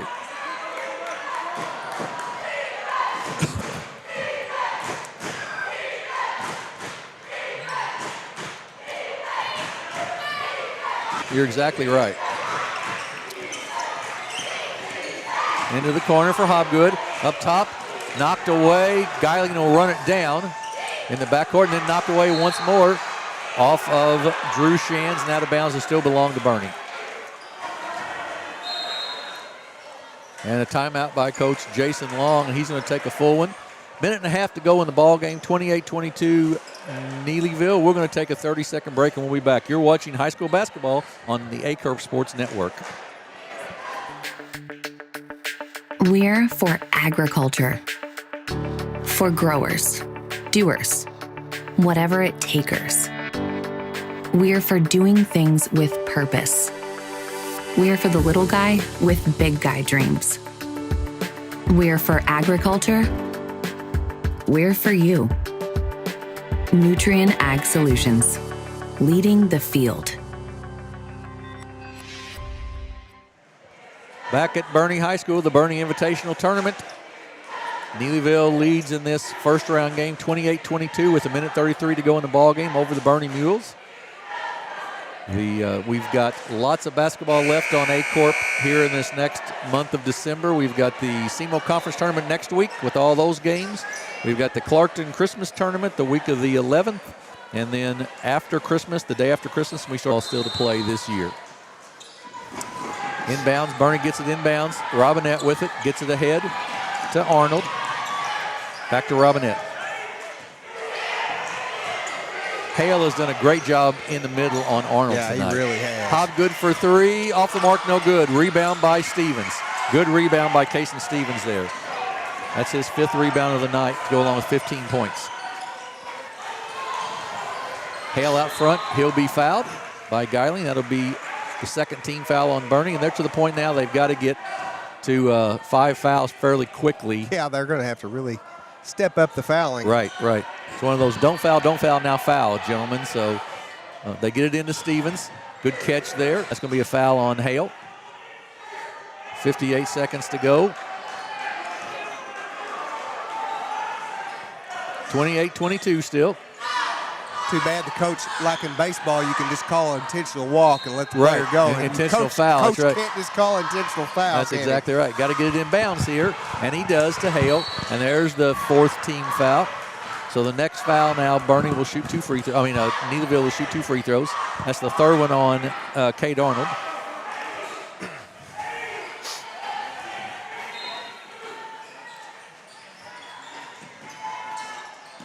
Gets it into Stevens. That's the wrong guy you want to foul. Yeah, probably not.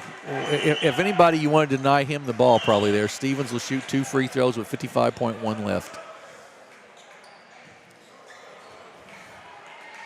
Kason Stevens, the 6'4 junior. Only one senior on this roster, and that is Grant Hale. So they've got a lot of talent coming back at Neelyville. Free throw is no good. Rims out. 2-possession game right now. It's being down 6. Bernie's got to get something going fairly quickly here. Robinette with it. Kicks it back out. Robinette in the corner to Hobgood. Neelyville just really denies that 3-pointer very, very well. To Robinette, he'll put up the 3 now. Off the mark, no good. Rebound by Stevens. 29-22. And Stevens go to the line to shoot 2. 24.8 left. And 29-22 lead for Neelyville. Kason Stevens at the line to shoot 2 free throws. 16 points, 5 boards right now, Jim. Pretty good night. Stevens. Free throw is short, no good. Yeah, no question. Second one up and off the mark, no good also. 7-point game.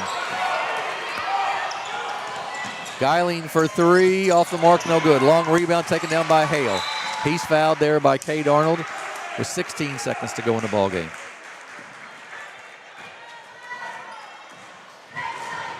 Fourth foul on Arnold.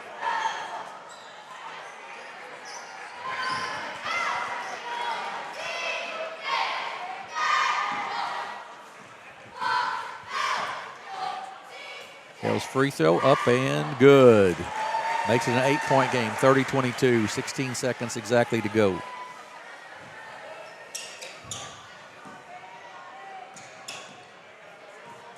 Second one by Hale, up and also good. Zach Rollins checks in. 9-point game. Rebound taken down by Callie. Ahead to Stevens, and we'll have a push here, and Callie will go to the line to shoot 2 free throws. Got pushed, just hops right up, trots to the free throw line. He's a sophomore.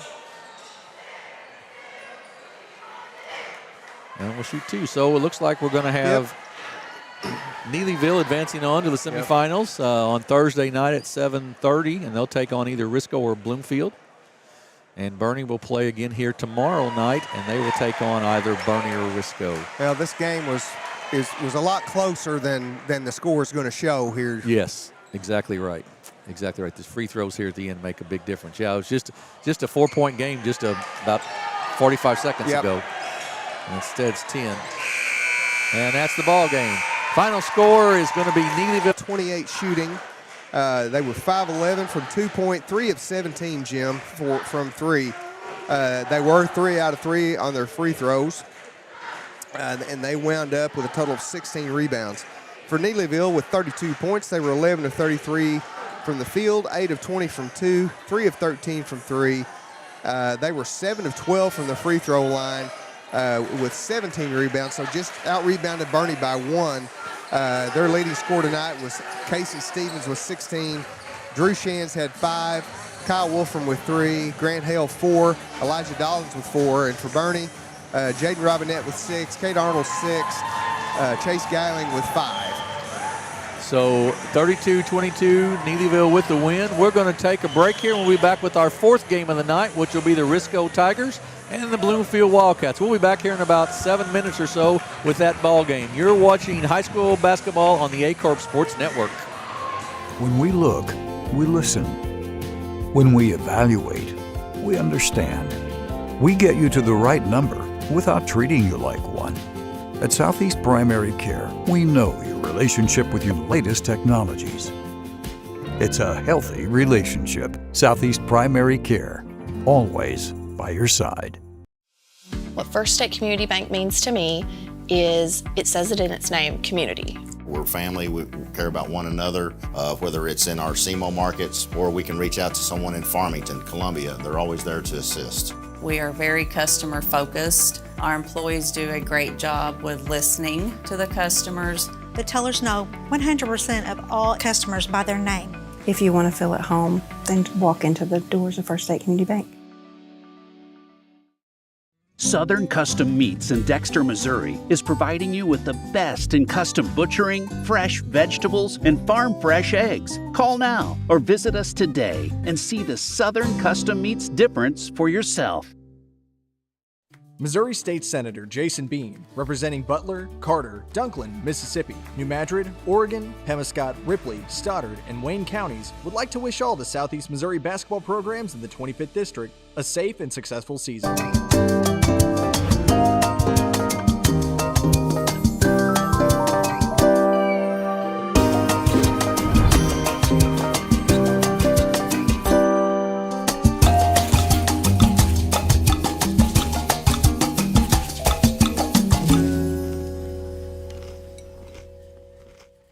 My name is Kevin Rossville. I'm a farmer from Prairie County, Arkansas. Been farming since 1991. Started farming with my father-in-law when I got married. We've been raising rice ever since. We've all been looking for something for a change for years. And I think this 263L is going to be the next and up-and-coming thing for us. It's really going to work well on a lot of different ground and a lot of different farms around here. Dynagro 263L, available exclusively at Nutrient Ag Solutions. First State Bank and Trust is more than just products and services. We're there for you for your first paycheck, buying a home, opening a small business, starting a family, or planning to retire, and everything in between. We're the local bank you know and trust for all of your financial needs. Visit fsbtrust.com or stop by your local First State Bank and Trust to explore all of your financial options. Equal housing lender, member FDIC. At Young Real Estate, we're Southeast Missouri, just like you. We are parents. We are teachers. We are grandparents. We are active in our community. We are patriots. Serving all of Southeast Missouri, and we are here for you. We are young. NextEra Energy Resources is the world's largest generator of renewable energy from the wind and sun, and a world leader in energy storage. Since 2016, NextEra Energy Resources has invested more than $339 million in Missouri to fuel local economic growth. Today, our company owns and operates one wind energy facility in the state and is looking to invest even more in the Show Me State. We are committed to being a trusted community partner and look forward to providing affordable, clean, renewable energy for generations of Missourians to come. Sandy Small Engine in Malden, Missouri is the best local dealer for all your outdoor equipment needs. From mowers to repairs, we've got you covered. Call now or stop in today.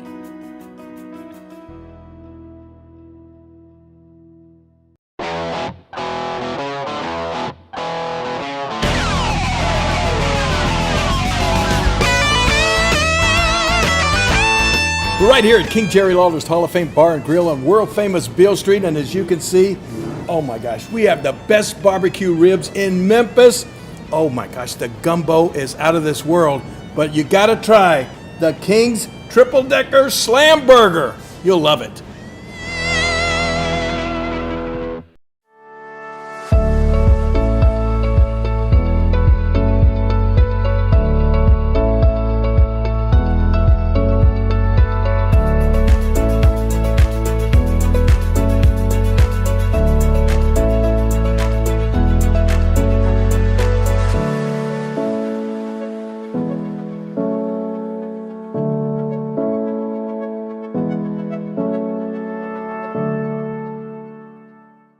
Mathis Funeral Home of Dexter and Bernie strives to provide their community with the accommodations and services needed to relieve your family during times of loss. For more information, give them a call and see how Mathis Funeral Home can help meet your expectations in celebrating your loved ones. Fast break, cold beer, pork steak. Fast break, the best chicken in the whole state. Fast break, whoop doggies, I think I need a fast break. All right.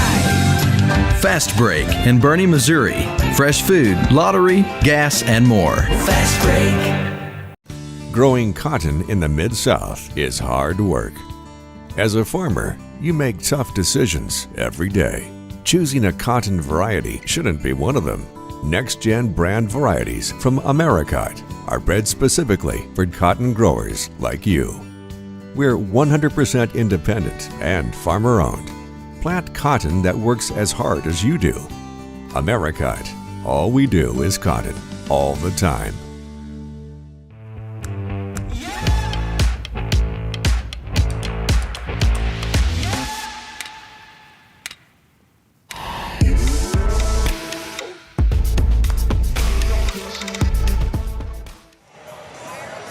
Welcome back to the Bernie Invitational Basketball Tournament, brought to you exclusively here on Aycorp Sports.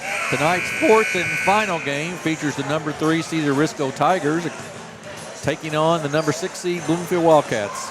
Back alongside my broadcast partner Scott Nelson, I'm Jim Riker, ready to bring you the action on this final game of the night. Well, Jim, 3 games down and 1 to go, and our semifinals will be set. Exactly right. So we've got, we know we've got Puxico, we know we've got Twin Rivers, we know we have Neelyville. So far the top seeds have all advanced, and these two teams come in off of some different places they've been last season and everything. Yeah, Risco 15 and 300th win last year. Team is real good size. As we've been watching them warm up here, Jim, they've got some good size. Yeah. As for Bloomfield, they've got a brand new head coach, the former Dexter Bearcat, Ben Sindel. Yep. I know he's excited to get out here and see what his Wildcats can do.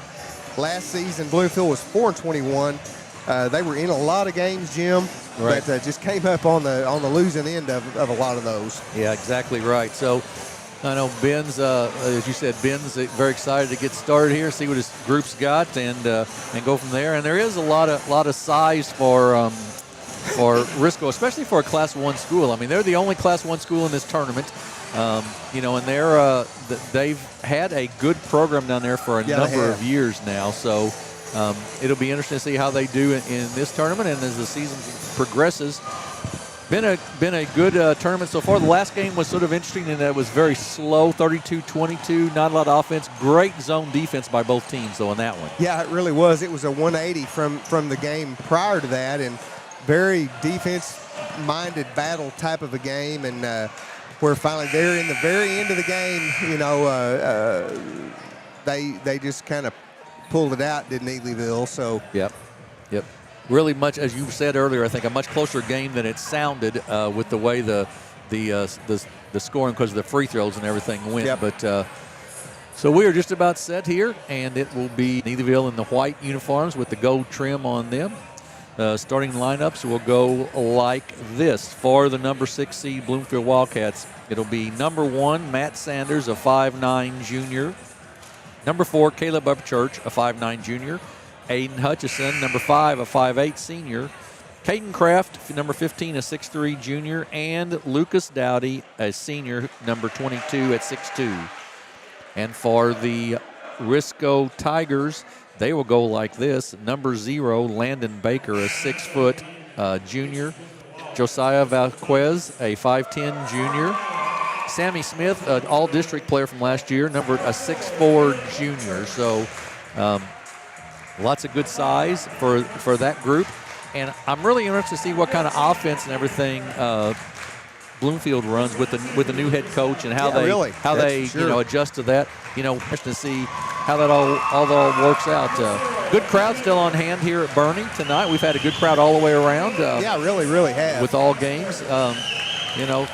Again, tomorrow night here at 6 p.m., it will be Joe Northern and Corey Sist tomorrow night, and it'll be the first game will be against the loser of this game. 2 games tomorrow night, then nothing Wednesday night, 2 games Thursday, and then we'll be all 4 games on Friday we'll be bringing you. So good action to come up.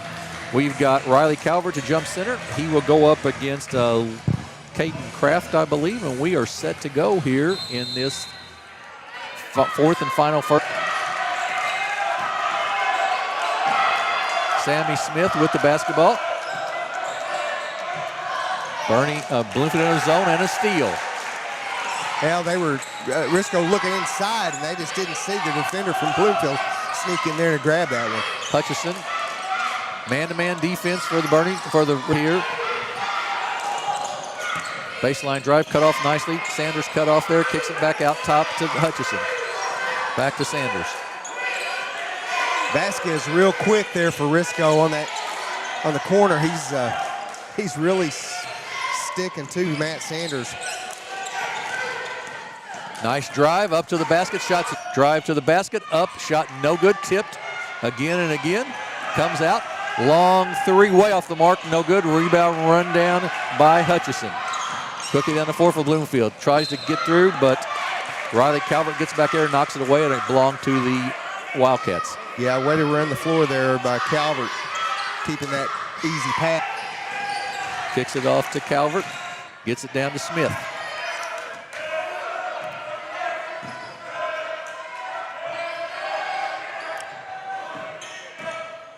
Risco against the 2-3 zone of Bloomfield, or actually more of almost a 1-2-2. Mm-hmm. Good ball movement by Risco. Jump shot up, no good. Foul on the floor, push inside against Bloomfield. Going to go against, I believe, Caleb Upchurch.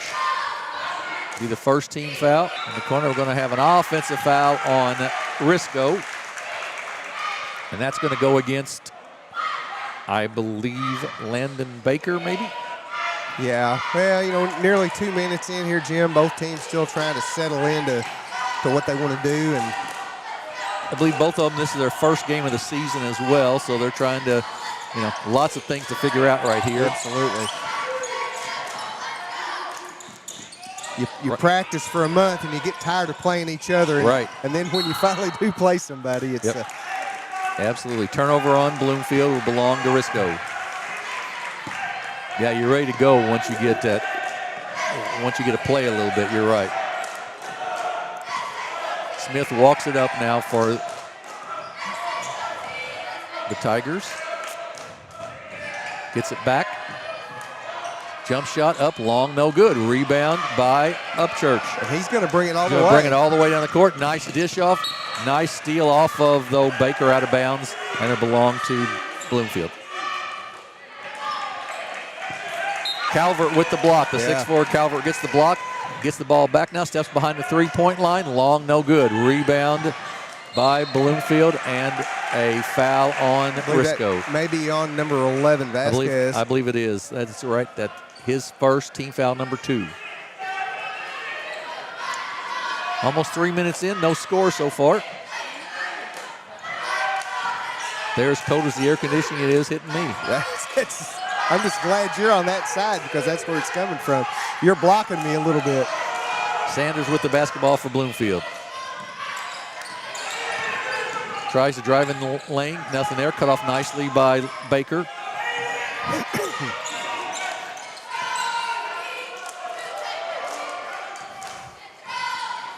Hutchison up front now for Bloomfield. Screen set there.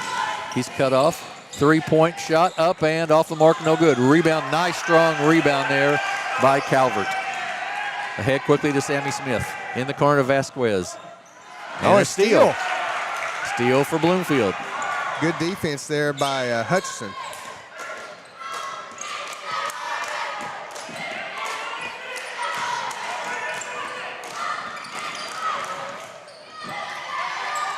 Bloomfield with the basketball, still trying to attack the basket here. Offense is really being pushed out, though, aren't they, Scott? Nice pass inside, up and good. There's the first bucket of the game. Sure enough, from Upchurch to Dowdy, 2 points for Bloomfield, and they lead 2-0.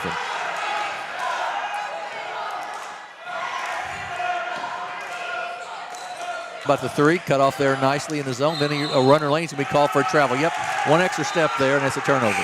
Yeah, one of the Bloomfield defenders got his hand on the ball, and Smith had nowhere to go, so he just kind of took that extra step.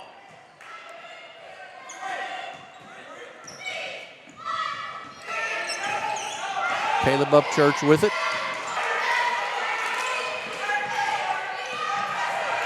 Ball's knocked away out of bounds. It still belonged to Bloomfield, though.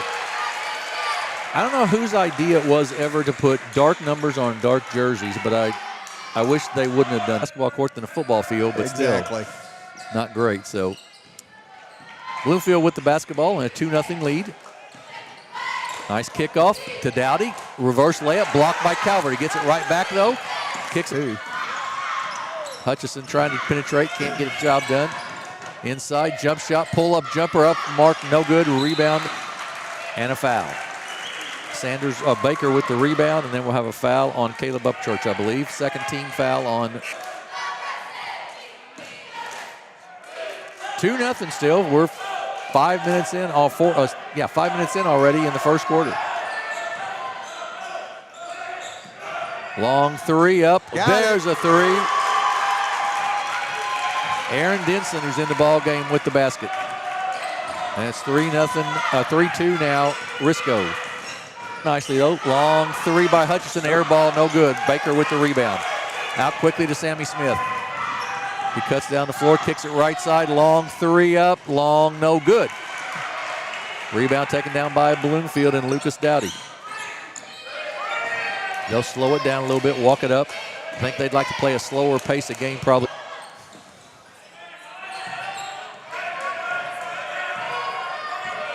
Hutchison up top. Upchurch.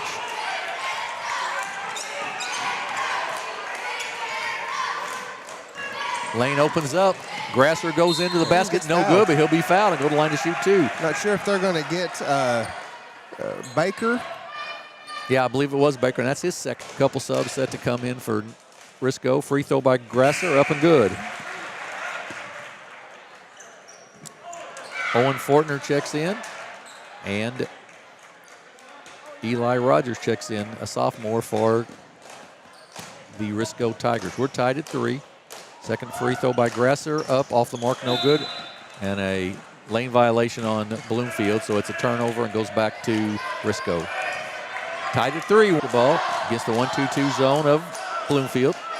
Cross court to Smith. He's open for 3. Good ball movement and a good basket. Good skip pass and a good basket, and a 6-3 Risco.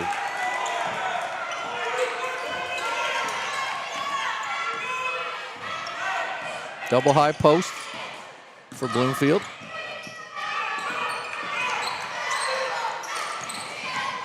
Grasser with it. Grasser open for... Okay, absolutely.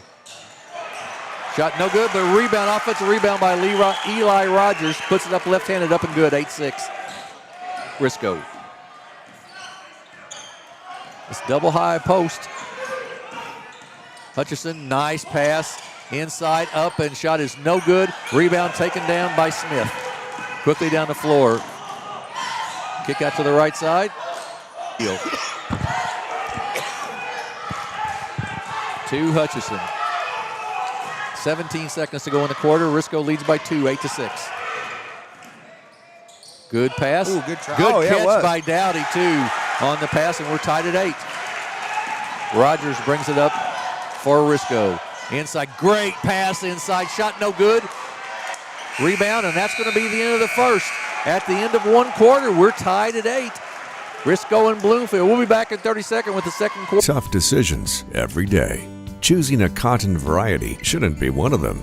Next-gen brand varieties from Americot are bred specifically for cotton growers like you. We're 100% independent and farmer-owned. Plant cotton that works as hard as you do. Americot. All we do is cotton, all the time.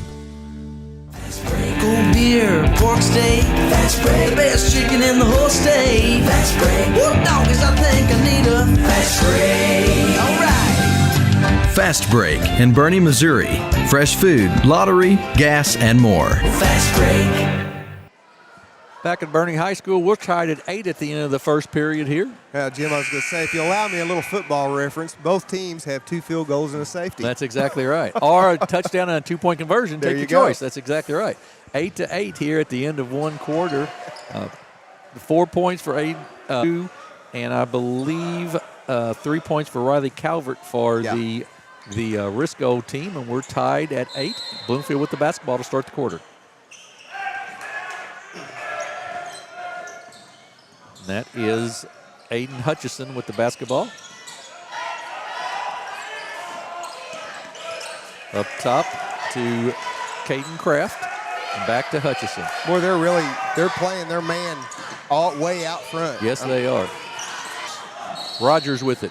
They're going to be called for turning the ball over, and go back to the Bloomfield Wildcats.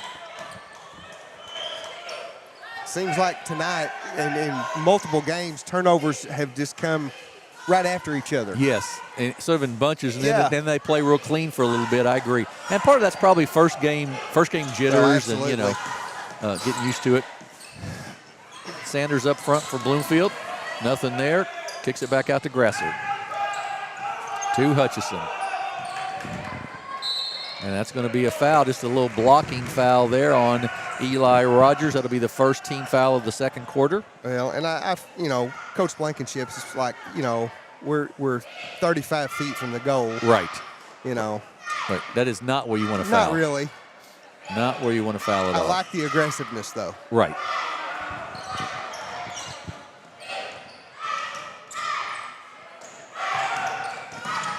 Driving a good pass inside to Dowden. He gets pushed from behind by Sammy Smith.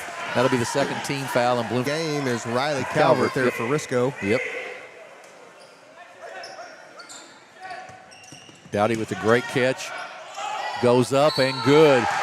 And a foul. Lucas Dowdy, that was really good work inside right there by Lucas Dowdy. Yeah, it really was. Playing against a little bit bigger defender, and he just held his ground, Jim, in there, and was not going to be denied. Right. Really good play. That foul goes on Calvert. That's his first team foul, number 3 already on Risco here with 6:58 to go in the second quarter. Now you can find Lucas Dowdy's shoes without any trouble in the dark. Yes, sir. He can go into his room, I guarantee, in the dark and find those shoes. So, but he makes it. Oh, nice play by Owen Fortner of the Risco Tigers. He brings it up now. It's like we said, one steal comes with another. Yeah, it does. You're right. Inside, Another good pass. Calvert up and good, and he'll be fouled and go to the line to shoot one. Riley Calvert with the strong finish. Yeah, I think they may get Hutchison, maybe. Yep, that is Aiden Hutchison, his first, team foul number 1 on the Wildcats. Riley Calvert, the 6'4 junior. Free throw up well off the mark, no good. Tipped, taken down by Lucas Dowdy. Bloomfield with the 1-point lead, 11-10.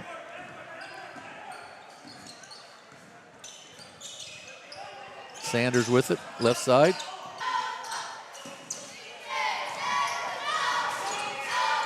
Four high, four out, basically, for Bloomfield here. Screen set, nothing there. Left side, Grasser for three, good. Law Grasser. He's got 7 now, I believe. And it's 14-10 Bloomfield.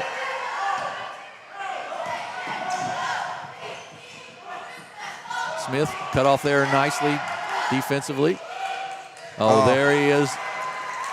Up and in, Riley Calvert. Good look from Owen Fortner, and it's 14-12. Well, that offside defender just kind of forgot his job that time. Yep. Absolutely right.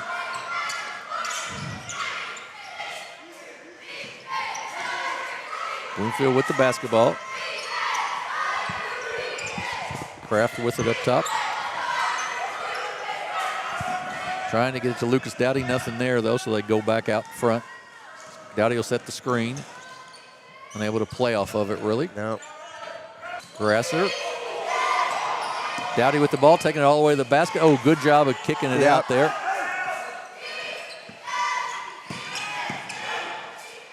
Dowdy working hard inside, nothing there. Jump shot, though. Kraft short, no good. Rebound taken down by Calvert.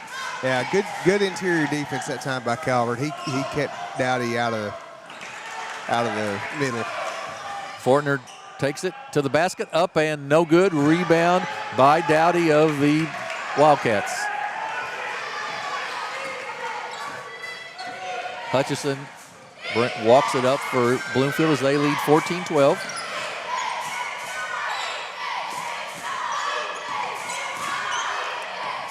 Risco, he's down the floor, opens up for him. Shot is good. Tie game. The defender went for the pass to block the pass instead of stopping the ball that time, Scott. And that's a recipe for an easy layup. That's exactly right. So we're tied at 14. Hutchison up top. Grasser with it. Sanders. Sanders thought about the three, doesn't take it, puts it on the floor, guarded by Calvert. A little mismatch in size there.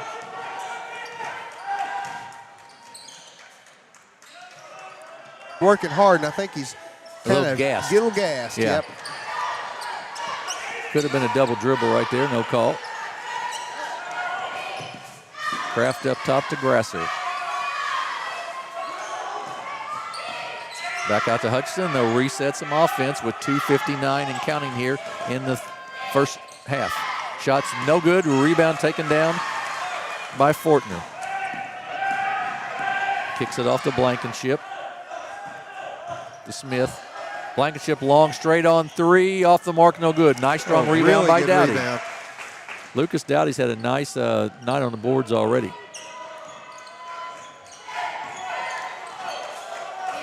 And Matt Sanders calls out the play for Bloomfield. Sets a high screen.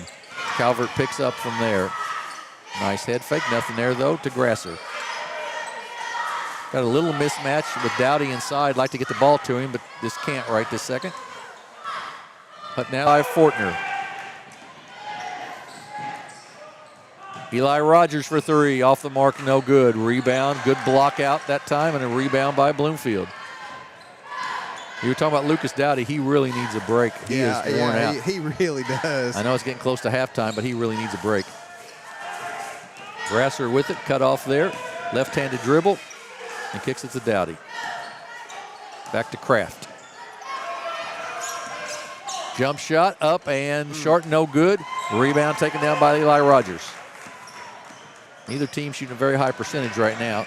Sammy Smith in, Turner, a little baseline jumper, no good. Calvert with the rebound, and he's going to be called for an offensive foul. Dropped his shoulder. Dropped his shoulder right into the defender and moved him out of the way. Actually, it wasn't Calvert. That was Risco's going to take a timeout here with 1:24 to go before the end of the half. And I know one person that's really glad of that. Yes, and that is Lucas Dowdy. That's exactly right. He is thrilled to death. He is thrilled to death on that. That's exactly right. That was the first foul on Owen Fortner, and neither team is just shooting it very well, Scott. Now, field goals for Bloomfield, 5 of 18, 6 of 17 for Risco, so they're shooting a little bit better. 2 of 5 on threes for Bloomfield, 2 of 7 for Risco. So what do you do if you're Bloomfield to try to sort of, they're not been able to get much in the way of offensive looks. What do you need to do to get some better looks? Well, one thing that's going to help you out a whole lot against that man, whichever of the guards that you can figure out can penetrate, you're going to have to go ahead and drive into the lane. Even if they bring the big over, that's going to more than likely open up Dowdy over here for a little dump pass, but then they stop. Risco went to a full court press there out of the timeout. Bloomfield handled it just fine. We got double high here. Yep. Little switch of offensive look. Now they go double low with 57 seconds to go before halftime. Nice pass inside to Dowdy. He goes up, blocked from behind by Fortner. Good block. But good offensive play call. Yeah, it was. It was a good look. Steal by Dowdy on the pass. 40 seconds to go before halftime. Man, this is another one of those games, Jim. This is a battle. Yeah, it is. Another steal. Up and no good. Does fall in. Landon Baker gets it to go. Gives Risco a 16-14 lead. Across the timeline to the basket. Loses it. Knocked away. And we're going to have a double dribble, so it'll be a turnover. Go back to Risco. There was a situation right there, Jim, where I would have just up church, just go ahead and take that thing on up. You're 3 feet off when sometimes you got to be a little bit more selfish. Right. Cross court to Smith for 3. Off the mark, long, no good. Great block out there by Upchurch. 4 seconds. Can he get the shot off? He turn around. He's trying to. He does not. It would have counted, but it would have been good, but he does not get it off in time. So we're at halftime of this 4th and final game of the evening, and it is Risco 16, the number 3 seed, Bloomfield 14, the number 6 seed. We're going to take a break. We'll be back in about 7 minutes or so with the the statistics and then the second half of this final game of the night. You're watching the Bernie Invitational Tournament on the Aycorp Sports Network. When we look, we listen. When we evaluate, we understand. We get you to the right number without treating you like one. At Southeast Primary Care, we know your relationship with your doctor is one of the keys to get you better and keep you well. Our network of providers connects you to the brightest minds and latest technologies. It's a healthy relationship. Southeast Primary Care, always by your side. What First State Community Bank means to me is, it says it in its name, community. We're family, we care about one another, whether it's in our SEMO markets or we can reach out to someone in Farmington, Columbia. They're always there to assist. We are very customer focused. Our employees do a great job with listening to the customers. The tellers know 100% of all customers by their name. If you want to feel at home, then walk into the doors of First State Community Bank. Southern Custom Meats in Dexter, Missouri is providing you with the best in custom butchering, fresh vegetables, and farm fresh eggs. Call now or visit us today and see the Southern Custom Meats difference for yourself. Missouri State Senator Jason Bean, representing Butler, Carter, Dunklin, Mississippi, New Madrid, Oregon, Pemiscot, Ripley, Stoddard, and Wayne counties, would like to wish all the Southeast Missouri basketball programs in the 25th District a safe and successful season.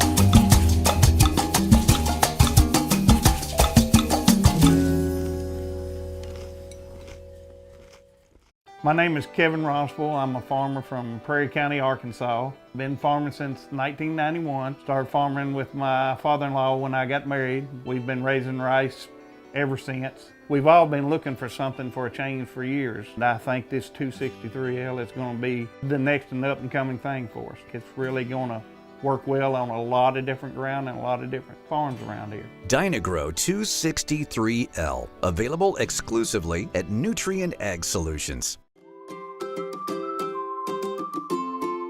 First State Bank and Trust is more than just products and services. We're there for you for your first paycheck, buying a home, opening a small business, starting a family, or planning to retire, and everything in between. We're the local bank you know and trust for all of your financial needs. Visit fsbtrust.com or stop by your local First State Bank and Trust to explore all of your financial options. Equal housing lender, member FDIC. At Young Real Estate, we're Southeast Missouri, just like you. We are parents. We are teachers. We are grandparents. We are active in our community. We are patriots.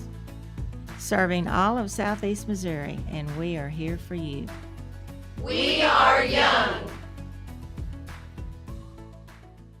NextEra Energy Resources is the world's largest generator of renewable energy from the wind and sun and a world leader in energy storage. Since 2016, NextEra Energy Resources has invested more than $339 million in Missouri to fuel local economic growth.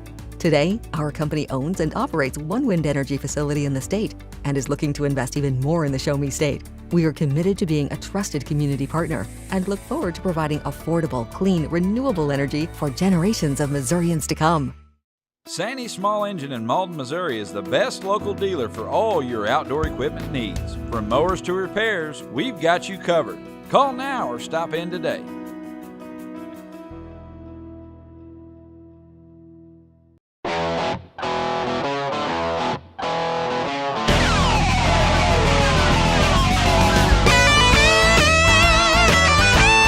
We're right here at King Jerry Lawler's Hall of Fame Bar and Grill on world famous Beale Street, and as you can see, oh my gosh, we have the best barbecue ribs in Memphis. Oh my gosh, the gumbo is out of this world, but you gotta try the King's Triple Decker Slam Burger. You'll love it.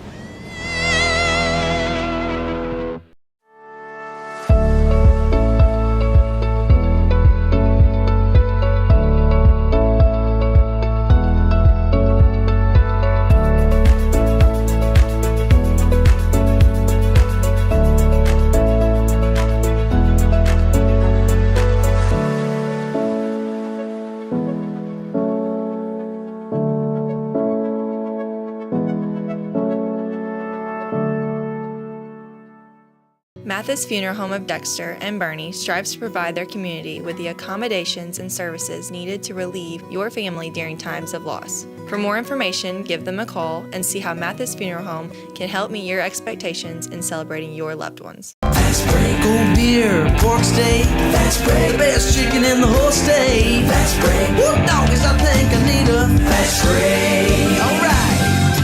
Fast Break in Bernie, Missouri. Fresh food, lottery, gas, and more. Fast Break. Growing cotton in the Mid-South is hard work. As a farmer, you make tough decisions every day. Choosing a cotton variety shouldn't be one of them. Next-gen brand varieties from Americot are bred specifically for cotton growers like you. We're 100% independent and farmer-owned. Plant cotton that works as hard as you do. Americot. All we do is cotton, all the time.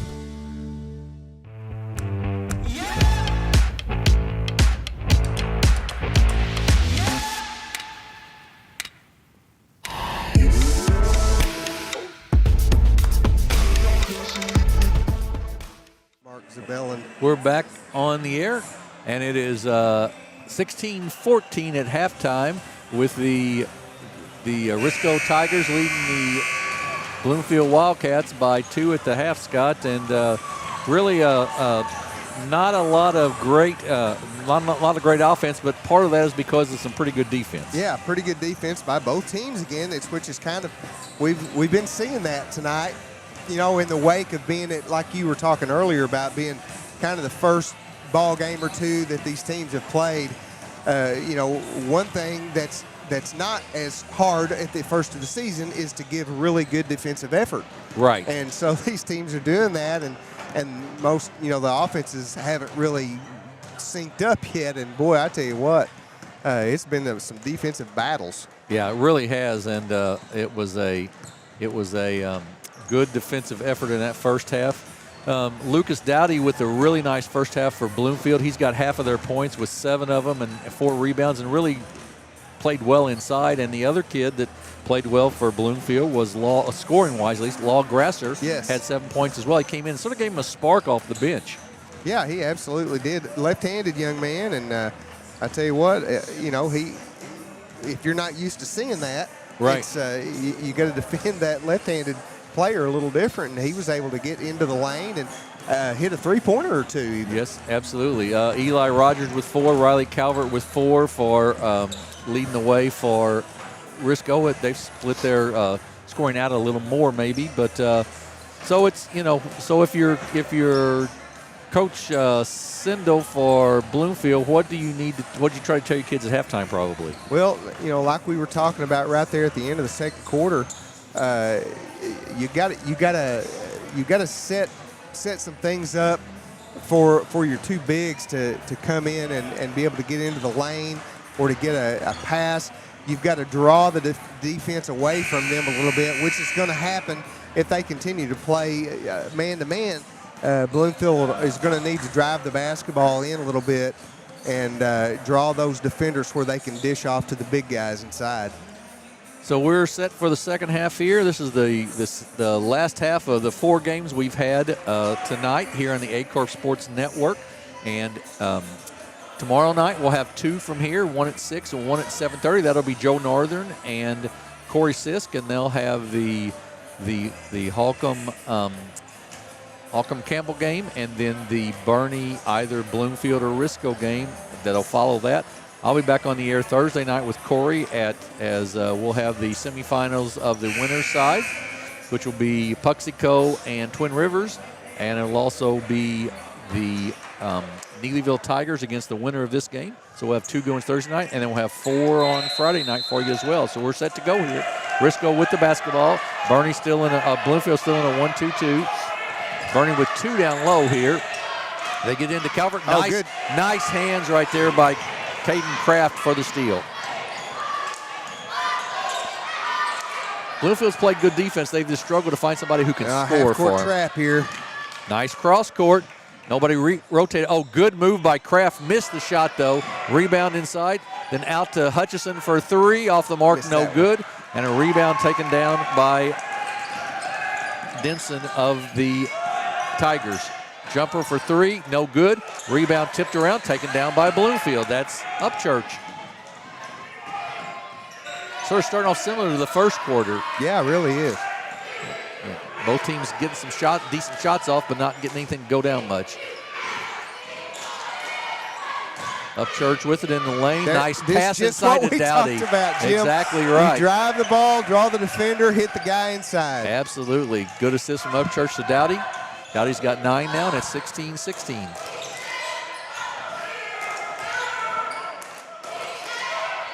Risco rotates the basketball nicely. Shot 3-pointer in for Aaron Denson.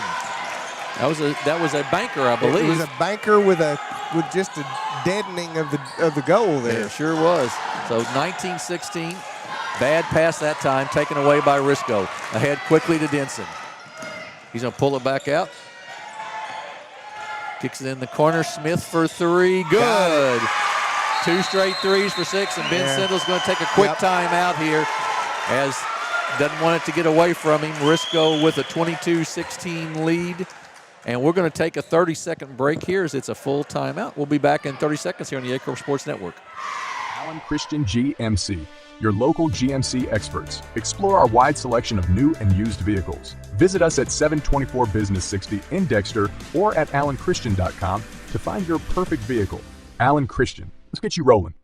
Go beer, pork steak, fast break. The best chicken in the whole state. Fast break. Whoop, doggies, I think I need a fast break. All right. Fast Break in Bernie, Missouri.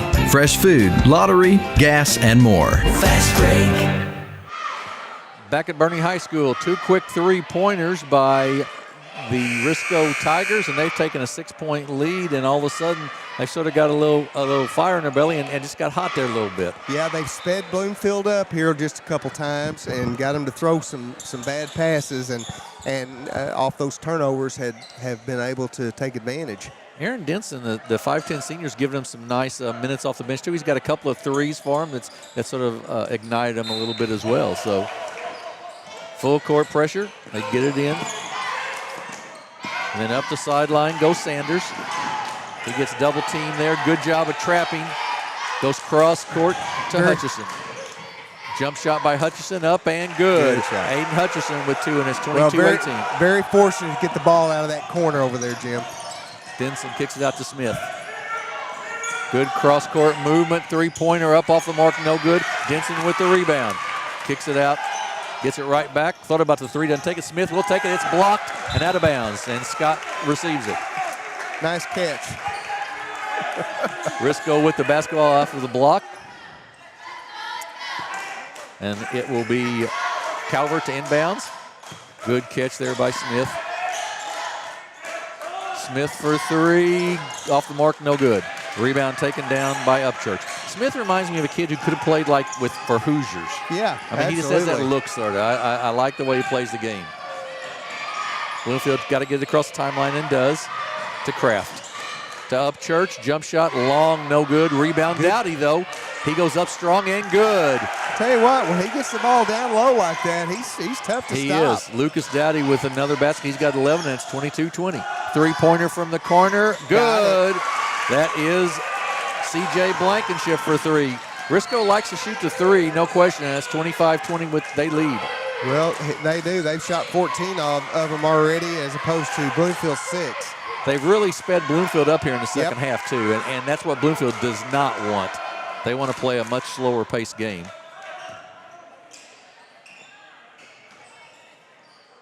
In the corner, and then Sanders takes it. Throws it out to Hutchison. Risco doing a good job of changing up their defenses. Interesting offense there for Bloomfield. Yeah. And then they come out of that little stack into the corner to Hutchison. Inside to Dowdy. Puts it on the floor. Reverse layup, no good. Knocked away, stolen, and we're going to have a foul called on that. Just couldn't get the whistle called blown fast enough. And it'll go. He did a good job of coming underneath, and trying to tap it. I guess he must have tapped him on the arm a little bit too much. Yeah. Foul goes on Dowdy. That's his first, team foul number 1. 5-point game, 25-20. Risco with the lead. Eli Rogers in the game for Risco. Smith up top. Gets it back inside. Oh, great pass. Sure was a great pass, and then a nice finish by Owen Fortner, another one of those big kids, 6'3", and it's 27-20. Upchurch gets around the double team, goes to the basket, it's going to be tripped. Yeah, the feet got tangled up there. I know that Coach Blankenship didn't think so, but the feet did get tangled up there a little bit. Yep. I guess the official felt like he kind of stuck his leg out a little bit or something. Yeah, I think that's right. And that's going to go on Vasquez, his second, team foul number 1. Get it in up top to Sanders. Upchurch will set up the offense now.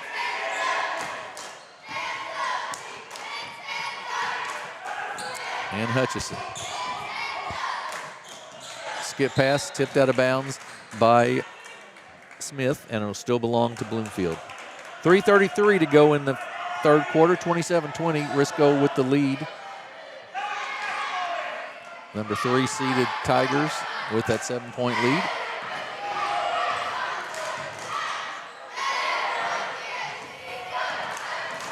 And Bloomfield, other than Dowdy, have really struggled to find a scorer, Scott, and that's been their real issue offensively, I think, tonight. They got to find a second scorer for him. Sure do. Try to force it to Dowdy, taken away by Baker. He goes up and good. Landon Baker with the basket, 29-20.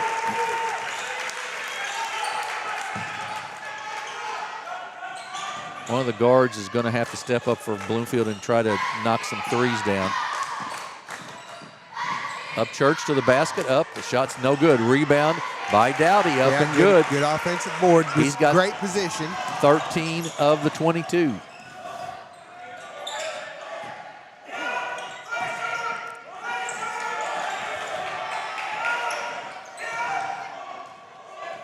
Smith with the basketball up top, trying to drive through the lane. Gets inside the lane, up and good. What a great penetration there by Sammy Smith. Really was. Now going to have a timeout called, 30-second timeout, so we'll keep it right here. Yeah, good penetration by Smith there. He's up to 8 points now, and really did a nice job of getting down that lane, Scott. Well, he did, and the time before when he penetrated in, he's an unselfish player. He kicked out to the wing. That time he just decided, hey, I'm just going to go ahead and take it in there, and was able to put that thing in the hole. Yeah, good job. Risco opening it up a little bit here. They've hit a couple threes, now been able to get inside a little bit, and as we mentioned, Bloomfield, other than Lucas Dowdy, really struggling to find much offense. Well, you're right, Jim, when you were talking earlier about Risco wanting to run and Bloomfield wanting to slow it down, and right now the Tigers are winning that battle. Yeah, they're being able to control the tempo of the game. That's exactly right. That is exactly right. Well, at least for sure here in the third quarter. Bloomfield with the basketball. Pass, Valquez with the steal. Just back out to Baker, to Smith for three, off the mark, no good. Rebound taken down. Fortner up, no good. And a strong rebound by Caden Kraft. That was one of the better rebounds of the night right yes, there, it was. Jim. That was a strong one. Serve to Sanders. Back out to Hutchison.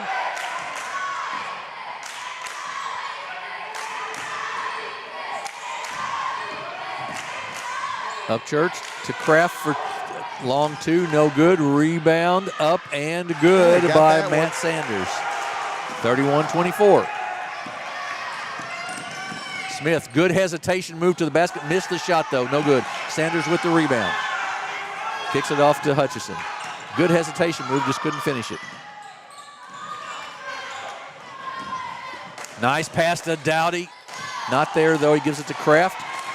Out of bounds off of Vasquez, I believe. And I am agreeing with you. We'll stay with Bloomfield, and it does.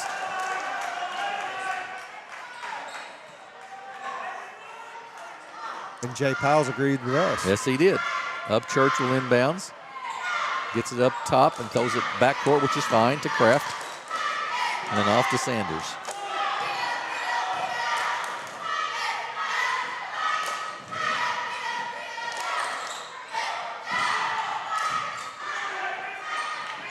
Bloomfield, Risco is really packing that zone in right now.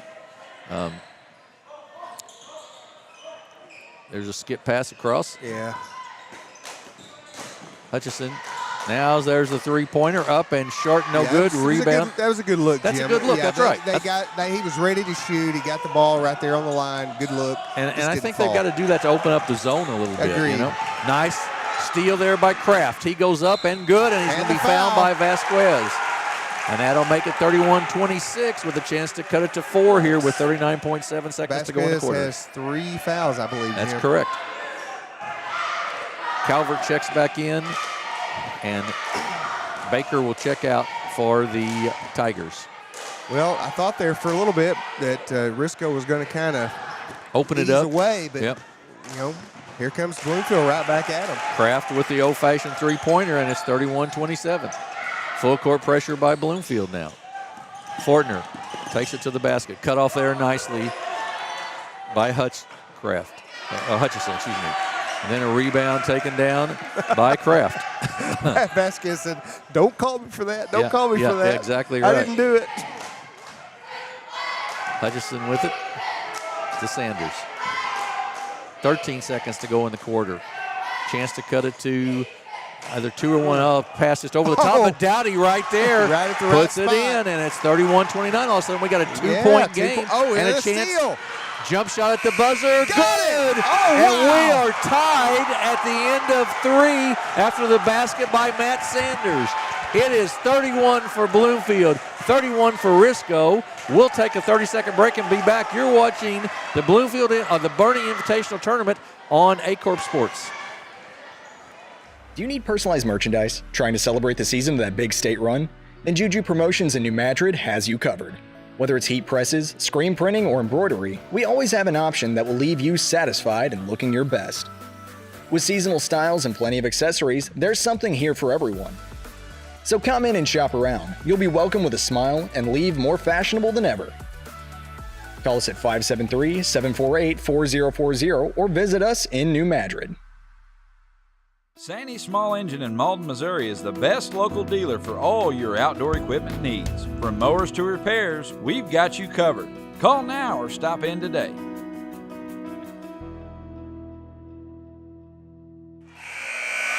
Back at Bernie High School, after a quick run there by Bloomfield at the end of the quarter, we're tied at 31, and Scott, they got some scoring from some other kids there all of a sudden. Caden Kraft had a basket, Matt Sanders had a basket, and that's what brought them back right there.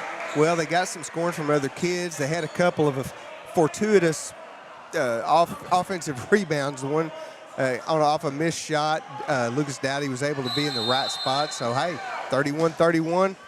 Here we go in the fourth. That's right. 8 minutes to go to determine who moves on to the semifinals in the winners bracket tomorrow or Thursday night. Bloomfield with the basketball.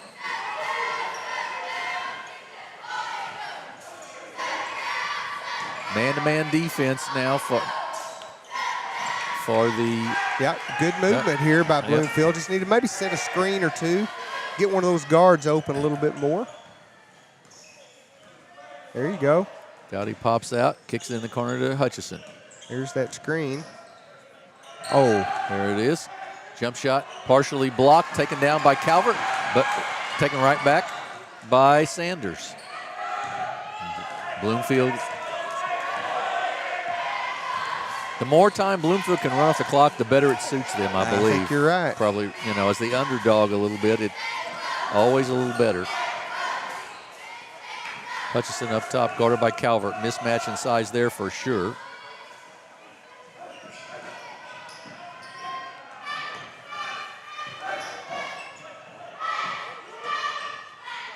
Two up, Church. Fortner for Risco really working down there against Dowdy. Up Church kicks it out. Sanders, nice head fake, but nothing there. They're reset. They've had the ball now a minute and a half.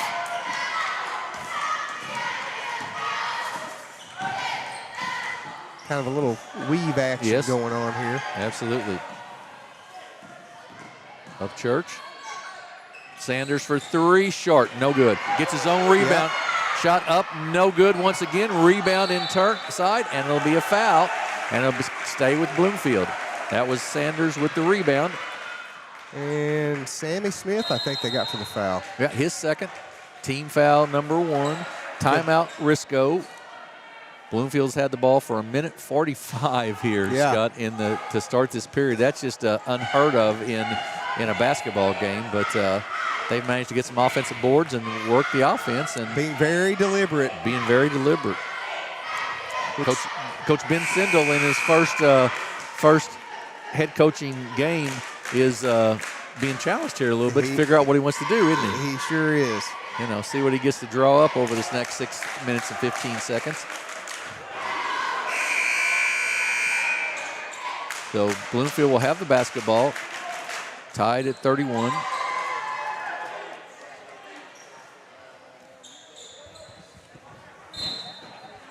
They will inbounds, try to set a play. Good catch, but then lost the ball inside. Turnover on the Wildcats. Quickly down the floor is Smith. Kicks it in the corner. 3-pointer up off the mark, no good. Fortner, though, with the offensive boards, but they're going to call it off on the floor. The foul will be on the floor. no basket. It'll be on the floor. And that foul will go on as number 4, that's Upchurch. First team foul for Bloomfield here in the fourth quarter. Third foul on Upchurch. Oh, nice look up and good. Good pass by Calverts to see Baker cut to the basket, and it's 33-31. It's sort of funny. Bloomfield has it for a minute 45 and doesn't score, and Risco for about 10 seconds and puts a basket up, Hutchison drives inside, nothing there. Tries to give it to Dowdy, and just it goes out of bounds. It belonged to Risco. Good pass, but just a little bit low for the big man inside to catch. Yeah, it was a good idea. Just didn't quite execute like he wanted to. Smith, good catch there. Gives it out to Fortner. Gives it back to Smith. Jump shot up, short, no good. Rebound taken down by Kraft. Gives it to Sanders. Still a 2-point ball game.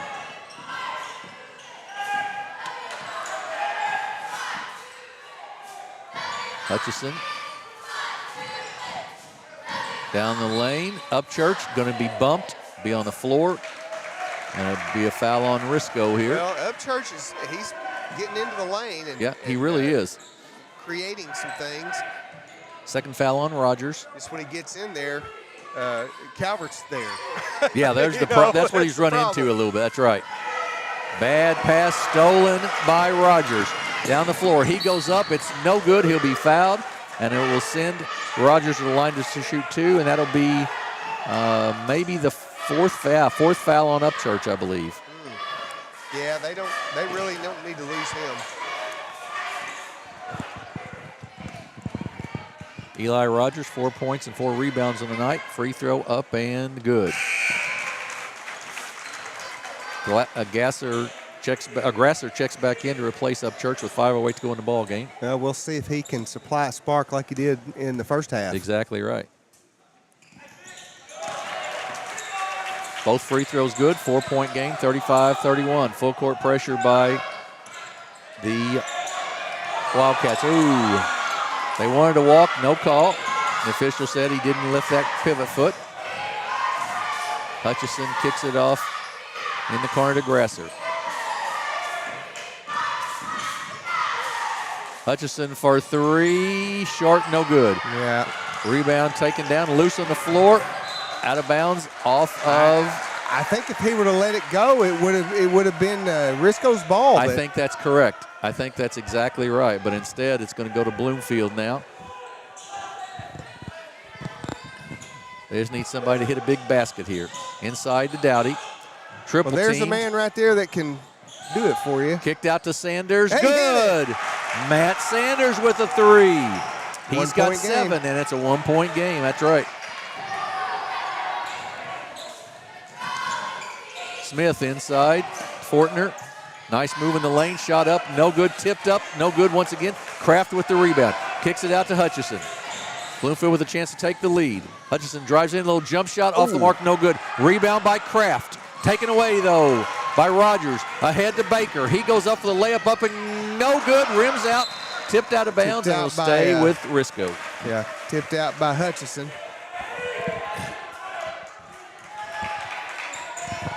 (35-34). Risco with the 1-point lead. 4:02 to go in the ball game.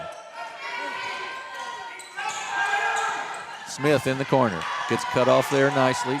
Into Fortner. Fortner's done a nice job inside tonight. To Baker for 3. Off the mark, no good. And we're going to have a push there on Calvert. He do it too. He's smiling about it. Yeah. He said, I might have shoved him I might have pushed him in his back just a hair, yeah. Second one on Calvert. Third team foul on the Tigers. Cross court and across the timeline. Hutchison in to Dowdy.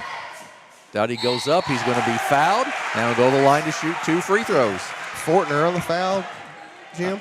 Yes, I believe so. It was second one on Fortner. 4th team foul, so Bloomfield will shoot free throws the rest of the ball game. And Lucas Dowdy now. Free throw up and ties it up. 16 points, 8 rebounds for Lucas on the night. Could we possibly have I don't know. Two overtimers. Two overtime games? I don't know. He's got a second one here. Up and rims out, no good. We're tied at 35. That was a weird rim out, too. It was.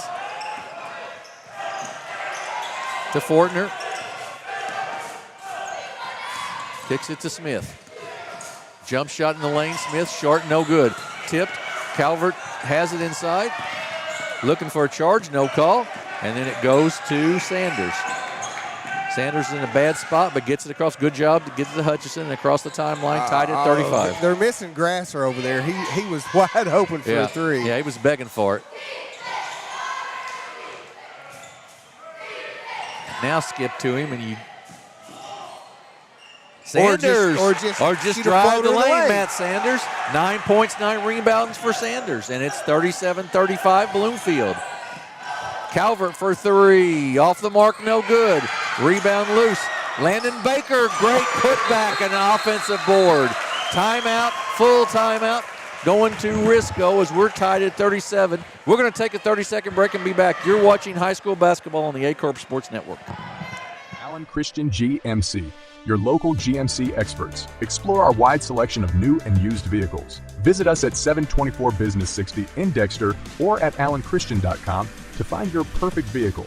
Allen Christian, let's get you rolling. Gold beer, pork steak, fast break. The best chicken in the whole state. Fast break. Whoop, doggies, I think I need a fast break. All right. Fast Break in Bernie, Missouri. Fresh food, lottery, gas, and more. Fast break. Back at Bernie High School, we're tied at 37. We've got another good one going on here. 2:47 to go in the ball game, and it's been a Bloomfield was down by 8 at one point, but managed to come back to tie it up at 31 at the end of the third quarter, and they've stayed right here, 37-37, the number 6 seed against the number 3 seed, Wisco. And Matt Sanders has really stepped up scoring-wise here in the second half for Bloomfield. 9 points now, 9 rebounds. Had a very nice night so far. Risco real evenly spaced out on their scoring. A lot of people contributing there for them. Yep. Bloomfield will inbounds the basketball. No full court pressure now. Sanders will bring it up. They've gone to a man-to-man. Hutchison up top to Kraft. Back to Hutchison. Guarded there by Smith. Tries to get inside, and Smith's going to hook him a little bit, and that will send. Yeah, he's going to go to the line. Yep, that'll send him to the line. Hutchison to the line to shoot 2 free throws.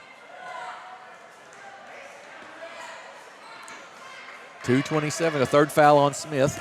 2:27 to go in the ball game. Tied at 37.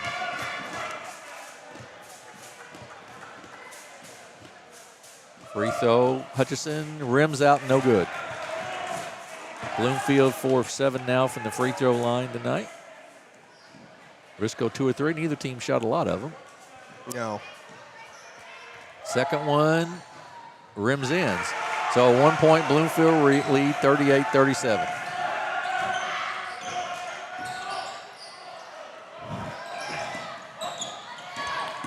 And the Smith up and good, and he's really going to be fouled. Really good move, great look on the pass, and it's a 39-38 Risco lead, and Sammy Smith to the line to shoot 1. Smith with 10 points on the night. Grasser checks out, and Upchurch checks back in with 4 fouls for Bloomfield.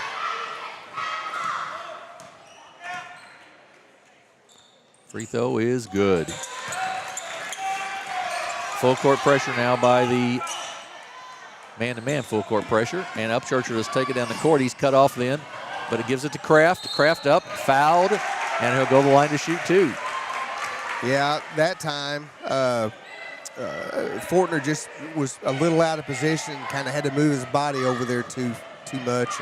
And a good decision by Upchurch here. They put the full court press on, and Upchurch just saw that the whole right side of the court was free. Just take it and go. Free throw, good. We're 40-39.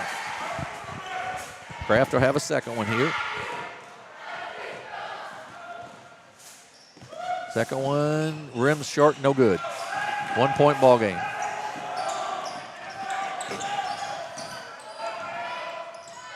Calvert wide open inside, then missed him. Smith for three, off the mark, no good. Foul on the floor, and they're going to get foul Upchurch out of the ball game right there, I believe. Upchurch, he did. He kind of gave him a little shove. Right. And got caught for it. Yes, he did. So that'll be the 5th one on Caleb Upchurch. Log Grasser checks back in. 1-point ball game, 40-39. Both teams shooting free throws the rest of the way now. Up top to Smith. Long three, off the mark, no good. Run down, no by Rogers. Back to Smith, inside to Calvert. Good pass. Well, that's a no-look pass there by Calvert. Sure was. Owen Fortner for the basket, but that was made by Calvert, and it's 42-39. Bloomfield's got to get it across the timeline. They do. Kick it off to Hutchison. Minute 35 to go in the ball game. No matter what happens tonight, I think Coach Ben Sindle's going to be pretty happy with his group of Wildcats. Yep, absolutely. Sanders with the basketball, nothing there to Grasser. He takes it, little jump shot, going to be short. Rebound, Grasser goes back up and good. 42-41. Grasser's giving him a nice offensive spurts tonight. 1-point game. About a minute to go. Oh, nice move. Oh, turn the ball over. That was a good move there by Sammy. You know, he's done a little bit of everything tonight, Jim. He's rebounded. He's offensively, he's played well for scoring. He scored the ball. He's had to handle the ball some. He's just a all-around good player there. He is. Hutchison up the floor for Bloomfield. Gives it off to Sanders. Now gets it back. Double teamed. And Grasser with the catch. Goes to the basket. Nice kick out. And they got him for a walk. Oh, goodness. Travel. Got Tough Sanders time for a travel. Just a little hop step there, a little shuffle. Absolutely. 45.2 seconds to go. Risco by a point. Got to play some good defense and then foul at some point probably. Baker across to Rogers. He thought about the three. He'll take the three. Off the mark, no good. Tip, Calvert with the rebound. He goes up strong, no good. Gets his own rebound, goes back, no good. Tip, taken down by Bloomfield. 23 seconds. Hutchison behind the back, gives it off to Dowdy. It's going to be a walk, yeah. No reason to go behind the back right there. No. You just got to get that pass off. 18.7 seconds. Now Bloomfield's got to foul. 42-41. Kind of weathered that storm down here. And a timeout by Risco. Risco, thank you. Timeout by Risco as they thought they could not get the ball in bounds. So 18.7 seconds left, 42-41. The Risco Tigers lead, and Bloomfield's got to really get the ball back somehow, Scott, whether it be fouling and the missed shot or whatever. So let's see, what stats have we got? Well, I was looking at rebounds. It's 31 Bloomfield, 30 for Risco. So just even there, all the way around. Field goals, 3-point field goals for Bloomfield. They're 3 of 10, 30%. Risco's 5 of 21, so not shooting it near as well from 3 as Bloomfield did. A lot more shots. But I tell you what, again, a very evenly matched score-wise game. Good defenses by both clubs. Just another really good first-round game here at the Bernie tournament. Yeah, it really was, and it has been, and it's like I said, the things are the scoring, everything's even. You can see the scoring being even because the stats are pretty even overall as well. So Risco with the basketball. They've got to be able to inbounds it, and then Bloomfield will decide if they try to go for the steal or the foul. We'll see what happens here. A lot of pressure on the ball. They do get it in to Fortner, and he is fouled immediately, and he'll go to the line to shoot 2. Now Bloomfield with Risco having the size advantage. Bloomfield's really got to block out. Got to block out. Depending on what Fortner does here at the line, will give them, the idea of what they're going to need to do down on the other end. Exactly right.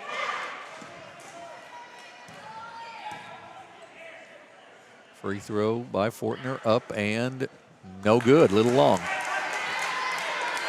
He'll have a second. So now they don't have to worry about a three-pointer, Right. Assuming that they get the rebound here. That's right. Just a 2-point shot's all they got to worry about.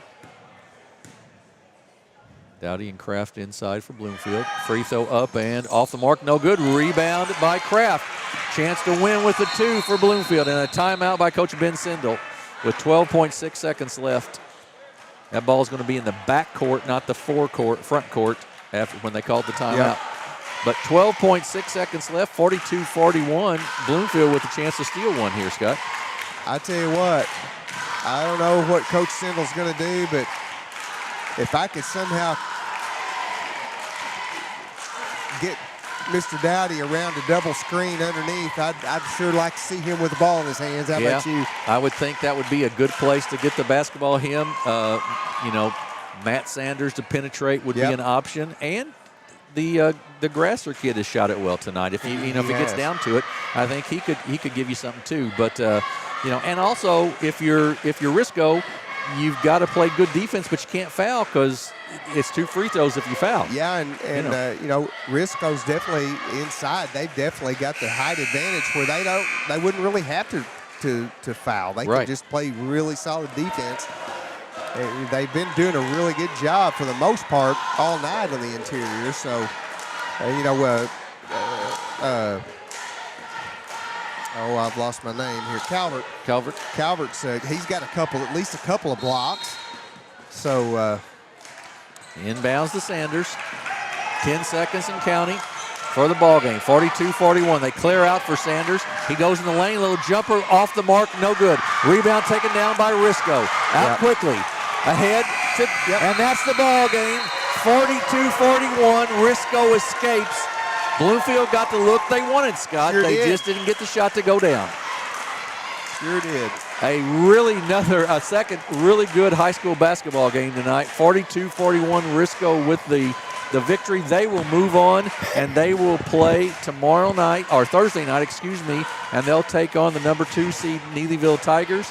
Bloomfield and Bernie will meet tomorrow night at 7:30, which is a classic Stoddard County matchup. Yes, it is. That ought to be a good one. So some final stats, scoring stats for the Bloomfield Wildcats. Matt Sanders had 9 points, 10 rebounds, 3 for Aiden Hutchison, 4 for Caden Kraft. Lucas Dowdy with 16, and Law Grasser with 9. And for the Risco Tigers, it's very split out. Landon Baker with 4, Vasquez with 2, Sammy Smith with 11, Blankenship with 3, Calvert with 4, Rogers with 6, Fortner with 6, and Denson with 6. So really nice spread out scoring. Yeah, it really was. That's what you want. If you're Coach Blankenship, you want that scoring spread out, and it gives you a lot of options of kids to play when you can get that going for you. Absolutely. So we will have 2 games for you here on the Aycorp Sports Network tomorrow night at 6 p.m. It will be Holcomb and Campbell. At 7:30, it will be Bloomfield and Bernie, and those will be brought to you with Joe Northern and Corey Sisk. And then on Thursday night, we'll have the semifinals of the winner's bracket, Puxico and Twin Rivers, along with Neelyville and these Risco Tigers you just saw on Thursday night at 6 p.m., and that'll be me and Corey Sisk. So we'll be back on with more games this week. Join us for sure. From my partner, Scott Nelson, this is Jim Riker saying good night and God bless from Bernie, Missouri.